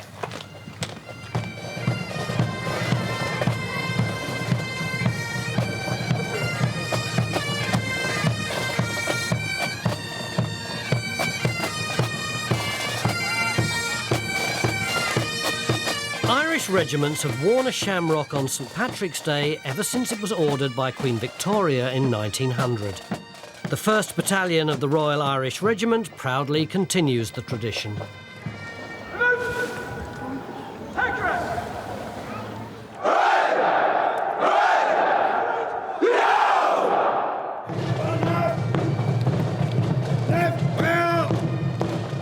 It's vital to have shamrock in the battalion. In fact, it doesn't matter where we are. And of course, this year being in the Highlands, the difficulty was getting the shamrock over, because if we didn't have the shamrock, we wouldn't have St Patrick's Day. And that has never happened before. So while St Patrick's Day draws to a close in Scotland, fed up with waiting in Luton, passenger Thomas Lichtman and daughter Deborah are about to find out the cost of crossing manager Mary Hosier. If you So we closed the flight at 5:15. A quarter? Sir. No, a Yes. quarter past 5. You were not at that desk at We quarter were here at past. 5 You were o'clock. not there at quarter past you see 5, how sir. the lady lies. Excuse me, I'm not lying, sir. Yes, you are lying. You are lying. Sir, go away now. I'm not lying. Go away now, please. Go away now, please. I am not lying. The gentleman is calling me a liar. Yes, I do not want to I speak am. to either of you. So please just move away. Please just move away now. Thank you. English, sir. Whatever you're saying in Spanish, do not be rude, because you will not be flying tomorrow either. We won't be rude. If the lady does not apologise, she will not I be will travelling tomorrow. apologise. I will apologise. She has to apologise. I can be sure that. Yes, sir. They definitely were not in this last-minute queue for the flight. So now he's not happy, saying that he was there at 5 past. Then it's 5 o'clock, so they're not too sure actually what time they were there. But they definitely were not there for 5:15. She said something to me in Spanish, which was obviously rude because her father contradicted, sort of said, stop now. So she doesn't apologise, then no, I will remove her off the flight for tomorrow. Yeah. Mary's not negotiating. If Deborah doesn't apologise, she won't be travelling tomorrow. Just go and apologise, and that's all. Okay, I don't want to quarrel, really. Go and apologise, and that's all. Decirle que estabas nerviosa y lo hablaste en castellano. Look, I'm sorry, but I didn't say nothing. I was to say something, but my father told me that not to say something. Obviously, so it wasn't going to sorry. be nice, though, because you were saying it in Spanish, so I wouldn't understand. No. It was an expression like when you are nervous, like, but nothing against you. That's so fine. it was something for me, not against you. So Okay. if you are like bad with me, I'm sorry, but it wasn't against you. Okay, fine. I mean, the Mediterraneans, I know they can be a bit hot-headed, but she's had the courtesy to come back and apologise, so that's fine. So peace is finally restored.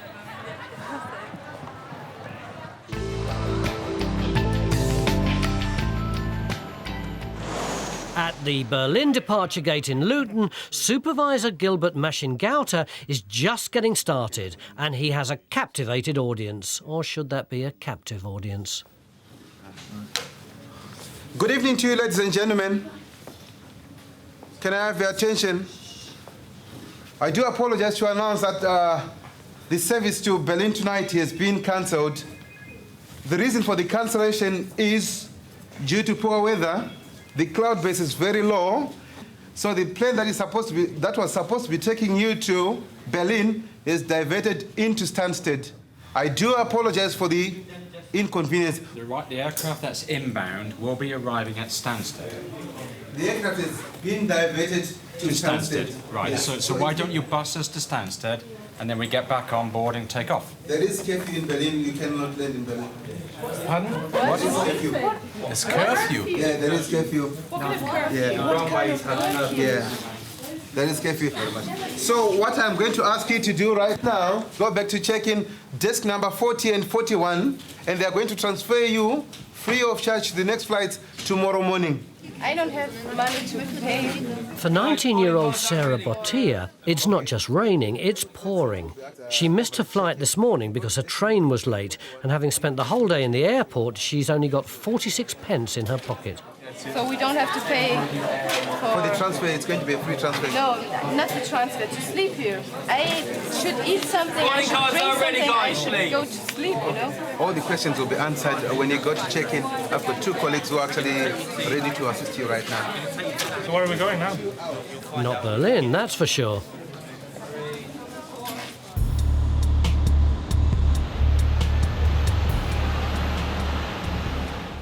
easyJet, quality. Also going nowhere is passenger Tony Morell.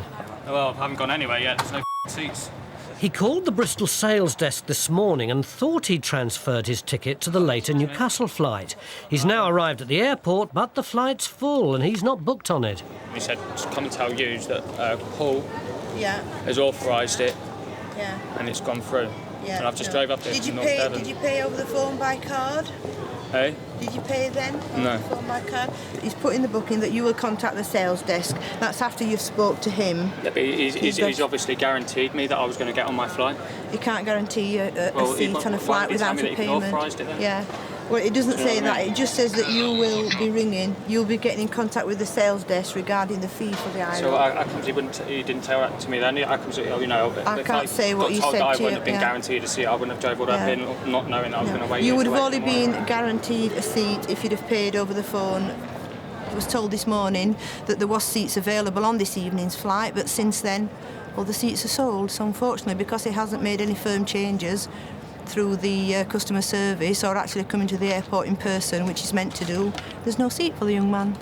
If you want a flight, we've got one tomorrow morning, £35. So You're still going to charge me £35 even though I've travelled up here and back, and you want me to come up here again You tomorrow? should actually be buying a new flight because it's 2 hours after the Oh yeah, time. but I've already done that. I already done that. Yeah. Not in 6 this morning. person. It says, I went flights onto is your 2 site and it hours. says you've got to email them or straight away or you've got to ring them within Yeah. 2 hours. Do you Text. even know what's going on? I absolutely do. You've made contact, so that's why I'm charging you £35 as a rescue fee for you not taking today's flight. I'm going to go ballistic in a minute, I think. From one stranded passenger to 130 others. The passengers from the cancelled Berlin flight are now transferring onto tomorrow morning's flight. But just when she thought it couldn't get any worse, Sarah Bottia's hit by another bombshell. Okay, the next available flight is not until the same time tomorrow. When? 18:50. 18:50. Not early. Unfortunately not, all the seats are fully booked. Sadly for Sarah, the seats on the next morning's flight have already been snapped up by other passengers. There will be a flight tomorrow at 18:50. So I will stay here for 2 days. I'll let you know. But I don't have money left. Then it would be the stay in the airport. EasyJet paying for. And what about, I need something to eat and something to drink. What about that? That's all we've been told. So anybody, Helen, she's got no money to eat or drink or anywhere. We're giving out vouchers at the moment. With Jake's, because we're just getting the vouchers ready and then we're going to be giving them out. So just send it to the desk. We're going to be coming down now with them, so she just waits here. Okay, if you just hang around, they'll be able to give you some food vouchers. Just hanging around. I'm hanging around here since 8 o'clock. And you tell me that I have to hang around here till tomorrow, 18:50. What do I do with the earliest flight we have? Yeah. If there was an earlier one, but you have to care about a place to sleep. But easyJet will reimburse you for everything you spent. Yeah, after. What about now? I don't have money left. Unfortunately, I haven't got access to all the options we're paying day. You're right. That's not true. It's not the only option, and you know it. The only option for Tony Morell is to admit defeat, but he's not finished yet. No, they said I've got to pay for it again for all my travelling, and I've got to come back up in the morning. What is it? Hello, can I help? A fearsome mystery lady wants a word. There's no seats on this evening's flight, so Mr. Morell, I can't say who promised him what or anything, but it has to be done at the airport. It cannot be done over the telephone. And if flights have been sold, if there was flight, I mean, who's saying from you speaking this morning to tonight that flights have been sold? Working this morning. You must know the guy Paul that said to me that he'd guarantee me a flight. You must know him. He can't guarantee you a flight unless it's been changed. But between this morning and now, flights have been sold. Well, I don't know. I can't comment on what he said to you. I bought my ticket at 6:30 this morning. Yeah, but I cannot comment on it doesn't what help he me said travelling to all the way up here, for 2 hours travel to come here, and I can't get on a plane. Does this happen all the time? Customers come up here, they travel all over the place, come up and find out that they haven't got a seat on the plane. No. So you've just told me that you don't know whether the seats have been sold or not. But well, we don't know if somebody's bought a seat on the internet this afternoon. We're not on top of his list at the moment for favourite airlines. But at least he's going tomorrow. Better than nothing. I've got 2 hours drive home, and I've got to get up at 6 in the morning and do another 2 hours to come back. Not good. Defeated, Tony heads home. Also having no luck, and with another 24 hours in Luton Airport to look forward to, Sarah Battia's had enough, and easyJet's Helen Tyrrell's in the firing line. I travelled by my own, and you just give seats for people who are more older than me, who have the money to stay here more hours than me, you know? And you should have given me the flight to go home more. When you transferred the flight, they gave you the options. I'm 19 years old, I'm alone at myself with no money. I understand, but when you transferred the flight, they gave you the options that were available. No. No. If that's what they told you, that the only seats were available were those ones, everybody told me other things every time. You said that, she said that, he said that, blah, blah, blah, blah. I haven't said, all I've said to you was what's been... When you transferred your flight, they would have told you what was available. No, they didn't. The only thing we can do is try and see if we can get you on the flight tomorrow morning. Is put you on standby for tomorrow morning's flight. Things are looking up for Sarah. A possibility of an early flight home and spending money. All £6 of it. Oh, thank you. There you go. You can use those anywhere in the airport, except you can't buy alcohol. That's the only thing you can't buy, okay? I think that's probably what she needs right now. They gave me £6 for buy something to eat and to drink. Yeah, £6. So that's all they did to me. Sarah Battia spent a night at the airport and flew home early the next day. Tony Morell made it to Newcastle 12 hours later than expected. And the Scarlets lost. On board Airline, making a scene in Luton. You're not travelling now. You're late. Making a splash in Faro. And making no sense at all in Belfast. My hovercraft is full of eels.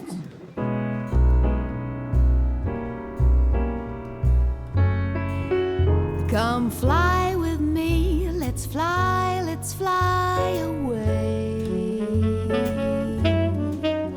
If you can use some exotic booze, there's a bar in far Bombay. Come fly with me, let's fly away.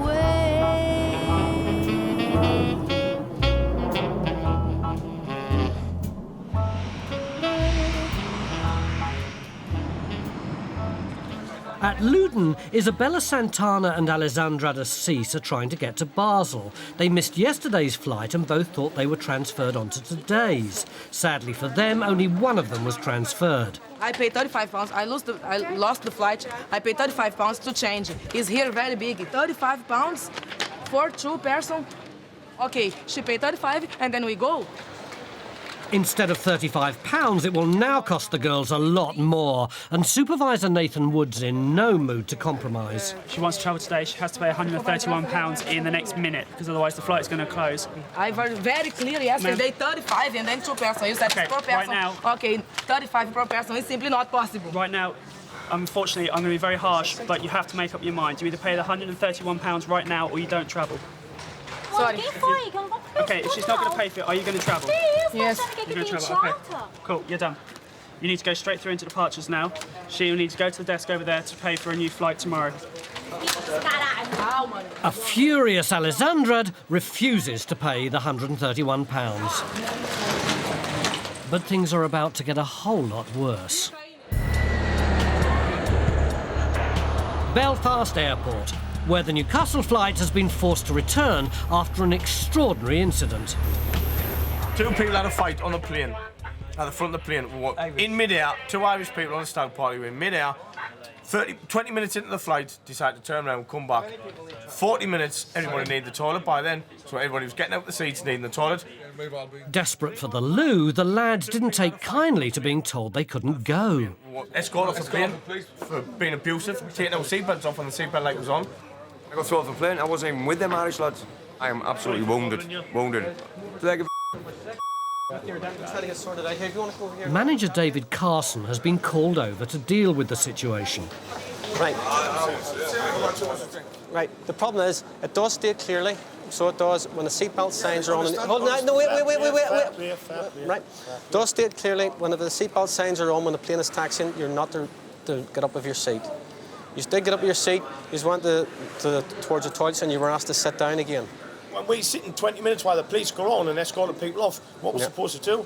If we were in there half an hour... Excuse me, what are you supposed to do? What are you supposed to do, sir? Excuse me. If you're going to ask me a question, let me answer the question, OK? What you do is what everybody else in the plane done, sat there. I can't say... I can't... Excuse me. I cannot say what happened on the plane because I was not there. But the cabin crew are in charge of that plane. They have deemed it... They have... Excuse me, sir. They have deemed it that you needed to be taken off the plane. So you do. Now, the problem we have now is you're off that aircraft. You need to get back, right? We are at this stage... I appreciate that. We need to get you sorted out to get you back now. David's agreed to transfer the lads, but on one strict condition. And don't take this the wrong way. I'm not saying that there was drink involved and that's why you were off, but what I want to ask you is not to go anywhere near the bar, OK? So if you have your IDs ready and come over to desk number 6, I'll get you sorted out now, OK? No problem. They're charged £35 each to transfer their flights, and it looks like they're on their way. All this for taking your seatbelt off. All they have to do now is behave. I'm saying when you go upstairs... No, that's not what you say. You say we have to calm down again. Now, we're not going to go upstairs and have a drink. Fine, that's all I'm asking you. Well, that's... Have you got a downstairs bar? There's always one. Come fly with me, come fly with me. The mood's lifted in Belfast, but there's a cloud over Luton. Alessandra has grudgingly changed her mind and is paying the £131 to transfer her flight. But it's just not possible, this. Just not possible, is it? Oh, you said 130. It's too late now. I told you had less than a minute to make up your mind. You said you didn't make your mind up. The flight is now late. Now it's the 130 here, my God. You're not travelling now. You're late. You didn't make your mind up enough time. I gave you a good 5 minutes to make up your mind. You're now not travelling, so you can travel tomorrow. Não tem como embarcar hoje. You said 130 and we go now. Yes, but you did. I told you had to make up your mind then and there. Taking too long, the flight needed to be closed. You are now on this Basel flight. You need to go through into departures if you are going to travel to make the flight. I can go without her. Okay, fine then. With the flight closed, all they can do now is buy a seat for the next day. I can go straight away for you tomorrow. I can go tomorrow, is better, but I pay nothing anymore. Okay, you're going to have to pay £90 for her to travel tomorrow. I go tomorrow, but I pay nothing else. Is that okay? Yeah, it's fine. I go tomorrow, but I pay nothing else. Take that passenger off. We now have both of you travelling on the 27th, London Luton to Basel at 7:15 tomorrow morning. You're going to arrive at 10 o'clock. Was not my fault. Yesterday was my fault, I lost the flight. But today, not. Today I was here on good time. Unfortunately for Nathan and Isabel, it was a simple misunderstanding. Yesterday was a problem as well with the language, because I didn't even realise there was two people on the booking. You know, I just assumed it was just her, because she was the only one here. And then she comes up going, oh, no, there was two people. You know, it clearly says, it's like, fair enough, on a printout it does say it very clearly. But when you're up here and you only say, look, I've missed my flight, I need to move. It's, you know, how am I supposed to know there's more than one person on a booking that has actually missed their flight? If they're not here in front of me, what more can I do?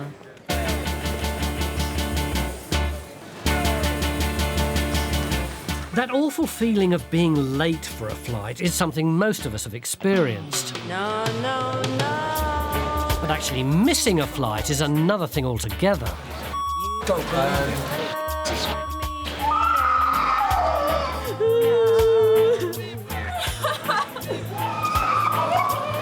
This is the last thing I need right now.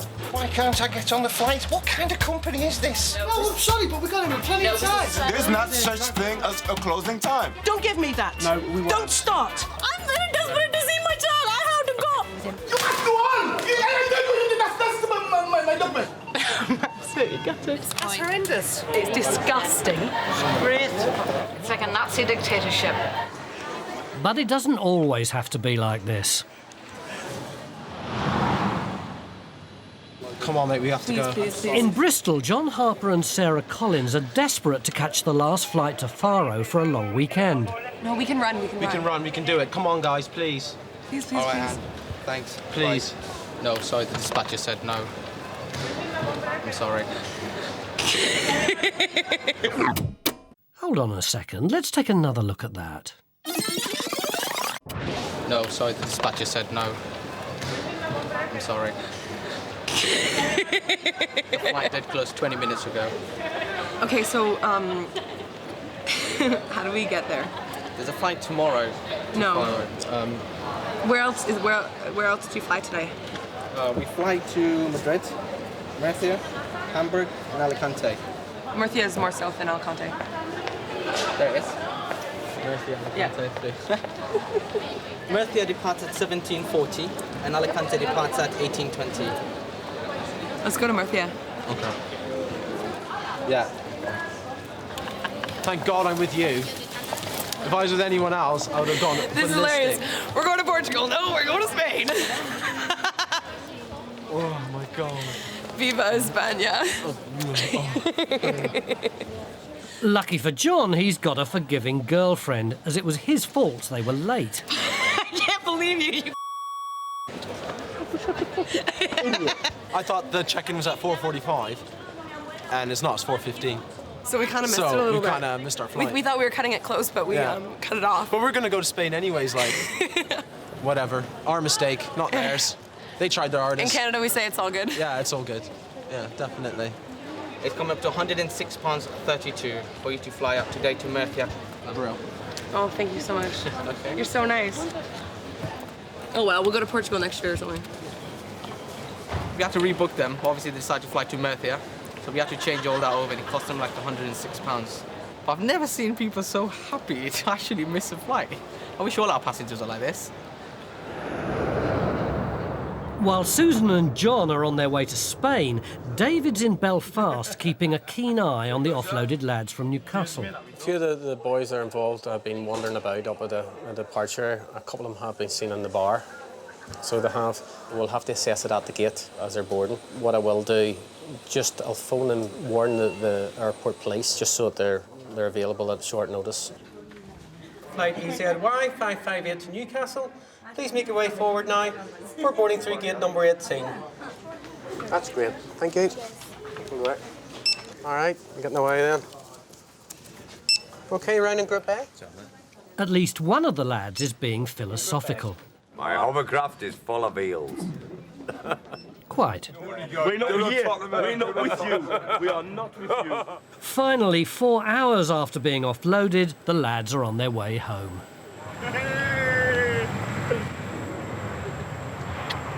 The Belfast 6.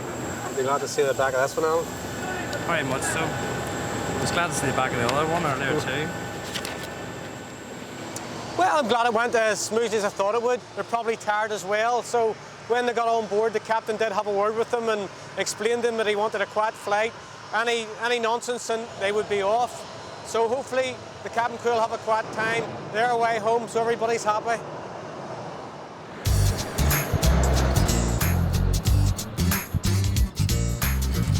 It's 6 a.m. at Bristol Airport, and Purser Bob Brain is looking forward to a big day out. One of our colleagues, Jo, she's getting married next week, so we're having a little day out, a hen party with a bit of a difference, really, because hen parties are supposed to be just for the females, but there's a few guys coming along today to liven it up. Not that I think it will need any livening up. Actually, the bride's not here yet. Oh, there she is. Hey! No, it's all right, Jo. Take your time. No rush. Okay. Say cheese. Cheese. I'm getting married in 11 days now, and all these guys have organised a little hen party for me. I'm just going to Faro for the day, coming back late tonight. I don't know what they've got planned for me. Hopefully nothing too embarrassing. Today is going to be a lovely day. 20 years of cabin crew experience and one of easyJet's longest-serving staff, Bob has spent every working day looking after the passengers, but now and then he enjoys turning the tables. There's about 14 of us on board today, and we're all crew. So for the operating crew, it must be awful, because they're aware that we're here, obviously, and we know what they should be doing. So I would imagine they're a little bit watching everything and making sure it's all done correctly. At the same time, of course, they'll be watching us, making sure we're behaving ourselves. Yes, and it looks like they'll have good reason to.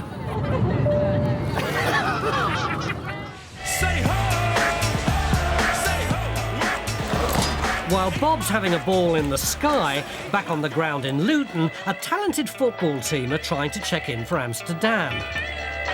But manager Mary Hosier has identified a problem with their top scorer. The gentleman's only got a travel document, which is like a temporary passport.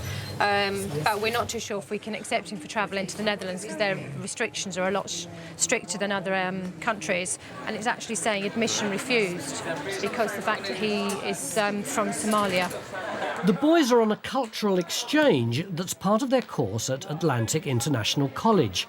And for Somalian refugee Salaman Douali, the stakes are high. It's very, very important. I just can't describe how I feel now, but...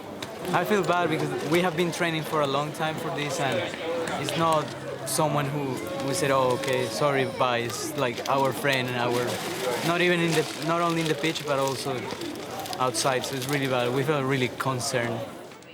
Salaman's last chance rests on a phone call to Dutch immigration.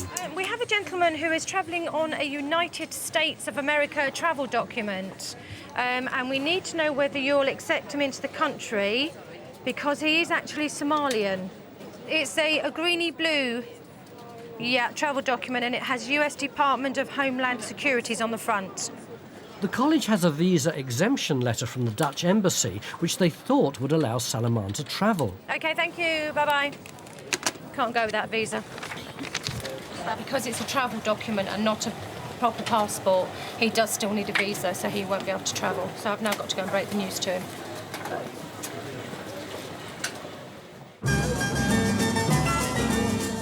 Halfway to Faro, Bob Brain and his hen party are enjoying the 5-star in-flight service.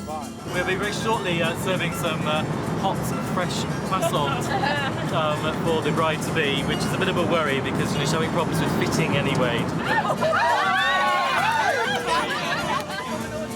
Purser Adam Hatcher is wilting under Bob's critical eye. Well, when you've got such an old-timer on board, like Bob, it's very easy to be extremely nervous, and I was very aware of being actually quite aware of doing everything according to procedure. Adam's always got this little bit of a sharp tongue, but an old professional like me just goes, it's water off a duck's back. It's not long before off-duty air steward Chris Tanner is giving Adam some hair advice. Have you got the hair restorer on board today? The hair restorer? Which restorers you do? I think some people just need to kind of chill. Yeah. No, as in, it might be too late for some people. It's never too late, man. It's never too late, man. I tell you what, you try it. Thank you. The new look. Easy wig.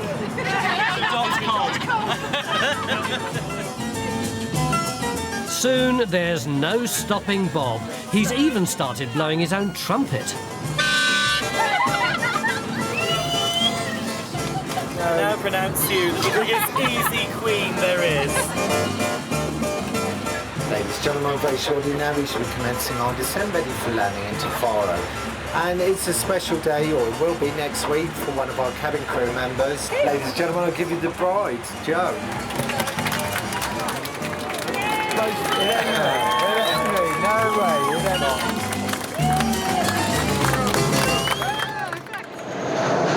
As Bob and the hens are landing in Faro, the football team are still grounded in Luton, and Mary's got some news. Hello. Just spoken to Amsterdam, and without a visa, this young man cannot travel today because it's a travel document and not a passport. Come on, I'm the main striker of the team. They can't do this to me. College director Angela Harkness is not giving up, and with only minutes left to go, she gets back onto Dutch immigration. One of my colleagues has just phoned about one of our students who's being refused by easyJet at Luton to depart. Flight closes in about 8 minutes. Yeah. And we're trying as well, someone from easyJet's trying to get through as well to see who does all immigration issues at easyJet. But we'll keep our fingers crossed for him because they all want him to go. All the staff want him to go. I can actually let you talk to the airline person here, but they're saying it's your decision in immigration in the Netherlands. Hello there. I spoke to one of your officers earlier, and I read all the documentation out we had for this party to travel. It's a school party. And one of the young chaps, because the fact that his nationality was Somalian, the other officer said it was a definite no. They've managed to get through to a more amenable immigration officer, and at last there's a glimmer of hope. Yes, certainly, but we need to do this quickly because the flight does close in 3 minutes. OK, if I could have your fax number, and I'll write my phone number on it so you can ring me straight away. OK then, thank you, bye-bye. That's the one, that's it, lovely. I'll just go and fax this through to him for you. 1, 2, 3, my baby don't mess around. Here we are, guys. Portugal, sunshine. The hen party starts here. It's just like Western Superman.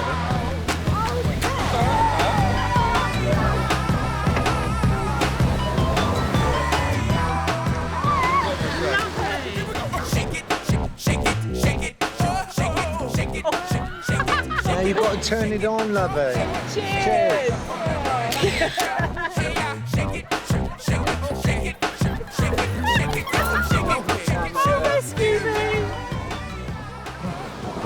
Ladies and gents, once again, it's been a brilliant day. Cheers to Joe. Here's to Joe. Cheers.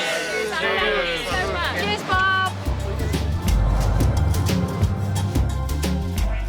But back in Luton, Salomon and the team are still waiting for the right result from immigration in Amsterdam. The situation is that the lady at easyJet now is faxing the documentation through to the embassy in the Netherlands.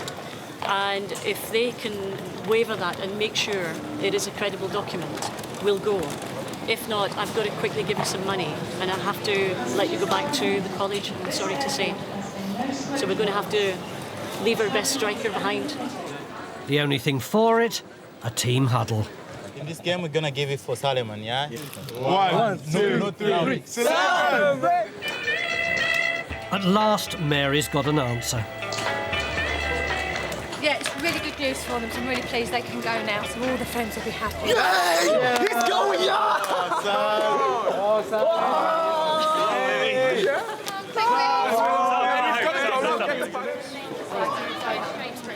There you go, my love. Passport.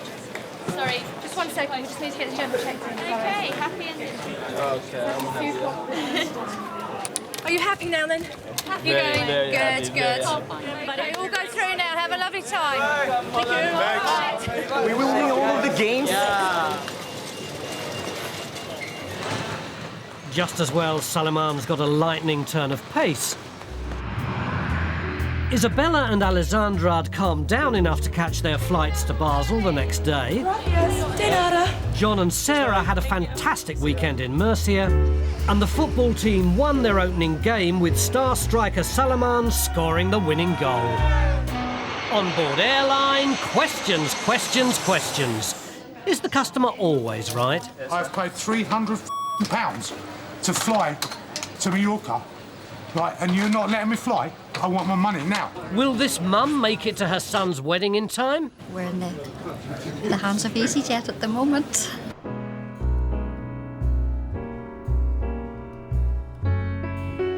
Come fly with me, let's fly away.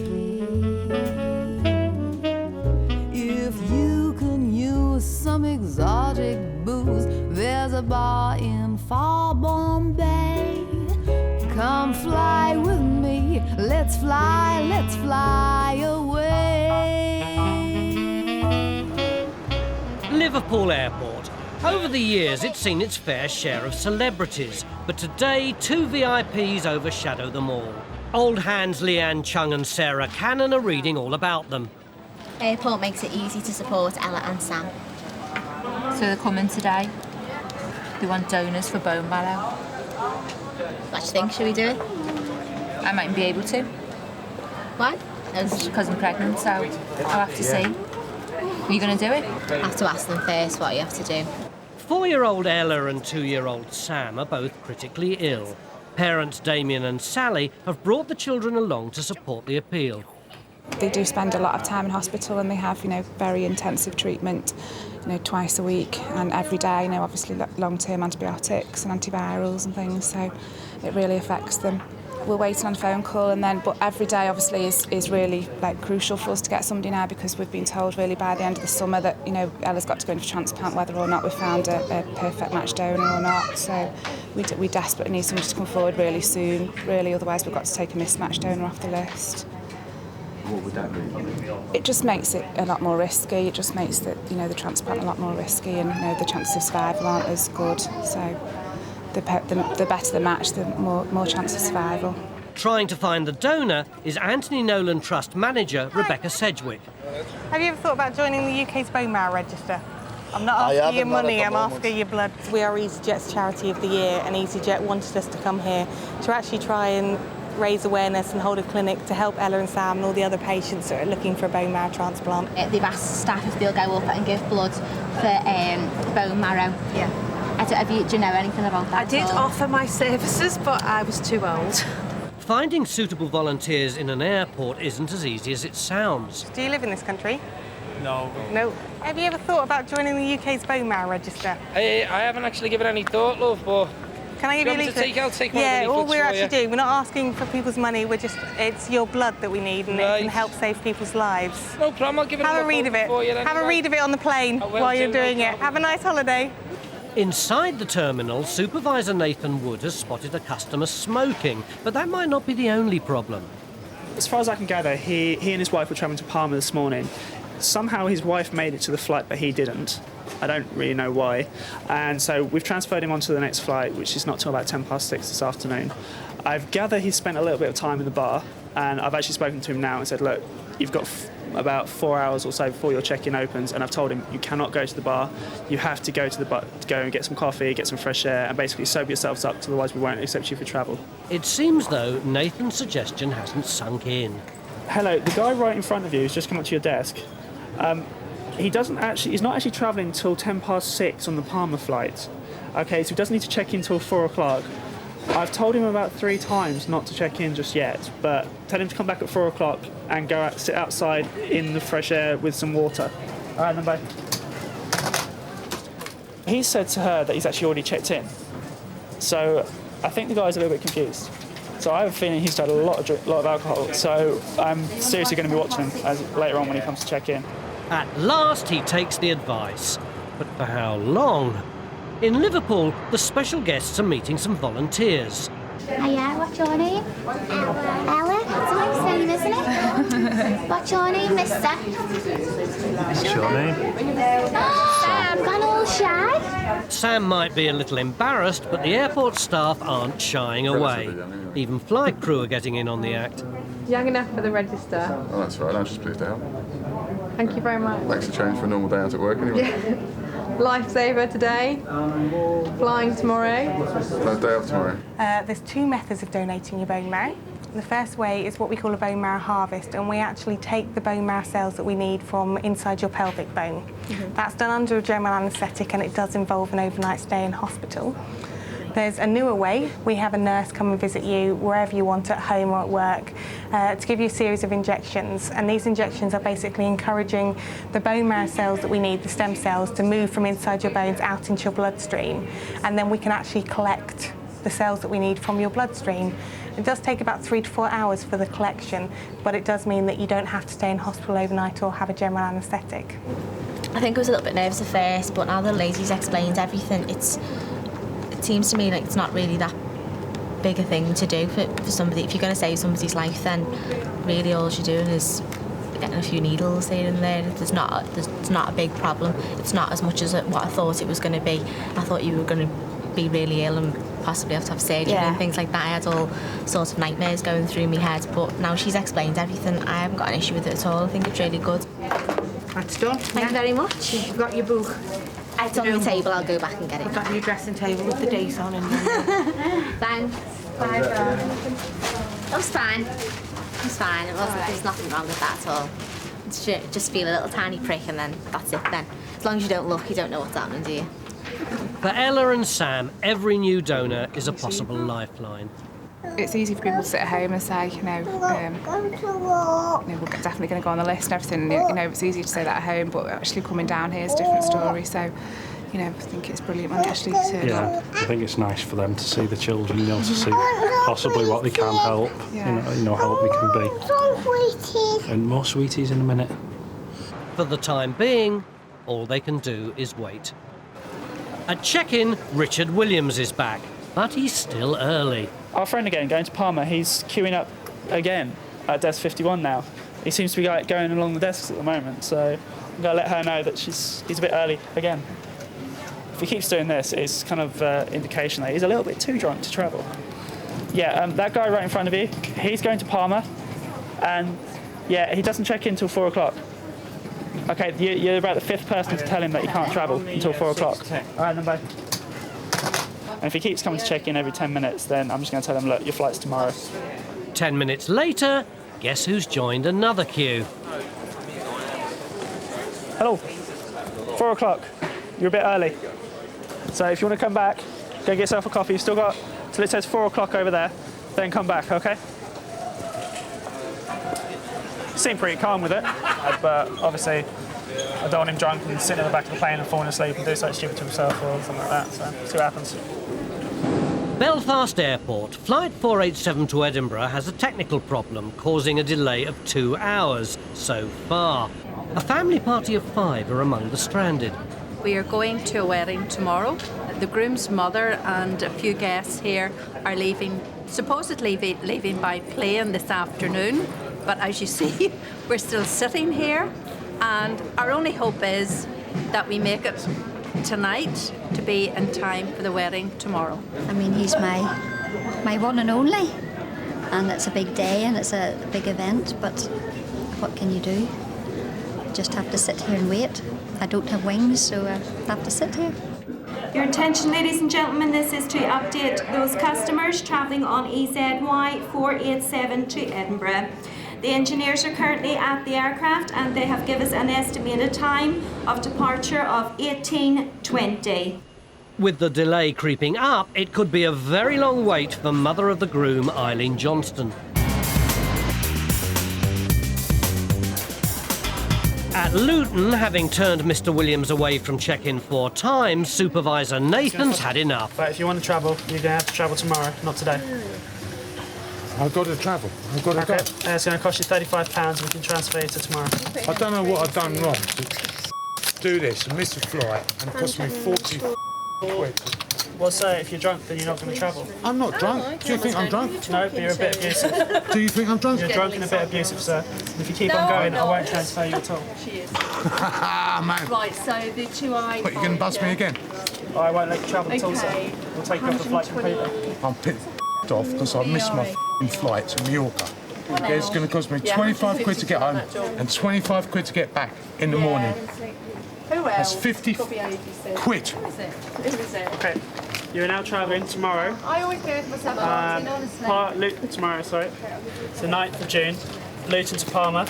You're taking off at 8:20. You'll land at 11:45 local time. Don't be rude. Your check-in opens up at 4 o'clock. Is that it then? And will close at 7:50 on the dot, okay? It's just cost me 100 quid. 100 quid. No, we shouldn't go anyway. Just like tomorrow. No, We would be in every right to actually refuse him travel right now and say, no, sorry, you're not going to travel with us at all.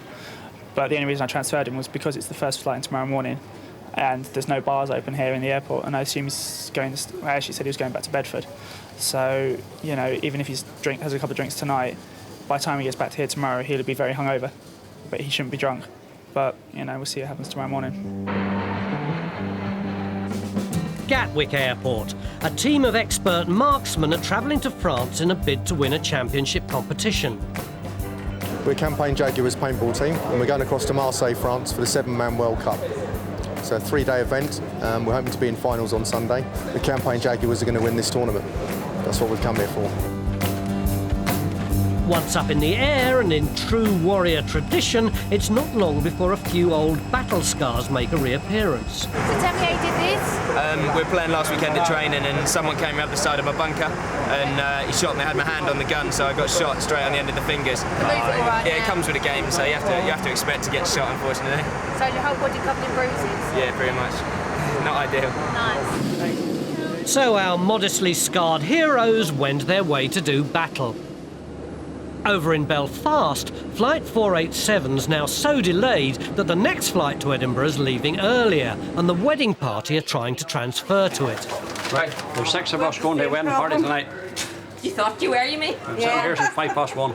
For the Edinburgh, is it? Yes. Okay, so you know that the delay's obviously gone back due to the engineer and the time it's going to take them to fix the problem on your aircraft. We all understand that, yeah? Yeah. Okay, the aircraft which is due to leave, the other one you see on the board is a 6 o'clock departure. Your one's estimating 6:05. There will be no one-change flights for the simple reason of 5 minutes. What time are you guaranteeing us out of here? There is no guarantee, so I don't fix aircraft and the engineer couldn't give you that himself. Are we going to get out tonight? Yes. That's the only thing. That's the only thing they've said. The aircraft is fixable. To get out tonight. That's the only thing the engineer has said. I can fix the aircraft, so it's fixable. We're in the hands of easyJet at the moment. So wait and see what they do. In Luton, guess who's come back again? I want my money back. Then you need to call customer services. I want money back now. We do not do refunds here. I want my money back. You need to speak to the airline directly. I want to fly. You're not letting me fly. You need to I want my money back now. I never said to you, sir, you can fly tomorrow morning. Yeah, at 8:30. What, and it's going to cost me 50 quid to get back to Bedford? Sir, that's up to you. 100 quid? I want my money back now. We are not the airline, we're a handing agent. You are the airline. No, we are not. I want my money back. We cannot do Listen, refunds here, I've paid £300 to fly to Mallorca, right, and you're not letting me fly? I want my money now. Well, if you want your money back, you have to go through the airline directly. I want my money back now. I cannot give you my money back. Look, 333 quid. Yeah. I want my money back now. Then call that phone number and you'll get it back. Get that Greek guy. Get him.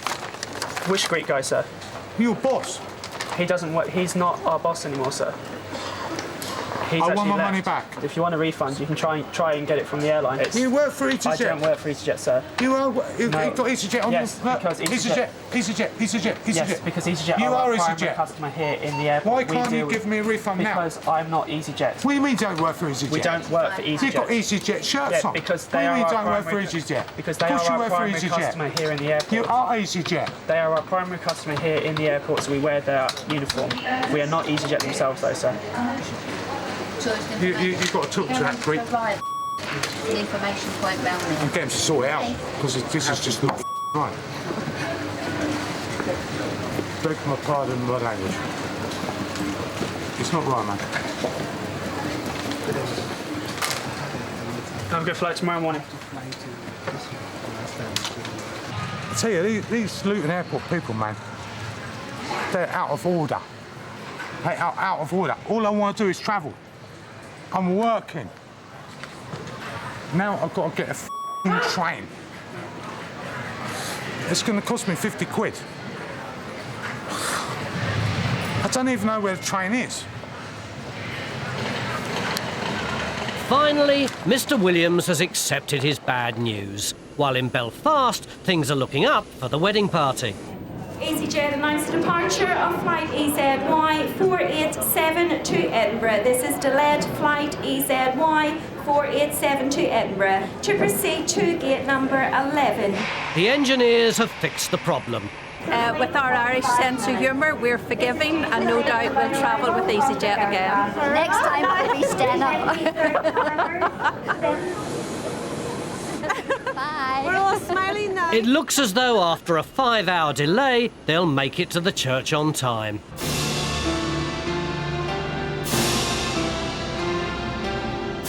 In France, the World Millennium Paintball Championships are underway. The campaign Jaguars are getting ready to do battle.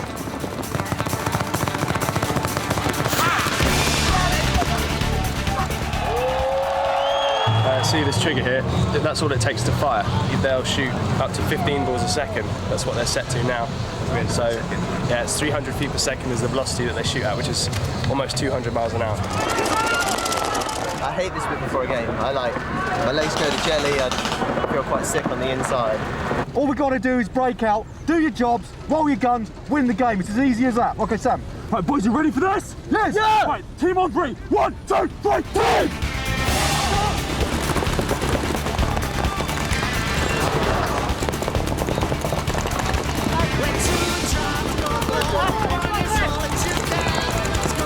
By reaching the opposition's flag without getting shot, the Jaguars draw first blood. Good going, guys, good going. Well played.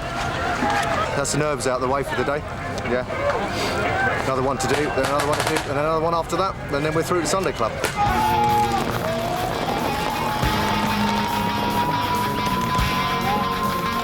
But in the next round, things don't go according to plan.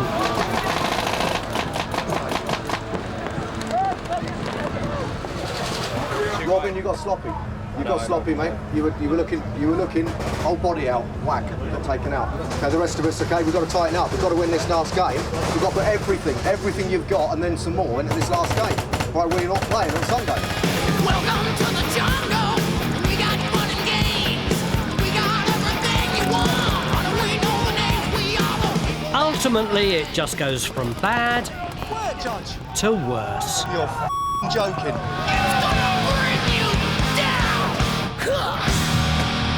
Rubbish. We travelled a long way to get through to Sunday Club tomorrow. We haven't made it. It'll be a miracle if we get through on the score we've got. We'll have to wait to see the scoreboard tonight, but I don't think we're through.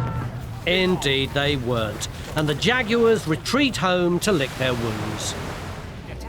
Richard Williams returned the next day, 3 hours too late. The final chance was to go this morning. We're not going to let you travel with us. Why should I have to be at a certain time? And Ella and Sam are still waiting for a suitable donor. On board Airline, confrontation. In the time that you've been chatting and yakking about this thing, we could have been sorted this out and been on the plane. Desperation. We wasted time. We've wasted 7 minutes now. Please, I am begging you. And celebration. Here's to Bordeaux.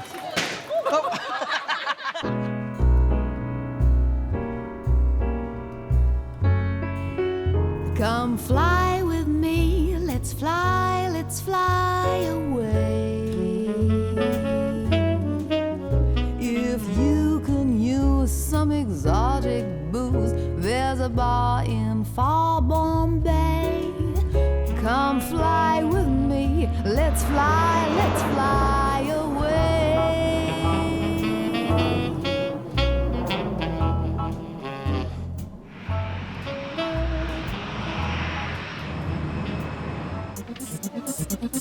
It takes over 2,550 gigahertz and 1,700 staff to operate the 850 computers that control easyJet's operation in Luton. Normally, the system runs smoothly, but today, computer says no. Or so these passengers think. 2 of these 6 friends travelling to Bremen have not been checked in for their flight, and Supervisor Nathan Wood has got to sort it out. All of us are together. So I don't know what happened over the check-in system, and I will be asking and finding out what did happen. But right now they cannot travel because the captain will not accept you. They were not technically checked in. This is ridiculous. All 6 of the friends say they were on time, but easyJet claimed 2 were too late to check in. Those 2 passengers weren't checked in. Yeah, but that's your fault. That's not ours because they were here. I appreciate that. I don't know what actually happened with the check-in system, but I spoke to my manager and she said they've spoken to the AA captain and the captain will not accept you for travel. We were all here checking in, and suddenly it just stopped. I accept what you're saying, sir, but I don't know what happened. I'm only dealing with what I've got right in front of you. Well, this is not our fault. I It's appreciate that, yours. sir, but I've got to just look to get into it sorted out. and I cannot get you onto the flight today. Let's have the 2 passports, please. 6 passports were handed through. They check 4 people in and they leave 2 out. Why? A party of 6. But the friends haven't finished with easyJet yet. You know, this is ridiculous.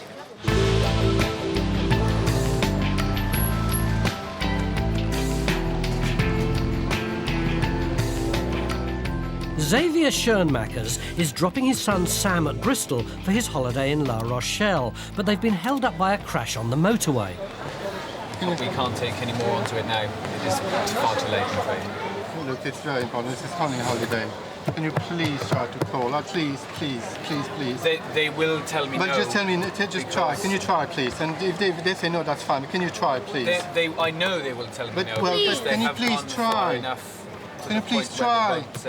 But can you please try? Phone, please. I know. They say no, but please try. I mean, that's not too much to ask, is it? If it was earlier and there was a chance where they had not so many but please, people but we've been on board. talking for 5 minutes. You could have phoned already. Please. But this is it. They have finished. But you don't know because you haven't phoned. No, I can see it on the screen here. You've not been very helpful, honestly. You've never even tried to phone. You don't know what it means to us. With Supervisor Richard Oates not playing ball, Xavier tries the impossible. Please. Getting Sam through to departures without a boarding card. No luck. Anyway, I felt the plane was still here. They could have, just make a bit of an effort and just take into consideration, be a bit more flexible, really. It was clearly totally inflexible. Not even calling and say, look, can you hold for 5 minutes?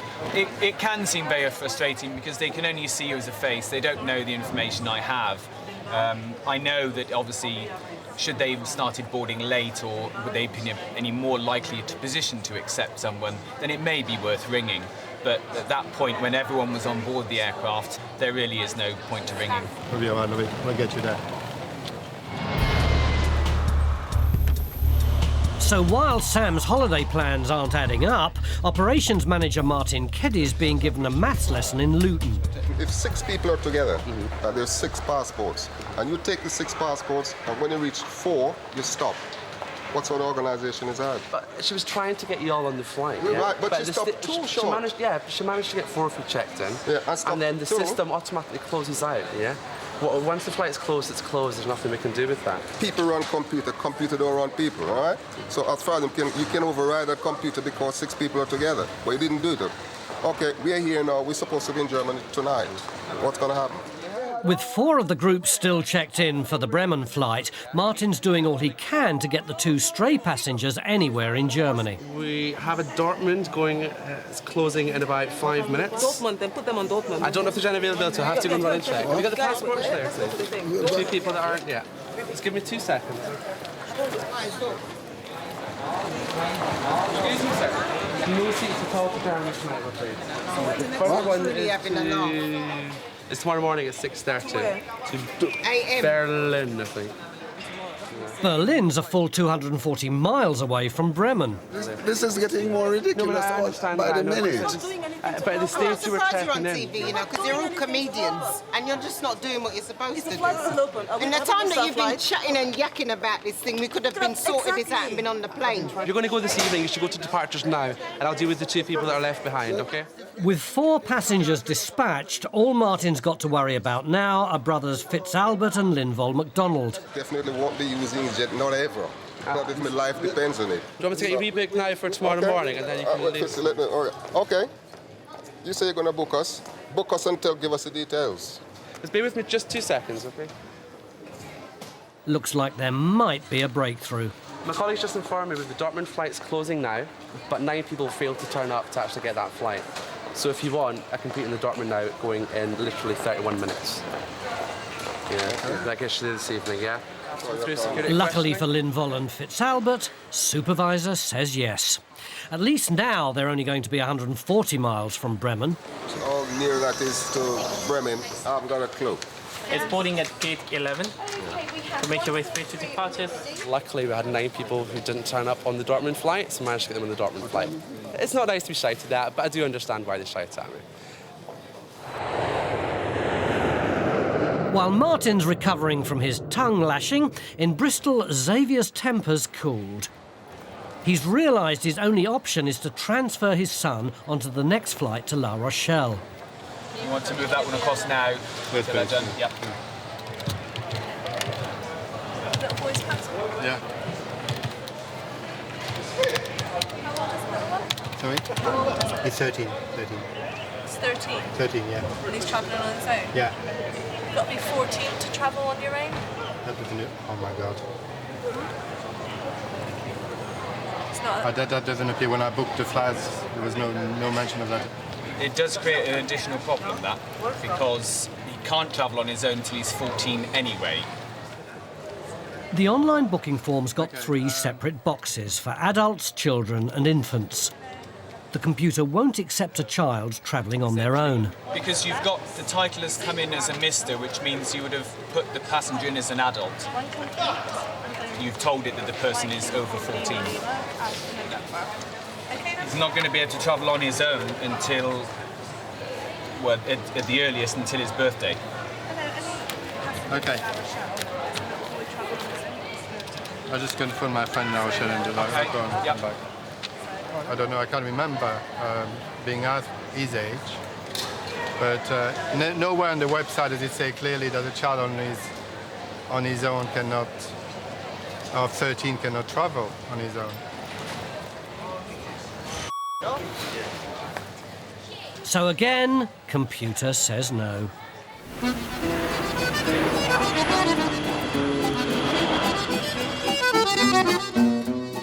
Over at Luton, there's a taste of France in the air. TV chef and wine expert Phil Vickery's come to open a new route to the heart of grape country. I've come here today to check in the first Bordeaux flight. Something I've never done before, but it should be a good laugh.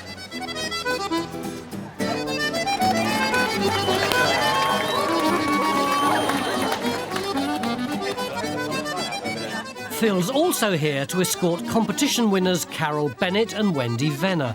Yeah, while you're checking in, you better have one of them. Oh, lovely. They've won 5 days at the Bordeaux Wine Festival, and Phil's the perfect person to give them a few tips. When I taste wine, if it's really good stuff, I'd much rather just drink it, but drink small amounts of it. Don't go mad, obviously. But it just seems such a shame to spit it out. Yeah. But it's really up to you. But if you don't, you'll get very quickly. Here's to Bordeaux. Bordeaux. Cheers.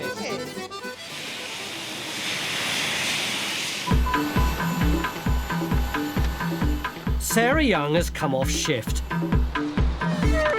But her day's only just begun. I'm doing a skydive, a tandem, 10,000 feet. She's been cabin crew with easyJet for 2.5 years, and she's got a special reason for taking a leap into the unknown. I'm doing it to raise money for kidney research and donor awareness, because my boyfriend has got kidney failure and he has had for 1.5 years now. He's been on the transplant list for 6 months. He's been on dialysis for about 6 months as well. So I'm just doing it to raise awareness, really. In the air, TV chef Phil Vickery is treating Carol and Wendy to a very unusual type of in-flight entertainment before the wine festival. What I'm going to do is I'm going to pour you two wines, one white, one red. Now, what's going to ask you the question, which grape variety is it? Nice, isn't it? Yeah, it's from a white grape. Well done. Two red. Where in France would you think this wine came from? Bordeaux. They're well on their way to France, unlike Fabiola Franca in Luton, who's just missed check-in. Hello, is there any chance we can see this onto the niece, please? No, we can't. We wasted 5 minutes. I could have checked in already. Sir, the captain will not accept you. Please, I am begging you. My grandmother is in the hospital. It's very severe. I have to be in Nice tonight. Sir, please, I am begging you. I am begging you. I am begging. What do you want me to do? Come on, it's only about 5 minutes. I cannot get you on the flight to Nice. I can run to the gate. Please phone the captain. Tell him it's a very special circumstance. Please, I am begging you. They will not get you on the flight to I have Nice. to We be on the cannot flight speak to the tonight. I captain. have The to be on this captain was on flight. the plane, I just have to be on this flight. You wasted 5 minutes. I could have checked in. I could be on this plane right now. I could be making my way to this plane now. So we it's only not talked about 5 minutes. I can be making my way to this plane now. We wasted time. We wasted 7 minutes now. Please, I am begging you. Calm down. Faced with such desperation, Nathan relents and does the unheard of. He phones the captain for a second time. Yeah, is there any chance of getting some LMCs onto me? So no, I've already asked, but I need to get them on there. Okay, it's fine. Thanks. No. There's nothing else I can do. I've tried twice for you, and both times they've said no. Let me go to this plane. I cannot get you onto that flight, Let me go to this plane, please. Let me go sir, on that I cannot plane. get you onto Let the me go flights. on that plane. I can't, sir. I am begging you, let me go on that plane. My grandmother may die tonight. If I go tomorrow, it's just too late. Do you understand? I appreciate that, sir. Do you but there's nothing understand? else we I can am do. begging you.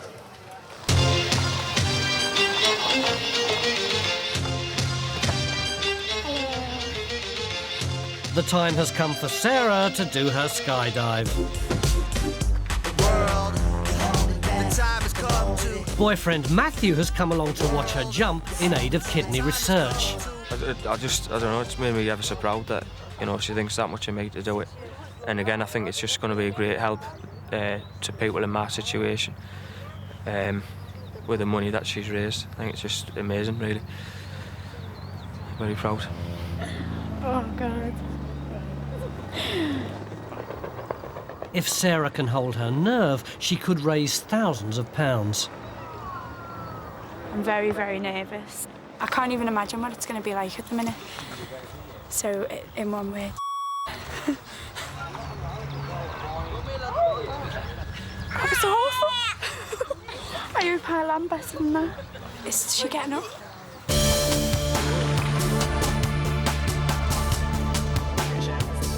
Still at the Luton sales desk, Fabio's in no mood to give up. I have to be on this flight. I have to be on this flight. Sir, I appreciate am that, sorry. but you're not I'm going to get onto begging this you. flight. I've begged you 10 times. I have to be on this flight. I have to be on this flight. I've told you also 10 I times have you're to not be on going to this get onto flight. this flight. As much as I know it is important to you, I cannot keep asking for the same thing. This is an important matter. I appreciate that, sir, but I've tried 6 times to get you on there, and each time the answer has been the same: no.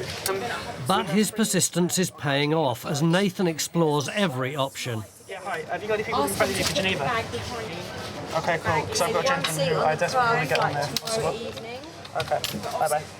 Okay, we might actually be able to get you out on our 6:30 flight to Geneva. From here. Oh, great. That'd be great. Okay, follow me. And from there, Fabio can get a train to Nice to see his grandmother. No matter how much I kept telling to him for like 10 minutes, no, I cannot get you on the flight. He wasn't giving up. Okay, if you go to the gentleman there, you're on it. Thank you very much. Okay, I'm really sorry about that. I hope you get there in time. Okay. You've got to give it to him for being persistent. You know, it's not a great solution, but it is a solution. He should get there tonight, so it shouldn't be too bad.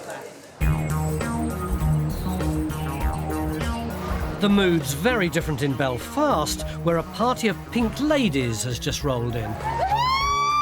We're going to Liverpool for the weekend and we're just going to go and have a good time.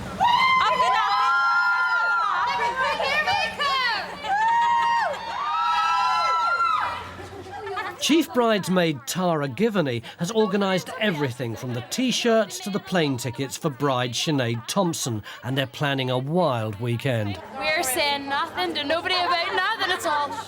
Quiet, keep it quiet. Sinead, when she was young wee girl in a dodgy jumper. Before and after. That's her after. And that's me now. She's lovely now. She's all packed the bags yourselves? Yes. Could anybody have tampered with them? No. Anything sharp or dangerous? Never. You're all gonna have a good time?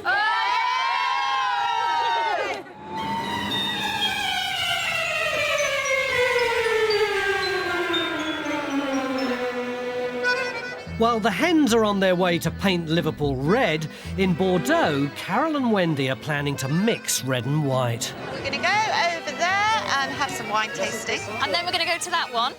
And that one. And that one. And that one. Phil Vickery's left the girls to it, and in his absence they seem more interested in drinking than tasting. The advice that Phil gave us was to spit out the early ones and as we go further on through the evening to drink the ones that are the better wines. But I'm not spitting any out.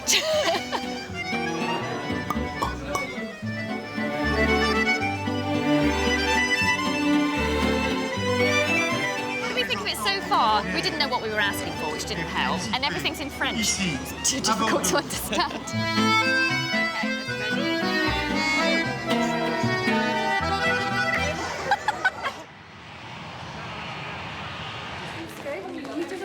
Similarly bewildered is Chief bridesmaid Tara. There's a problem with her flight from Belfast to Liverpool.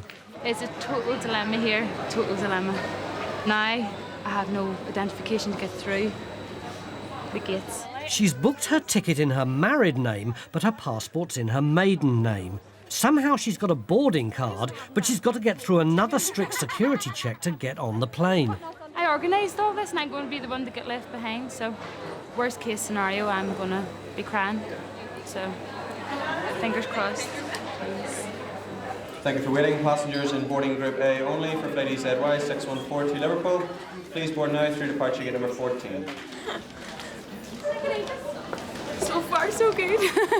With her boarding card and passport not matching, will passenger service agent Daniel O'Reilly spot the difference? Here's where the real nerves set in. Thank you. Thank you. Yes, he's spotted it. You have Myers certificate or no? No, I haven't. So have you got credit cards or something? I have a medical card. Show us that. Tara and Gidney. All Tara's got in her married name is a photographic medical card. Just give us a wee second. Oh, wait. There's a girl here on the Liverpool 614. She's booked under her married name. Passport's in her maiden name. She's got a medical card with her name on it. Yeah. Everything okay? We are. And they're cheap and they're cheap's going, yay! Patty says she can hear you at the sales desk. She can feel the love down at the sales desk. I can have a wee hug. Patty's just Because it's photo ID, she's able to travel as it's a domestic flight. Good luck, Liverpool.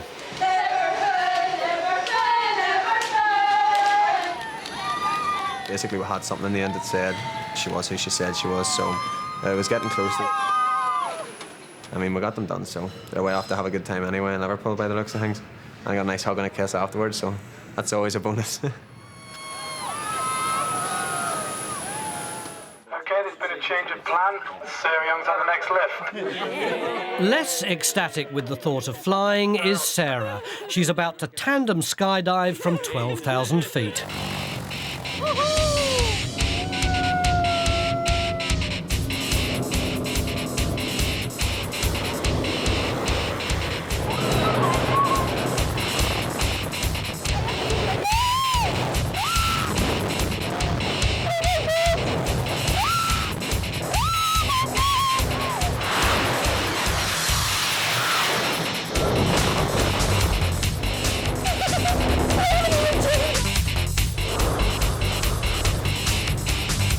waiting for a little dot in the sky now here. And to hear the screams.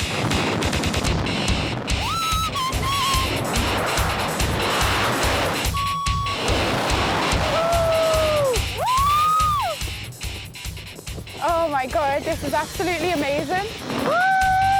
Matthew, if you can hear me, I'd like a massive diamond ring, please. Thank you very much. Oh, we're coming down really fast now. Oh my god.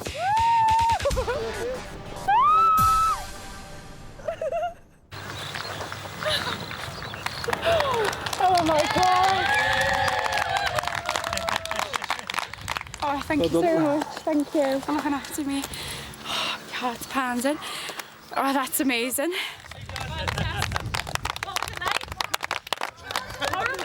I was absolutely in myself. Oh, bless.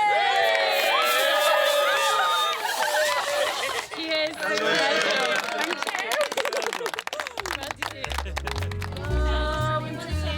A good crack was had by all on the hen party in Liverpool. So far, Sarah has raised an impressive £1,700 for kidney research, and Xavier did get Sam to La Rochelle with another airline whose computer said yes. On board Airline, too young.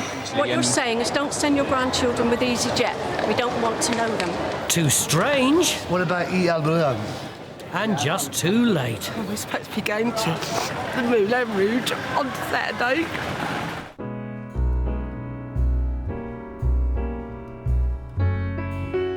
Come fly with me, let's fly away. If you can use some exotic booze, there's a bar in far Bombay. Come fly with me, let's fly away.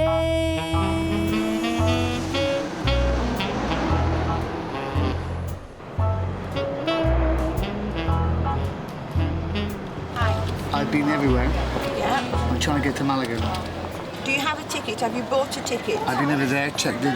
You haven't checked in, you haven't got a ticket? Sally was here before. Who? Sally. Don't know Sally. She just went. For manager Michelle, a tough decision. Has this passenger had too much drink, or is he just a bit eccentric? I can speak French, Japanese, and all sorts. Fantastic. Well, don't speak them to me because I can't. It's a matter of service. When I see Mr. Stavros, I check it in and out of Holiday Inns. So wonder he gets his room then, because that's not even his name. Oh, yeah, I make a mistake. All right, I make a mistake. I want to see your ticket that you bought. Right. What's this dust? Okay, it says Bristol to Barcelona, and it's just written in pen. It's nothing, that's not a... I thought I was going to Malaga. That's not a ticket, that is just the time of an aircraft. American Express, no good, huh? If you're buying a ticket, yes. What about Airline? Do you want to buy a ticket with us or not? Michelle's patience is running out. Have you an idea? Okay. How much are the tickets? And where do you want to go? Ooh, Malaga. You want to go to Malaga today? Today. Do you want a return ticket or just No, I ain't coming back. I'm just going to Malaga, buy an apartment and go away. Bloody computers and 10cc. It would be £129.99. You got a pint of lager? Sorry? Can I drink on the plane? You can't. You can buy drinks on the plane, yes. But I feel you're a little bit intoxicated now, Do you? so I'm not happy to sell you. Too drunk to fly. We do full of the plane, fly like a seagull? You think so? You ever flown? Not by my own... I've been on Royal Viking Line, I've been all over the world. So? So what, Yeah. you say? Okay, I say. Goodbye to you, I say. Goodbye to you, thank you. I'll get a tan eventually. Where's the sun?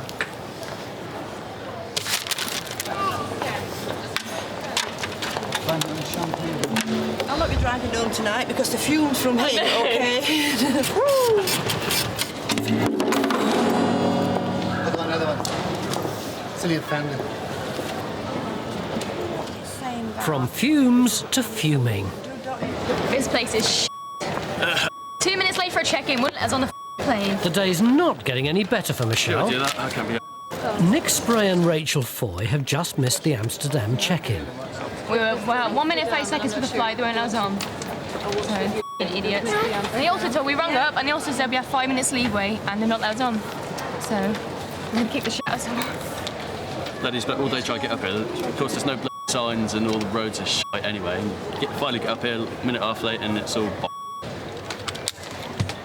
We got here just 1 minute after 11 minutes past. I mean, once the agents have asked the dispatcher who liaises with the pilot and he says no, that's out of our hands. Yeah. It's a missed flight. You know, you need to be here a good hour before a flight. So what we can do for you is transfer you on to tomorrow's Amsterdam flight. It will be £35 per person for a rescue fee. What are we going to do then? Oh, I need that. What time? 219 quid is what place. Our options are we either go home and waste £219 that we spent, or we spend an extra £34 Per person for a day less, and we travel at 7 a.m, which means we've got to stay in Bristol all night. I can understand the frustrations, you know, of getting here late and not being allowed on, but I won't deal with the standing there swearing at me, you know, about the roads or the W whatevers. You know, go away, calm down, come back, and I'll deal with it that way.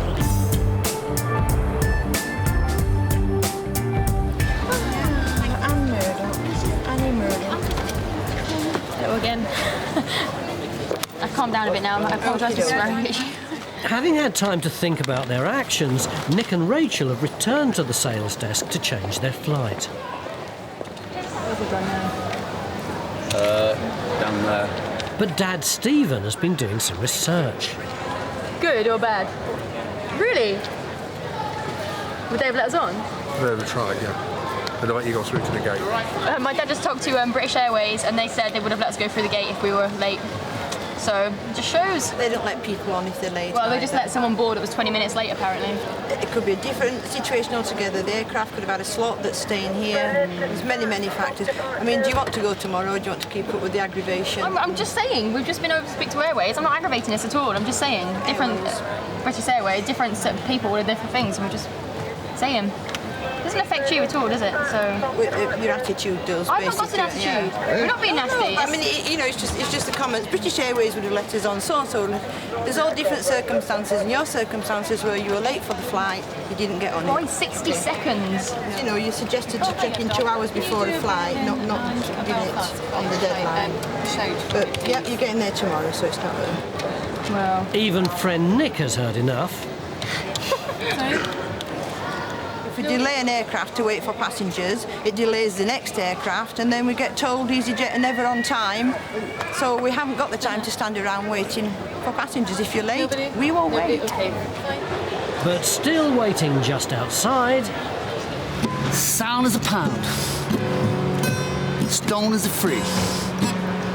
Eating Bob Dylan on Waikiki Beach. Playing with Neil Young. In Malibu with 10cc.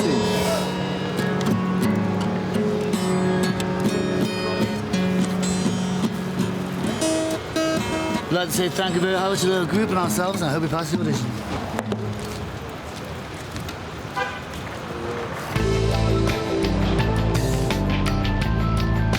Michelle may have gone home, but in Bristol the trouble continues. That would be okay, and they said no, they can't check them in because they're too young to travel unaccompanied. Got your reference card? Where's your paperwork, Annie? 10-year-old Kai and 15-year-old Annie have been staying with grandparents John and Dora Browning and are due to return home to Hamburg. They travelled across and they said they're too young to travel back on their own, unaccompanied. But they came across all right. They came from Germany. Supervisor Richard Oates is left with some explaining to do. easyJet won't permit a 15-year-old to take charge of anyone under the age of 14. We want to go home. We shouldn't have allowed them to fly here. It's not our fault we're in this predicament now. That is true, but at the same time, I can't I can't make the two wrongs into a right. I can't allow travel back though. So what do you advise us to do? I'm going to contact the main office again because it was engaged just now. I'll keep trying them to get through to them to see what they can suggest for you. My son put them on the plane in Hamburg last Friday, and they were allowed to travel unaccompanied. Now I'm stuck. How do I get them back home? The parents are waiting in Hamburg.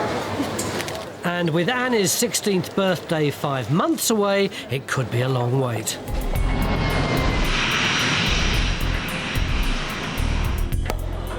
But the wait's finally over at Gatwick. It's the launch of easyJet's new route to Marrakesh.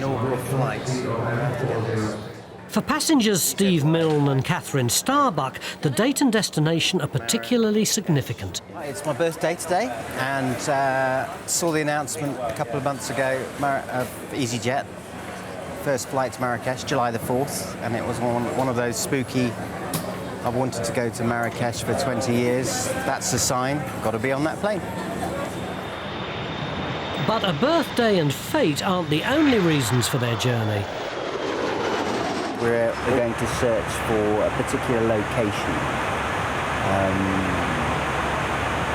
because there's an image I've had in my mind for about 25 years from a picture that was given to me at university, and I'd like to try and track that down as well. It's this iconic image taken in the 60s that inspired Steve to pursue a career in television and film. And it's actually this shot always has stayed with me, and since I've sort of seen it, I've always wanted to get to Marrakesh, but for one reason or another it never happened, but I'd like to try and find it. Steve thinks one of the Moroccan cabin crew might be able to help him in his search. Hi, is one of you Ahmed? Yes. Hi Ahmed. Wonder if you could maybe able to be of help. I'm trying to track down this location in Marrakesh. It was taken in the late 60s. But I guess we've got that tower. This is the Koutoubia. It's the most famous mosque in Marrakesh. Most famous mosque. Okay, so we know we'll be able to find that. This mountain range, is there mountains on all four sides? When you are at the Koutoubia, they are in front. Is the Atlas. Okay. They're not all around. So that's. So it will be easy for you to find it, maybe. Okay, excellent. Okay, you're welcome.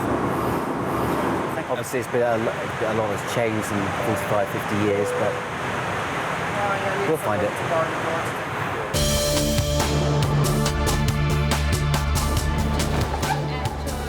If only that optimism was shared in Bristol. With half an hour until the Hamburg flight, Dora and John want to get their grandchildren on board. Supervisor Richard Oates is having none of it. Right. I've just double-checked with our head office. They will pay for someone to accompany them over to Hamburg and fly them back again. But on this flight? On this flight, if you have someone that can go over, or if you need, we can do it tomorrow instead. No. Well, it just depends on who can go. What time does the flight come back? It's usually back about 10:30. Tomorrow morning? No, tonight. Oh, tonight? You have to go to work at 3:30. I mean, I've got to get back to Exeter now. I've got a job of work to do. My mom had to write a document that we are traveling alone and that she will take the risk if anything would happen to us. The staff that do the work for easyJet in Hamburg may have asked for that for their records, but it's different to the airline's rules themselves, though. They got a signed document that your parents have full responsibility. Surely you've got nothing to worry about. Well, we do, because we can't just take that, unfortunately. Well, they took it over at Hamburg, didn't they? It's up to you. They got to go on the plane. Simple as that. If nobody is able to go with them on the flight, then they won't be able to go. I'm going to ring the parents. Don't get upset. Darling, I can't believe this. You're crying. Annie, don't cry. I'll ring Papa. I'll ring Papa now and see. I'll do what Papa says, all right? We'll get you home somehow.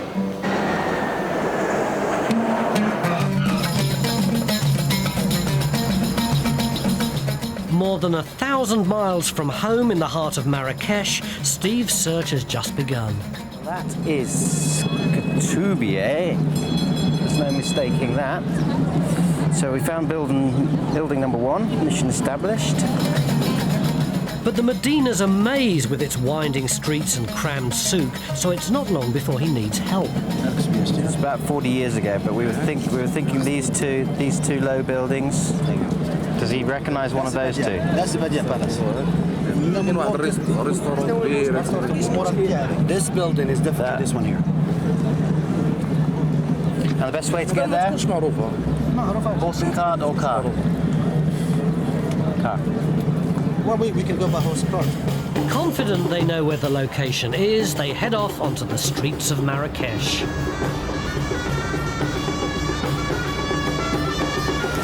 I don't think this is the right place. Yeah, because we need to re-establish where we are in relation to the mosque. That's going to be kind of level with everything else. And after an hour of disappointment, they think they've finally found the spot. Oh, what have we got here? Okay, in we go.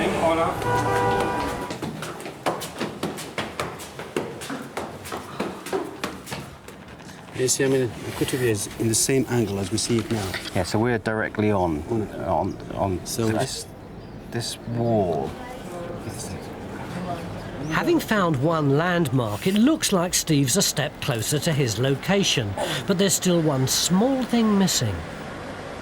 If I could just locate one of the mountains. I think I found a mountain. Double-humped mountain. There's only one like it, and I've picked that up over there, which means we need to be over the other side of the Medina. So I think this is going to take us a couple of days. But we're about 30 degrees off, and we've located the mountain, and we've located the mosque. So we're halfway there. But no, it's going to be difficult because the whole Medina is all one level. So it's. But hey, if it was easy, it wouldn't be any fun.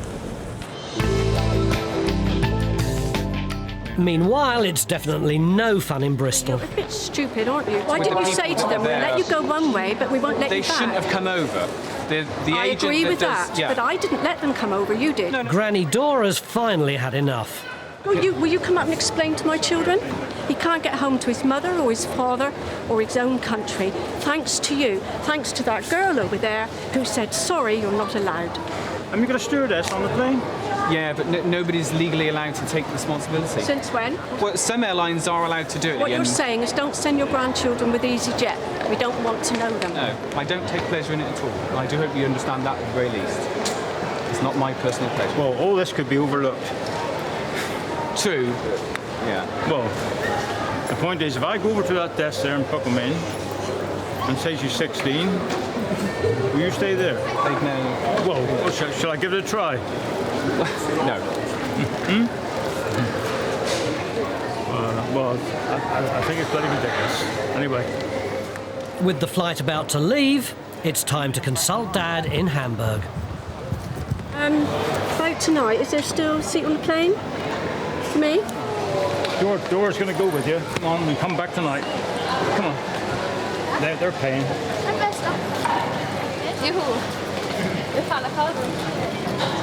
Okay. All right. Bye. Bye, Annie. Thanks for everything. Okay.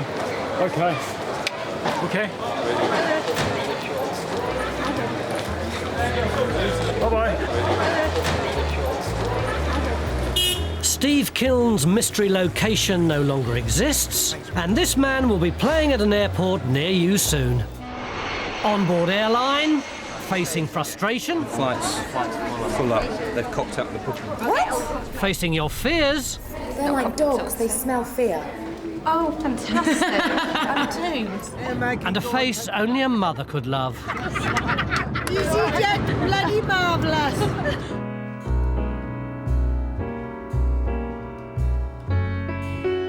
Come fly with me, let's fly away. If you can use some exotic booze on a far-flung holiday, come fly with me, let's fly away.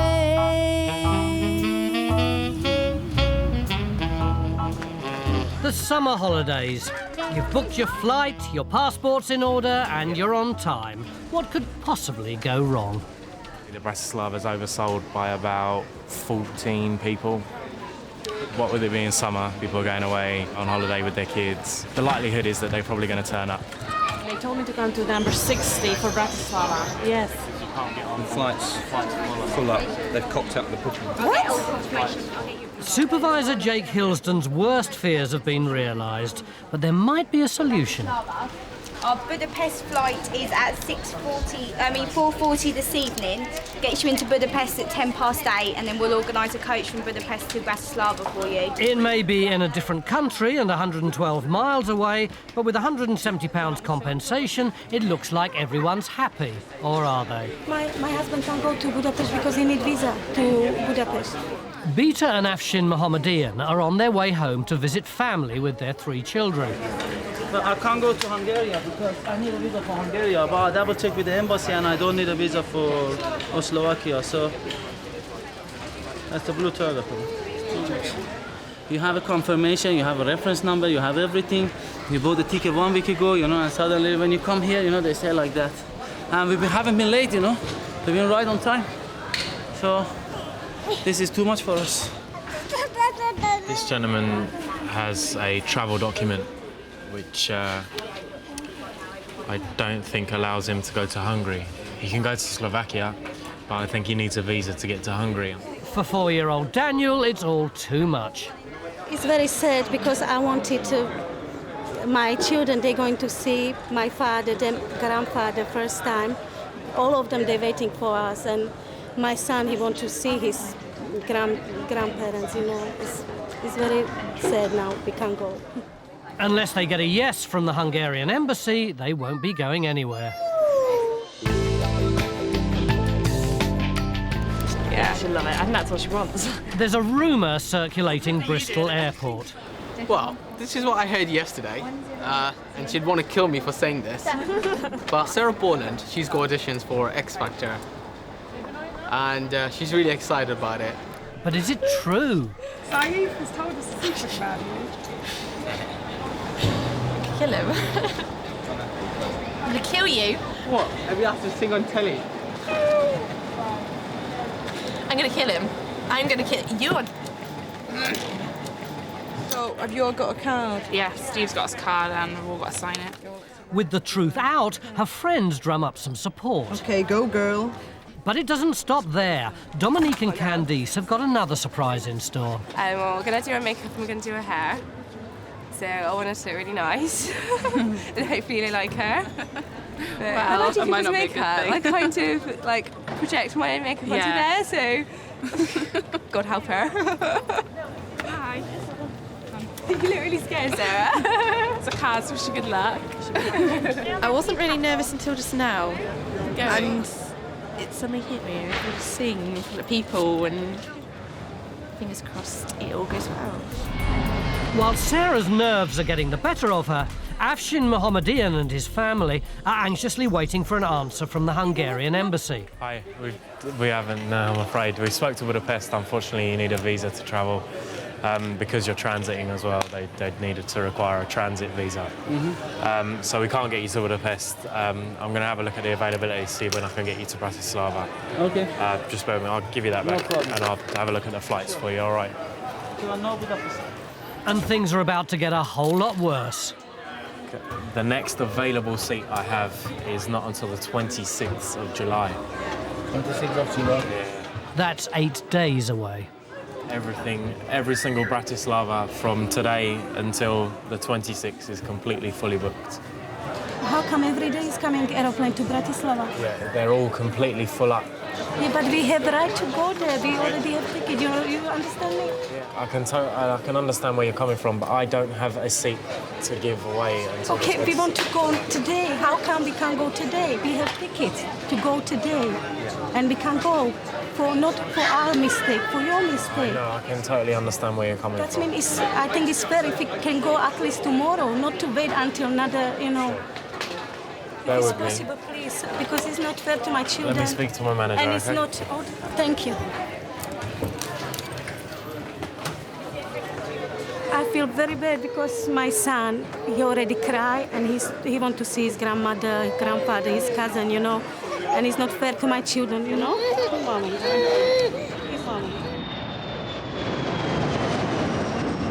Is that what you bought on your days off? At home in Bristol, Sarah's preparing for her audition.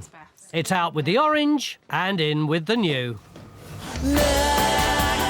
It's too plain. That's awful. That's the back of now. I get changed. Oh, that looks so much better. They fit. They fit. No, they look lovely. Right. I'm the drama queen. You can make me laugh. Just wash it off if it goes wrong. We'll be done. Okay. Oh my god! Wow. Oh my god! I feel a lot more positive now about the audition because I'm all prepared for it. I'm not a nobody, I'm somebody. Sarah might be feeling positive, but in Luton, the mood's far from it. Forget it. They're not going to do anything at the moment. Just let's go home. They're not going to do anything. Forget it. This is hurting me too much. Let's go home. At last, Jake might have a solution. We've been talking upstairs. The only thing that we can think of is if we get 3 of you to Budapest, and then if yourself go with one of the babies to Bratislava with Ryanair. That's the only way it's going to happen today. easyJet have agreed to pay for Afshin and one of his children to fly to Bratislava with another airline. But just when they thought they'd found the answer, it seems there's another problem. I don't like flying without my husband, like... She's scared of flying. You know, she has to go with me. Otherwise, you know, before when she was going alone, she was going by bus. So... Ashinko, come on, baby, please quickly tell me what we're going to do. I don't know exactly. Can you do it? Of course I can do it. We'll just make something, you know? I'm afraid of flying alone. Don't worry. If you're scared of flying, don't worry, because the cabin crew, they can take care of you on board. I know, but if she says she can do it, she can do it, you know? Up to you. Yeah. If you can do it, do it. Up to you. Yeah, all right. And you're going to you take her to Scap, yeah? Yeah, I take her to With no alternative, the family are forced to separate. It's good we're going today, because if I take him home, it's going to be too much damage from that, you know, when he knows he's already going. But believe me, I don't like flying without my husband. You know, she's going to go to Budapest, I'm going to go to Bratislava. You know, I'm going to take one of them, and she's going to take 2 of them. So it still is going to be all right for us, rather than waiting until, I know, the 10 days, you know, and see what's going to happen. God knows what's going to happen next 10 days. I feel happy, actually, now that I know that I've got them to their destination and they're actually on their way. I feel, well, reassured, I suppose is the word. And I just hope that they're happy with it, because obviously it's a lot of mucking about, but eventually they're going to get to their destinations. I've just got here and I'm on the flight at 13:40 and I got here a couple of minutes ago. Yeah, unfortunately we close check-in at 40 minutes before now, so it closes at 1:30. But it says 13:40. That's what I was told. That's what it says. Look, I have to get that flight, please. Due to security restrictions, easyJet's check-in time has changed. It does state 30 minutes on here, yeah, you are correct, but it was still a couple of minutes late, unfortunately. Please, I need to get on that flight. Please, surely there's something you can do. No, what we've already done is we've asked the dispatcher and the captain, and they've said no to getting on board the flight. The extra restrictions at security. Not to Madrid today, you'll be looking at tomorrow. I don't believe this. It doesn't fly for 40 minutes. We called and closed the flight before you got here. I don't believe there's nothing you can do. The only possibility is really the Luton, but that's 17:45. I don't believe you've got enough time to get there. Who else is there I can speak to besides you, please? There will be my manager. And when are they on duty, please? Pardon? When are they on duty, please? There'll be one on duty now. Right, can I speak to them, please? I'd like to speak to them now. Thank you. International hockey umpire Sandy Richards is on her way to the Hockey World Cup. I'm sure they'll be dismayed as I am to know that if I don't get there this evening, I'll be missing out on some of the action. With the flight about to board, manager Gemma Sales finally arrives to deal with Sandy. Say that you have some Is there culpability any here. chance that this LMC can be accepted on this flight at all, please? It's minus 15 to time of departure. Yeah, it's minus 15 there. But it wasn't earlier when I was here. It wasn't minus 15 earlier. Yeah, still, they have to close the flight at minus 40. I need to get there today. There's not another flight to Madrid today, unfortunately. I'd like someone to help me get information from flights from London, please. From any flight, please. I mean, you can go onto the internet. You can use the internet. So you're leaving me to sort this out now, because the only thing that we can do is we can show you. No, I wasn't late for the flight. No, I wasn't. Yes, you were. No, I wasn't. Even at minus 30, you were 2 minutes late. You cannot. You did not time 2 minutes from there to there. I would have got you on it. I would have got you on it. I'm sure you would have done. The captain's the one that says no. He has the say. Your colleague is inaccurate there. Yeah. Okay. And I'm afraid she's digging in there when there's no need to. Just at the stairs here.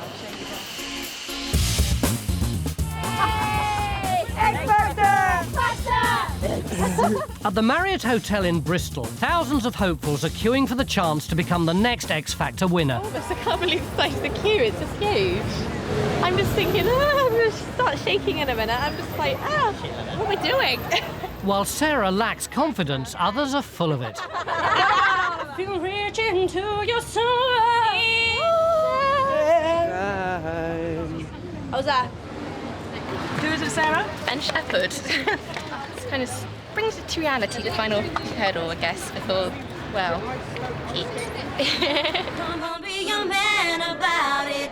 You won't die. Inside, the competition's stiff, and the arrival of presenter Kate Thornton means the pressure's on for Sarah. So what's your name? Sarah. And where are you from, Sarah? I'm from Bristol, just near the airport. And what do you do for a living?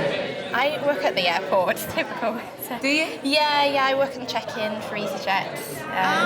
You're part of the Stelios family. I am, yes. So do you think that today, on talent alone, you're going to be able to pick up enough yeses to secure a place at boot camp?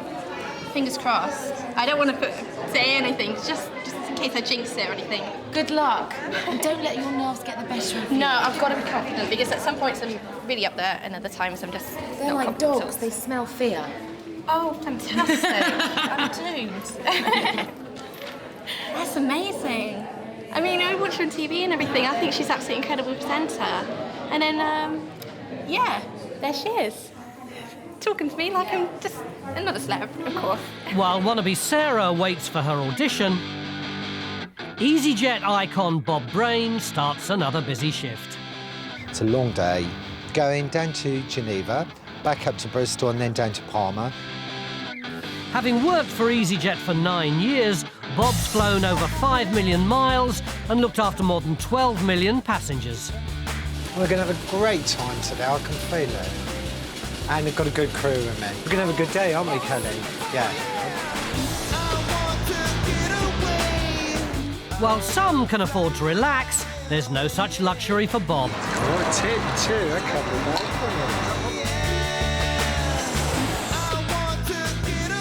Bye-bye. Bye-bye, sir. This is a very important piece of senior cabin crew's kit. Right. Wrong number.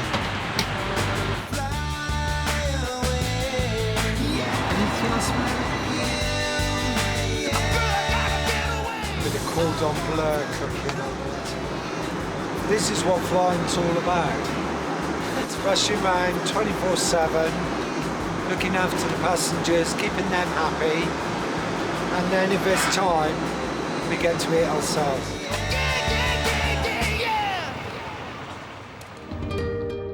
After a 4-hour wait, it's crunch time for Sarah. Wish you good luck.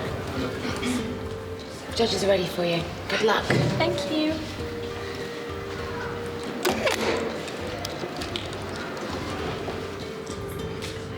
Minutes later, Sarah reappears. Juvenile. Juvenile? Yeah. I can't remember who said that. I think it was Sharon. She told me. So.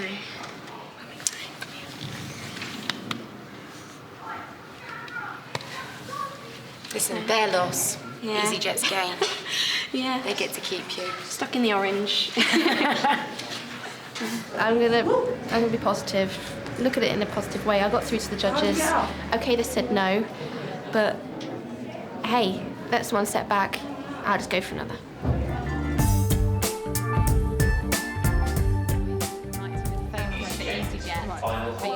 Meanwhile, umpire Sand is still contesting manager Gemma's decision.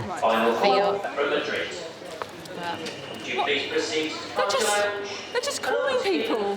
They're doing final Why? calls for Why people. can't I be in there?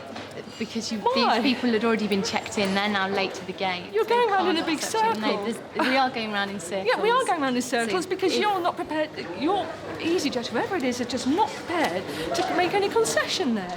With the last easyJet flight to Madrid taking off, Sand is left to find an alternative flight. This is great. This is the help I'm getting to sort out another flight. Good job I can type quickly, isn't it? Half an hour later and still no luck. Sand is back downstairs. Okay. Hey, everybody. We've spoken to BA. They've got a flight at 1950 from Heathrow. It's £486.50. I can't afford that. With the only alternative too expensive, it's back to the sales desk. Just seeing if I can fly, if they can transfer me to Malaga, and they can find out if I can get a flight to from Malaga to Madrid. Hello. Debbie doesn't think that the information desk won't have any details. She's your best bet is probably to go online again. The information desk doesn't have information. I mean, you can ask them by all means, but she doesn't think that they'll why? have any I mean, information. can you tell me, just sitting up there somewhere, is there some big controller that actually does have this information, you know, of all of it? Does anybody, you know, Sandy finally admits defeat. I would like to transfer my ticket, please, for tomorrow. Okay, that'll be £35, and that's on tomorrow's 14:10 You want flight. to charge me to transfer over, don't you? Okay. Yeah, because it's a missed departure fee. So if you missed your flight, you need I'm not going to even have this argument with you. I'll pay it, but obviously I'll take my receipts and I'll take the matter up directly with easyJet, because clearly you can't deal with that issue for me. easyJet have sent hundreds of emails to me telling me of cheap flights and everything like that. What they failed to do, though, was send me an email telling me that they changed the actual booking time to 10 minutes earlier, and that's cost me a day, it's cost me a trip, and it's spoilt it, so I'm still very upset about it.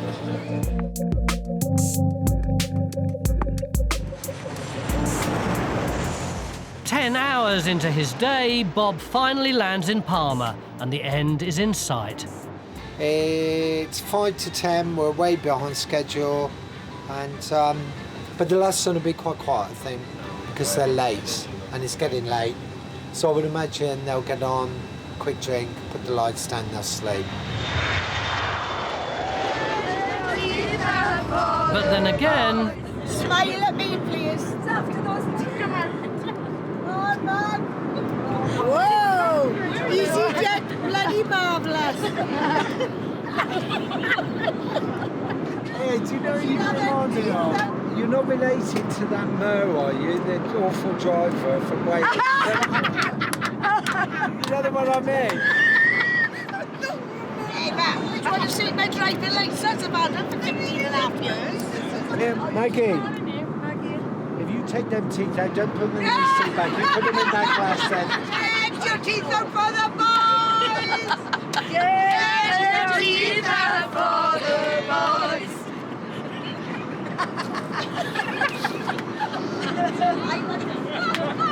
That's your lot!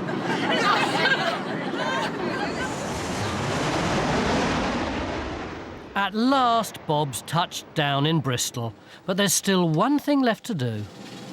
Come on, Maggie, we want to go to bed. They're coming up there. Good night, Bob. See you guys. Take care. Have a safe journey home. Bob, we're in deep shit. I tell you what, you were good entertainment value. Come again. Free flight? Oh, we can't guarantee nothing. Leave it to me. I'll see what I can do. Get him on the plane. Thanks, Rob. See you again. See you. Bye, Thank guys. you. Bye. My pleasure. Oh, 25 to 1 and we're finished. Apart from the paperwork and the money. How did it go today? It went very well. It's a long day, very tired, but yeah, it went well. Nice passengers on this flight. That's my type of flight. I like them you can have a laugh and a joke with. But I wouldn't want to have to do it again today. But tomorrow's another day. Sarah's decided to stick to karaoke. Sandy made it to the hockey match the next day, and Bob finally got to bed at 3 a.m. On board Airline, one too many. Said he'd had 25 double vodkas. Shocking. One final straw. The embarrassment of having to leave a crowded plane with 2 children and all the baggage, it's just outrageous. And for Stephen, I am really getting a sinking feeling. one chance in a million. My heart's thumping, so it is.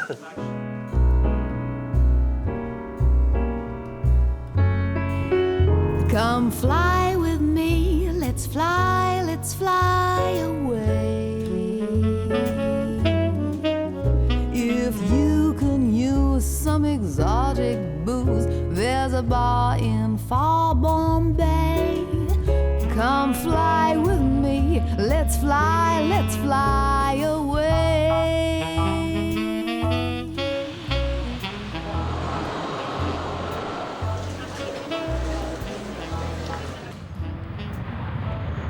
The daily Bristol-Inverness flight has just taken off without the Hall Strange family.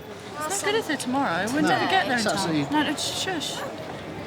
They were on their way to a wedding. That is, until cabin crew noticed something worrying about baby Isabel.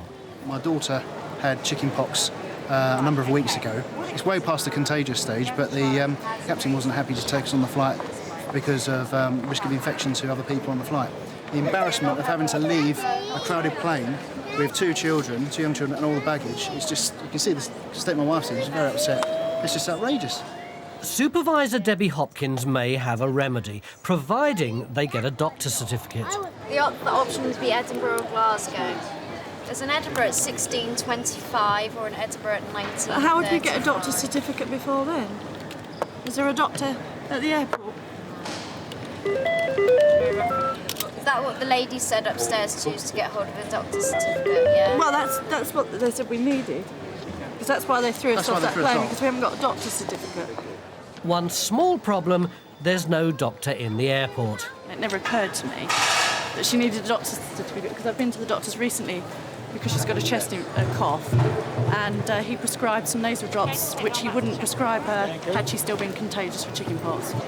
I'm shocked,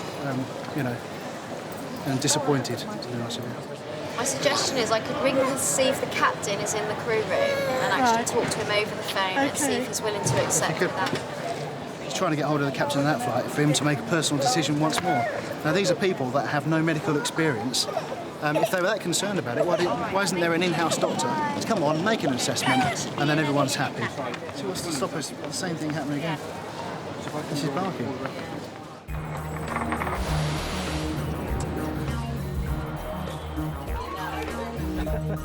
Also at risk of missing a wedding are the walkers in Luton.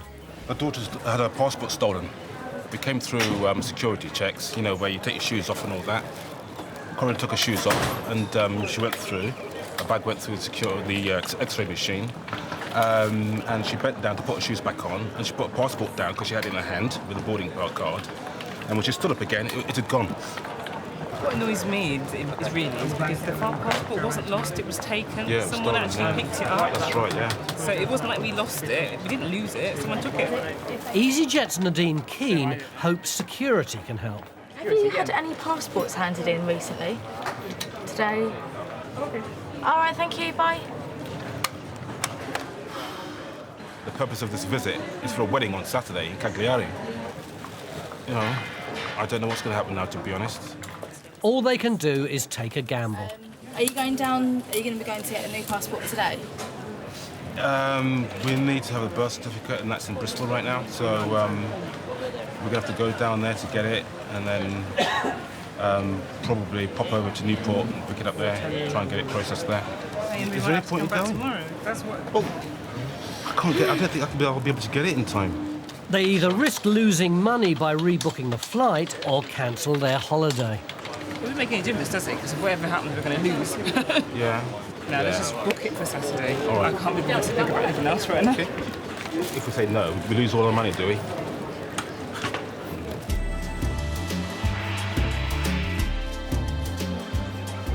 For Bristol's Hall Strange family, hopes of reaching Inverness are fading.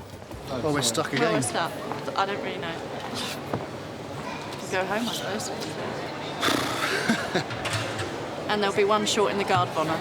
Yeah, it's an armed forces wedding I'm going to, so there's a bit of ceremony involved. So thank you. That'll be affected as well, which is a minor thing, but it's important for the guy whose wedding I'm going to. So. But Debbie's thought of a way round the problem. If it's possible, ring your own GP, right, and he could send a fax through to say that he's happy, prepared to fly, we'll let you go, no problems. I bet he's not there. I've got a horrible feeling he doesn't work on a Friday. Oh, hello. Is Dr. Natalie in today? I've got a slight emergency. My name's Suzanne Hall, mother of Isabel Hall Strange, who's registered at your surgery. If the doctor doesn't fax immediately, they'll miss the wedding. OK, thank you very much for help. Bye. Let's go fly. It's getting a bit tight now. Oh, no, you're very tired. Well, they've said we've got 5 minutes to get on the flight, so...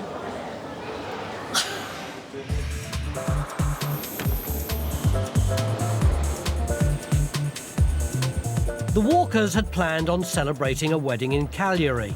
Instead, they've been jilted in Luton. My daughter had her passport stolen. We need to have a passport issued quickly.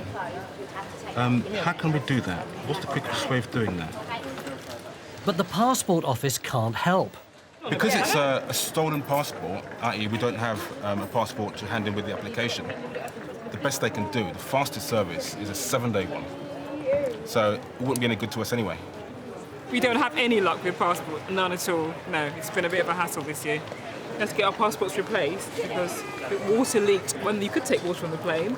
Water leaked on our passports in the flight. When we got off the flight, all the passports were soaked, and so we had to get them replaced to come here. I can't believe we've lost them. This is why I can't be angry, because I've just had kind of enough. Finally, security has news. Hello.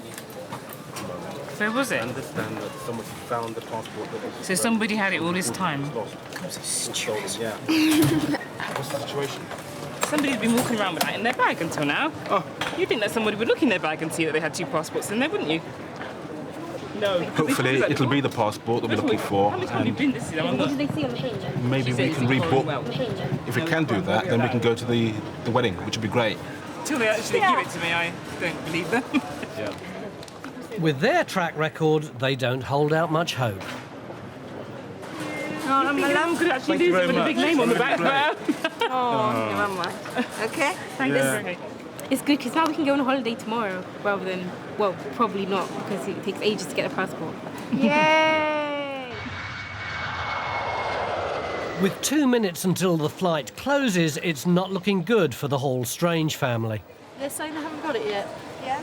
Right. There's a message on the fax machine saying they're not accepting faxes today. Can I check the number you've got? Ah, right. It's all right, she's made a mistake. Yeah? Thank you. Bye. She transposed 2 of the numbers. Can you believe that? The receptionist at the doctor's surgery has transposed the 8 and the 5. So, of course, it wasn't coming through to the fax here. Right, can we have that so that we can just get home? No, this is for you to keep. Lovely. This allows us to fly to Edinburgh. Then we've got to get the bus from the airport to the train station. Then we've got to get a train up to Inverness. And then we've got to get a taxi from Inverness to the hotel. So hopefully we'll get there by midnight. At least they'll be able to make the wedding. But in Belfast, DJ Woody has arrived to find his sellout gig is already in trouble. You're looking at like 2,000 people there, yeah, and the chances of them finding your bag and just putting it on the flight is very unlikely. Because that's like my livelihood, you know what I mean? I lose them, I'm over here to play at Thompson's nightclub, and I've got 2 luggages, which are 2 records, 1 CD box, 1 record bag, and it ain't on the flight, and I'm only here tonight. DJ Woody is a victim of increased security. Due to terrorist activity in August 2006, all bags have to go in the hold. Thousands have gone missing. Hey, can I help you at all there? No, sure. Enter easyJet Stephen Smith. Are you missing baggage off the Stansted? Yeah. Right, do you want me to see if I can do anything? Well, I've got 2 bags. I've got 2 bags in Stansted that are needed tonight. Right. Basically, it's a record bag and a CD bag. If you can get that over here, then you're the man. But give me just a couple of minutes here. I'm sure you appreciate it in a minute, just the security thing. Yeah, I can understand. I can fully understand. I'm trying to contact the duty manager in Stansted to see if we can find these bags and maybe get them rushed over in the next flight, because I believe he's playing to quite a few people tonight. So. Hello. Okay, you be able to get them on, do you think, tonight?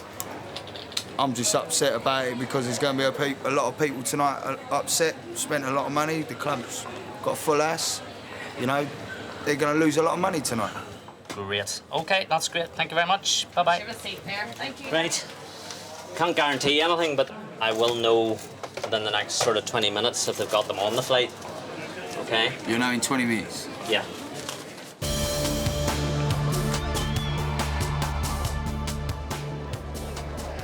For Debbie Hopkins, the day's getting increasingly peculiar. She's already dealt with a recently sick child and is now faced with someone on the verge of being sick, Casper's Graston. I asked him how much he'd had to drink. He said he'd had 25 double vodkas. Shocking. I must fly to the Scotland. Okay. Because it's very important for me. Yeah? Okay. That's fine. Right. No more drink then. No more. He's been offloaded from one flight and wants to rebook. Vodka, yeah, as well. No more vodka. No more vodka? No more vodka. All right. For me, okay? Go and have some coffee, have something to eat. I don't like coffee. What I do you never like? drink coffee. What do you like? Tea? I drink tea. Go and have some tea then. And come back and see me at 6 o'clock. Okay, you go with me, I yeah? can't. I've got to do some work.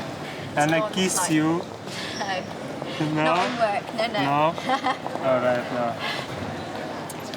Thank you So very beautiful. much. All right then. Well, let's shake on it then, and I'll see you at 6 o'clock. 6 o'clock. 6 o'clock? Okay, deal? Deal.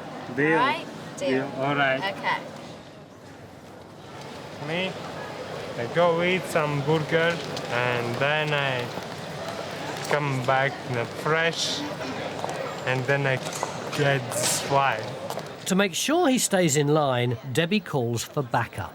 Just wanted to advise you about a passenger that I've offloaded off our Glasgow flight. He's had way too much to drink. He's told me he's had about 25 double vodkas. Why? A bit wobbly, is it? He's very wobbly. Okay. Yeah, he kept knocking into people and that. So if you could just keep an eye out for him, that'd be Well, I'll lovely. see what I can do. Yeah.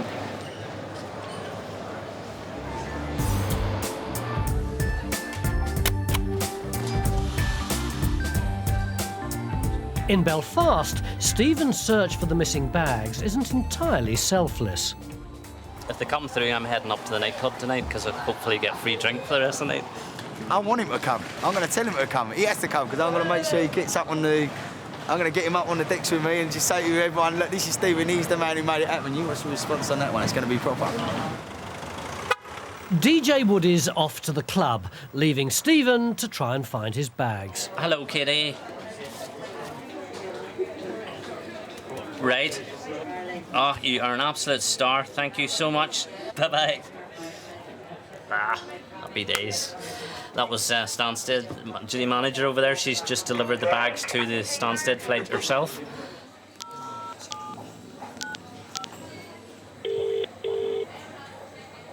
Hello? Hello, is that Woody? Yeah, speaking. Hello, it's Stephen here up in... Hello, mate. Hiya, how are you? Oh, good. How are we getting on? The bags have been loaded onto the aircraft in Stansted.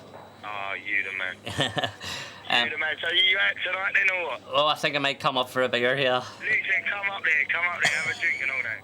I mean, you'll get drinks forever and ever. But the new baggage restrictions have caused a pile-up throughout all UK airports, and Stephen's experience has taught him to be sceptical. Hopefully everything's gone according to plan and the records and CDs and so on are on it. I can only be obviously 100% reassured once I see the bags coming around the baggage belt, but so even when the aircraft lands, I'll not be totally relaxed until I actually see them. Back in Bristol, Debbie's got a new problem with Casper's. Appears he had a tooth out yesterday, and this is the reason he's had a drink, to get rid of the pain. Right, okay. There's something in the back of my mind says that you can't fly when you've got open wound or something like that, or recent. Right, okay. I wasn't aware of that, so what I'll do is I'll look into it now. Hiya, it's Debbie here from over in the main terminal. I've got a passenger here that yesterday afternoon, late afternoon, had some teeth taken out. Teeth taken out. So today, something's just kind of come up in my head this afternoon. Concerns about whether he's still able to fly. Like, you know, obviously he's still got, like, they're kind of classed as, I would say, open wounds. Thanks for your help. Cheers, boy. Right. Is it hurting or anything? Sorry? Is it hurting, your tooth? No. I feel good, yeah? You'll feel good. I want to fly just to Scotland. Okay. Please. As long as you're not drinking and everything, you'll be okay to travel. I've just spoke to them and the tooth is okay. So go and have something to eat. Yeah, for you. Okay. Well, you said for me. I can do it, everything. All right?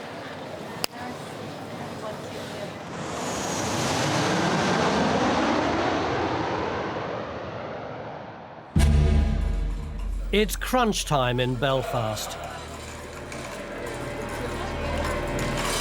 Being an optimist, I've just got a trolley just in case they come off. Stephen's on the lookout for DJ Woody's record bags. My heart's thumping, so it is.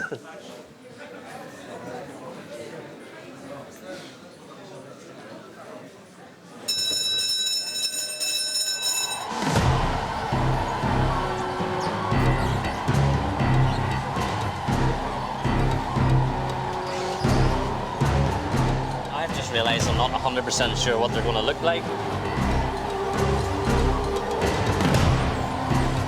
I am really getting a sinking feeling because there's quite a lot of bags, but yet I don't see anything that looks remotely like CDs. There's a bag which might be CDs or something. It looks square at least.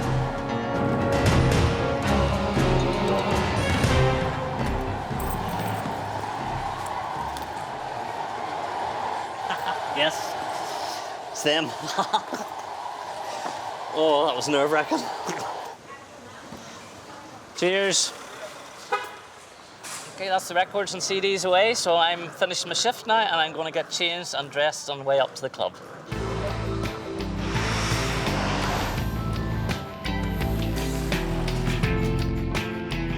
In order for Casper's to fly, he needs to convince Debbie he's sober, so he's taken her advice. I'm still a bit concerned about him.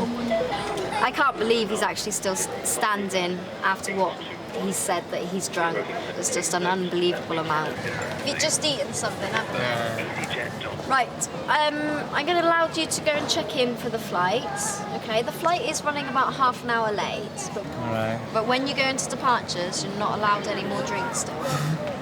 Okay? Right, not more this Spanish. All right, I shall see you later. See you. Okay, take care. Bye.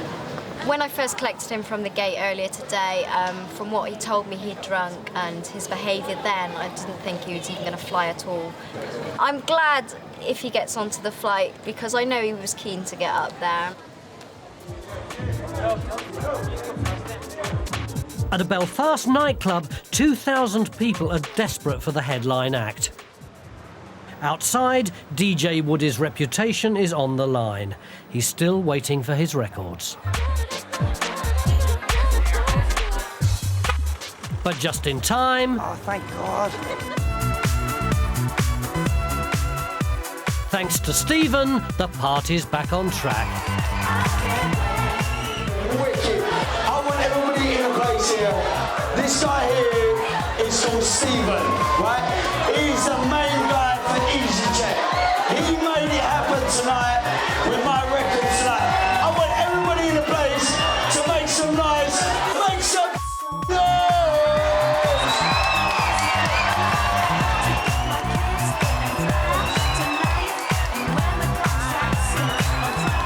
Oh my God.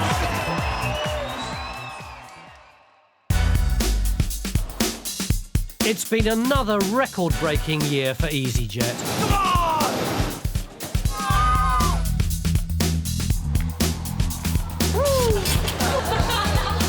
They've flown over 32 million passengers between 74 airports in 21 countries.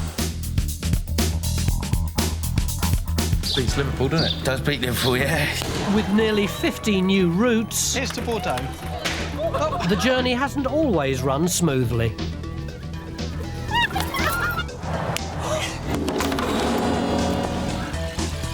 On the front line, they've seen it all. I mean, do you want to go tomorrow or do you want to keep up with the aggravation? For your own safety as much as anyone else's. Oh, for my own safety, man. This has got to be... You are a waste of time. ...the worst day You're a stupid bird. that I've ever had here. They've flown sky high and hit rock bottom. We've had to cancel Geneva, Edinburgh and Bratislava. There are no more seats until the 1st of January. Oh my God, respect your game to me, they're rude on Saturday. I'm going to go home and cry, probably. It's been passionate. Be my Valentine, be my eternal love. Communication has broken down. You said that, she said that, he said that. No stranger gave you anything to take on board the plane. I met a stranger. My hovercraft is full of eels. But they all got there in the end. easyJet, bloody marvellous. Viva España. Well, most of them. The Hall Strangers made it to Inverness, Casper's sobered up in time to fly, and the Walker family enjoyed the wedding.